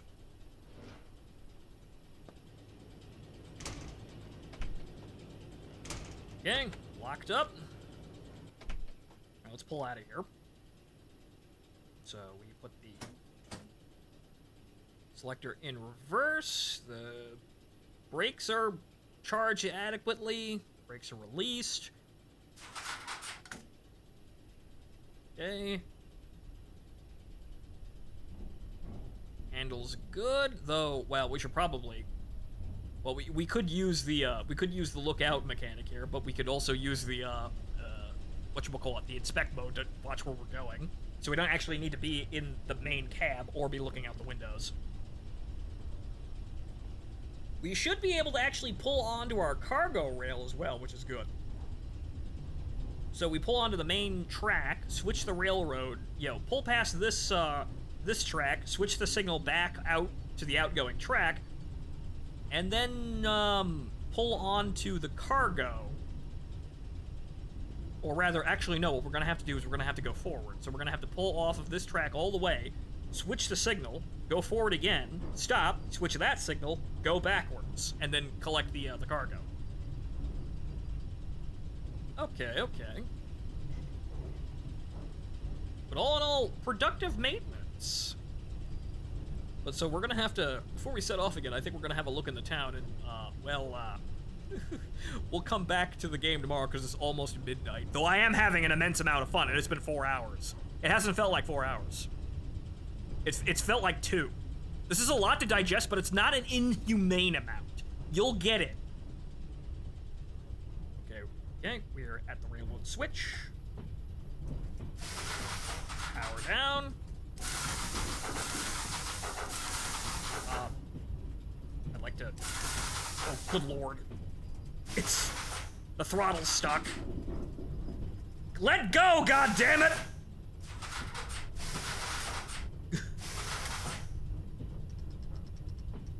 That was unintentional. Oh, good lord. Are we gonna hit anything? Jesus. Okay, that was not what I intended to do, but okay. Because it got stuck on the handle.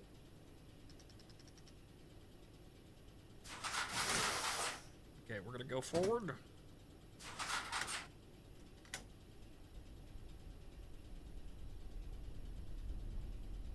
And after all that, we're going to Tokyo 3. What are you talking? What?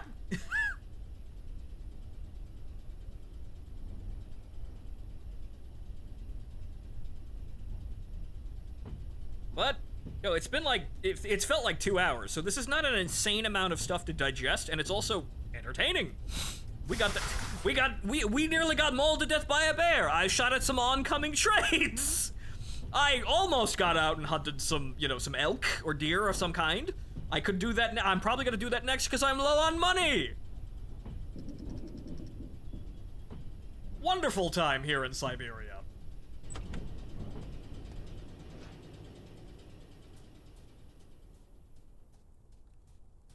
So yeah, if you wanted this game, you wanted me to know my opinions on this game, and if I recommend it, I do. It's good. Get it. I just wish there would be I'm not sure if there's going to be multiplayer or not, which would be fantastic if there was.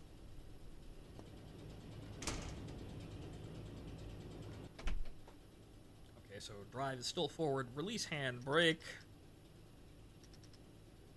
Right. Okay. Pressure's still fine.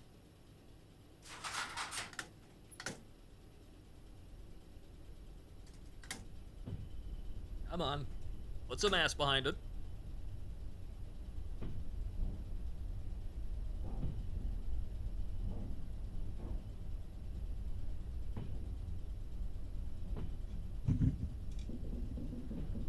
But time flies when you're having fun, and this is definitely a lot of fun.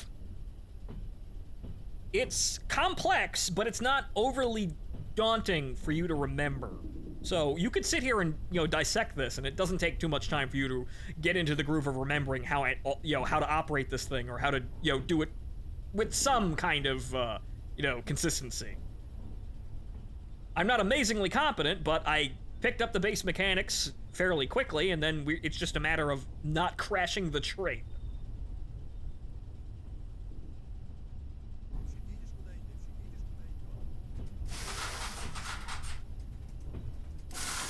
Oh god. Stop that!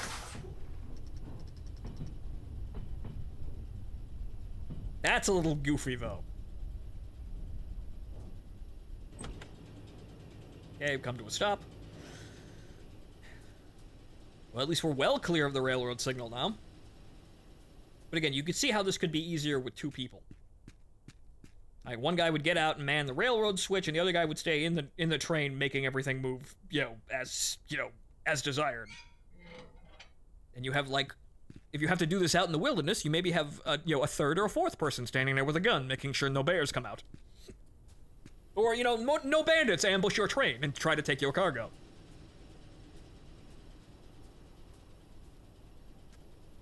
You could do more with this system other than just be, kind of a quirky, chaotic game, in Russia. You could do more than just simulate the Siberian wilderness. No, you can do vastly, vastly more. Hey. I'd like to not apply the brake, please. Hello? Hi? Oh.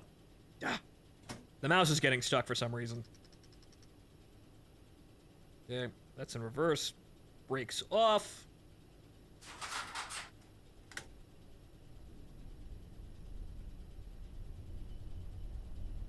Sorry, I've had a few drinks and everything began to shift in the shape of an Evangelion's cockpit. That'd be interesting, wouldn't it? That would be interesting.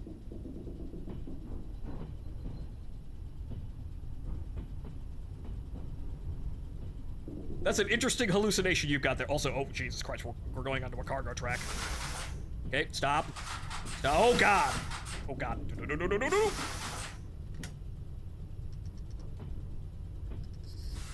Stop.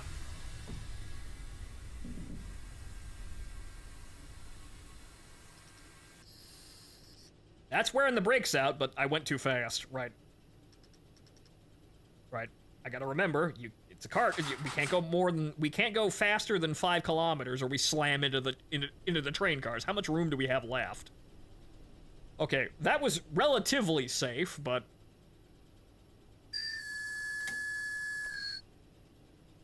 a little bit of an overreaction on my part. But we're trying to maintain safety here. But hey, wearing in those new brakes, breaking them in.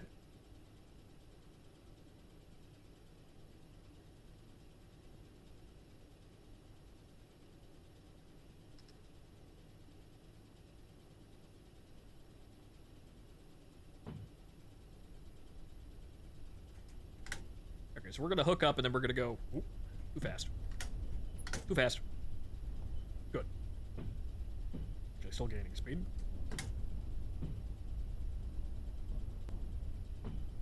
You know what'd be nice?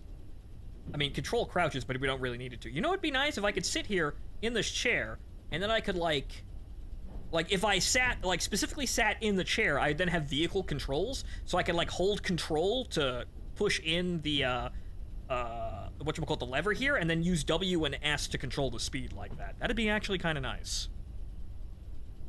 So if I could sit in the chair and then, I wouldn't have control. Control would, engage and disengage the main handle, and then forward and backwards would bring it forward and back, or mouse wheel or something like that. That'd be nice.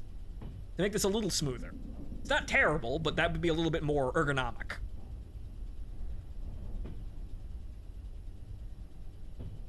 Okay. While we're sitting here, the hangover meter is going up again. Let's have a beer.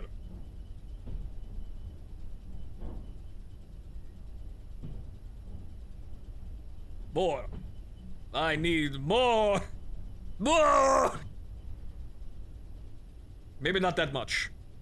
Nah, fuck it, no more. We can handle more. Okay, that's a little too much. Does it add too much? Have a banana. Maybe the potassium will help us.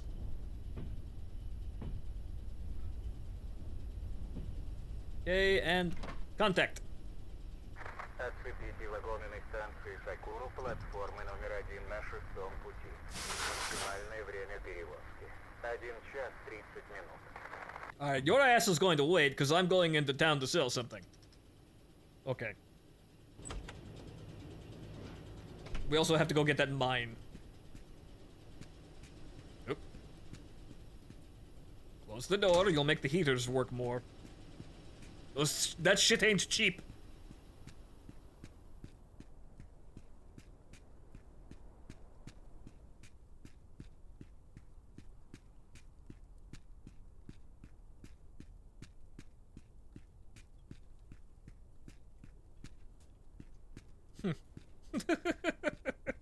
You know, with the mention of the Ava cockpit and me being drunk and starting to, everything starting to sway around a little bit, what if the driver of the train had to deal with sanity problems or they started seeing shit? What if the train's not a train, but it is a train? But it's definitely not just a train, get me?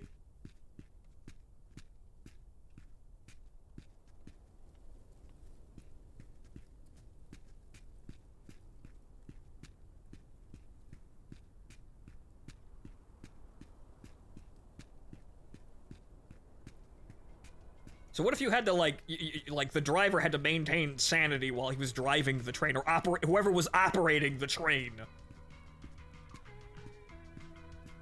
Хотите что-то купить? No, I'd like to sell something so I can get this shit out of. Though actually, wait? Wasn't there a scrap? Yeah, there's a scrapyard. Oh yes, good.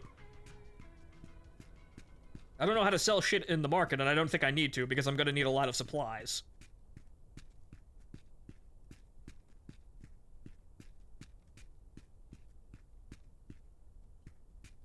Nah, run across the tracks. What could possibly go wrong? I don't think any of these are electrified. I don't think. I don't see a third rail no more. Or nowhere. It's fine, probably.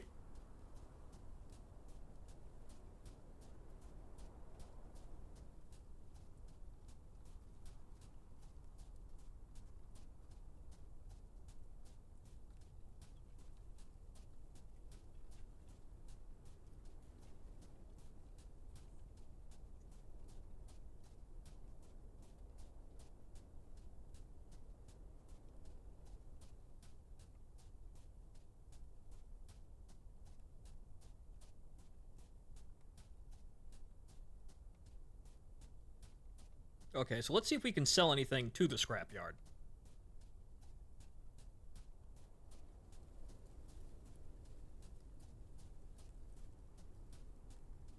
Okay, well, first we have to get in there across this fence, so I suppose we have to go all the way around.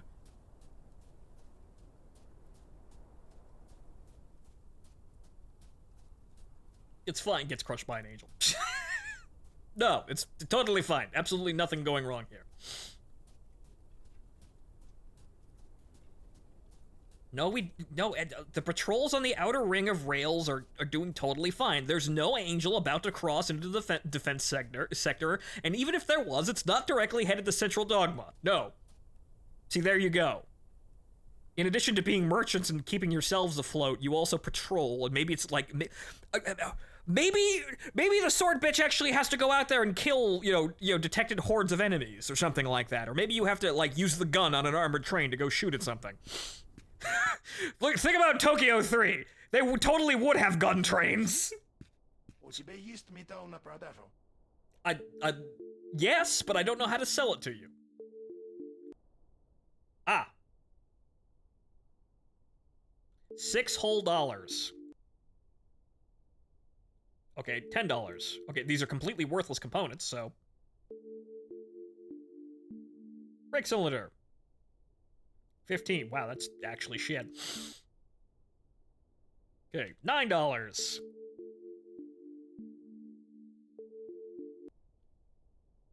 $12. These are not used. How much do you want for these? Holy shit! They're $40 and they only go for $12 to sell back? Jesus Christ.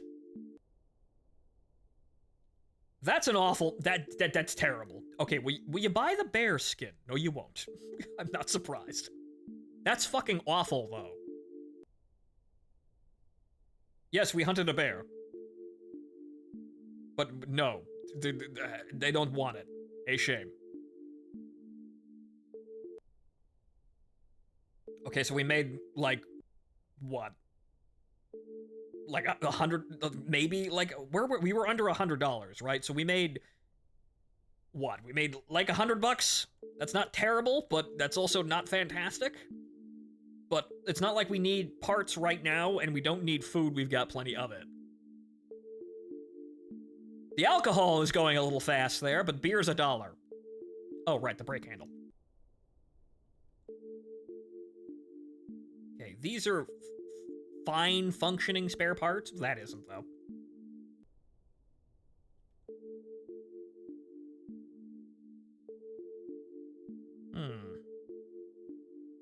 Okay, I don't think I have anything else I can sell you. No, it doesn't look like it. But we've got plenty of ammo for both guns.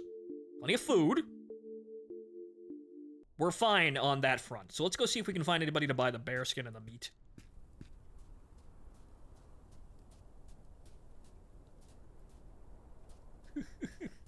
The alcohol maybe cause me. Sonya, you sound like you need a little bit of water there. From one drunk to another, I think it's time to stop. Right, so let's see if we can sell our bearskin, and then we'll probably call it here. But I want to play more of this, because holy shit, this is like a time capsule. I felt like I was here for 2 hours. It's been 4.5. So, this is a fun game. The craziness is a little bit subdued, but we went through the story mode and through the, whatchamacallit? You know, through the tutorial. So the pacing is going to be somewhat even-handed, I suppose, right? There's probably some kind of structuring to it, so it probably doesn't get too insane too fast. But this treated like a roguelike would be fucking fantastic, and I hope that's what the other modes are for. So, on the outset, I like what's going on here. It's got enough detail for you to feel like you're doing something and using your brain, but it also has, you know, elements for really crazy moments. They're not quite here yet, but, well, you know, if I drink enough, that guy starts to look like a bear, right? Don't you be trying to steal my picnic basket there, Yogi.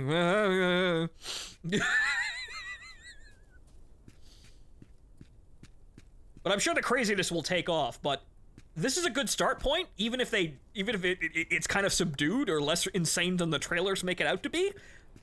It probably gets more insane though, but they could definitely update the game since this is version 1.1.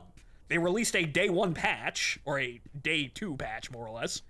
So the game has just came out yesterday, and had its first update to, you know, tend to some crashes today.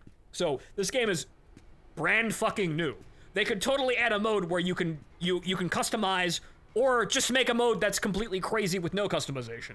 Just tick this box if you're insane. Okay, so do you want to buy the bearskin? How about you? Who want to buy bearskin? Does anyone want to buy bearskin? All right, what about the mafia shop? Will the mob buy the bearskin? What do I do with the bearskin?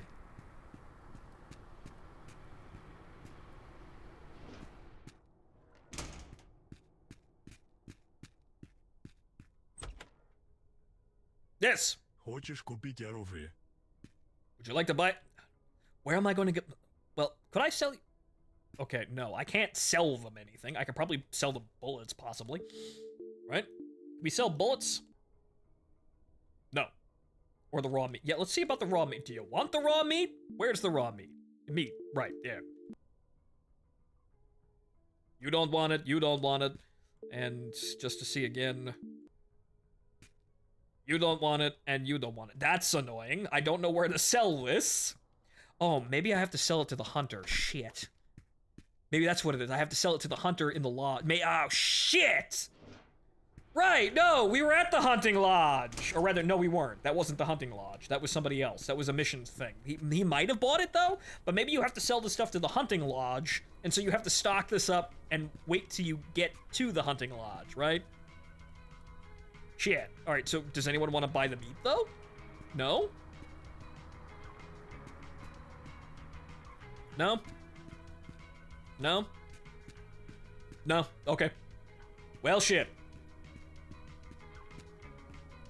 Okay, so how are we on drinks here. We've got like 10 milk, right? We're good. Yeah, we're good. Totally good on supplies. The money could be better, but I suppose, yeah, we're gonna have to go to the hunting lodge to sell off all of the animal pelts because nobody in town will buy any of this shit. What, you don't go to the butcher and sell them, you know, deer and bear meat? What? There's no taxidermist or no, whatchamacallit, tailor, right? That would buy the bear pelt? No? Nothing? What is this society? No wonder we're crumbling. No one's made a wiki yet. It's only a day old, so I'm not surprised. But this game is getting a lot of traction on Twitch. There's like, according to Twitch currently, there's 1.2 thousand people watching this game. So, that's a big number for a game that came out of nowhere. Helldivers had a wiki day one. Well, there was also like several 100,000 people on that shit, so not surprised. And also, that was also a sequel. But yes, we're paying attention. You're making me regret fixing that thing. But okay, ladies and gentlemen, that's gonna be it for today because it's midnight. Exactly midnight. Right, so I like this game. I like it a lot. I believe it's like 17 bucks currently. It's under 20 if I remember correctly. If any of this looked fun to you, go and buy this game. You try your hand at it because I think this is actually going to be a really special, like, retarded game. Because it's fun. It's also, the concept is also insane and loopy. So this is actually fairly well put together for what it wants to be, and that's the scary part. It's absurd, and it's well put together. This, I don't know where this game is going to go, but it's perfectly playable as it is right now as a finished product. They could add more, yeah, but it doesn't seem like you really need much more for this game to be entertaining for like 20 bucks. So I think it's good to buy right now. Would this be amazing with mod support or something like that? Oh dear God, it'd be absolutely horrific. It would be the most absurd, insane thing you've ever seen in your entire life, even more insane than the concept is already. This would mod support or workshop support would be just horrifying to behold. Multiplayer? Even better. Does it need these things, though? No, not really. Not really right now.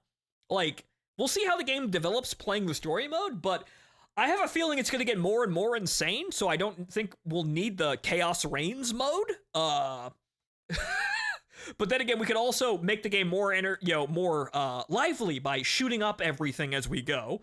We could just be the fucking murdering, the murdering machinist as we go across the Siberian countryside here. So, we could make it more lively if we wanted to, but the game seems to be all right, and maybe we won't need to be, basically, maybe we won't need to hurry it, right? Maybe the things will pick up, and we won't need to, we definitely won't need to hasten the chaos. Maybe it'll become more than enough fucking chaos. But right now, honestly, this game is actually, to me, worth it. So if it looked entertaining, go buy it. Trust me. And we'll see where this game goes. But this is one of those games where it doesn't seem to need work. Like, there might be some crashes and bugs, but they're fixing those. I haven't seen a crash or a bug. So this is not an early access game that appears to need a roadmap or anything. No, it's here. It's reasonably complete and seemingly well put together. It's fine right now. You don't need to wait for anything. So go buy it if it looks fun. But ladies and gentlemen, that'll be it. It's midnight. I have been your host, Phontomen. I will see you next time. Good night.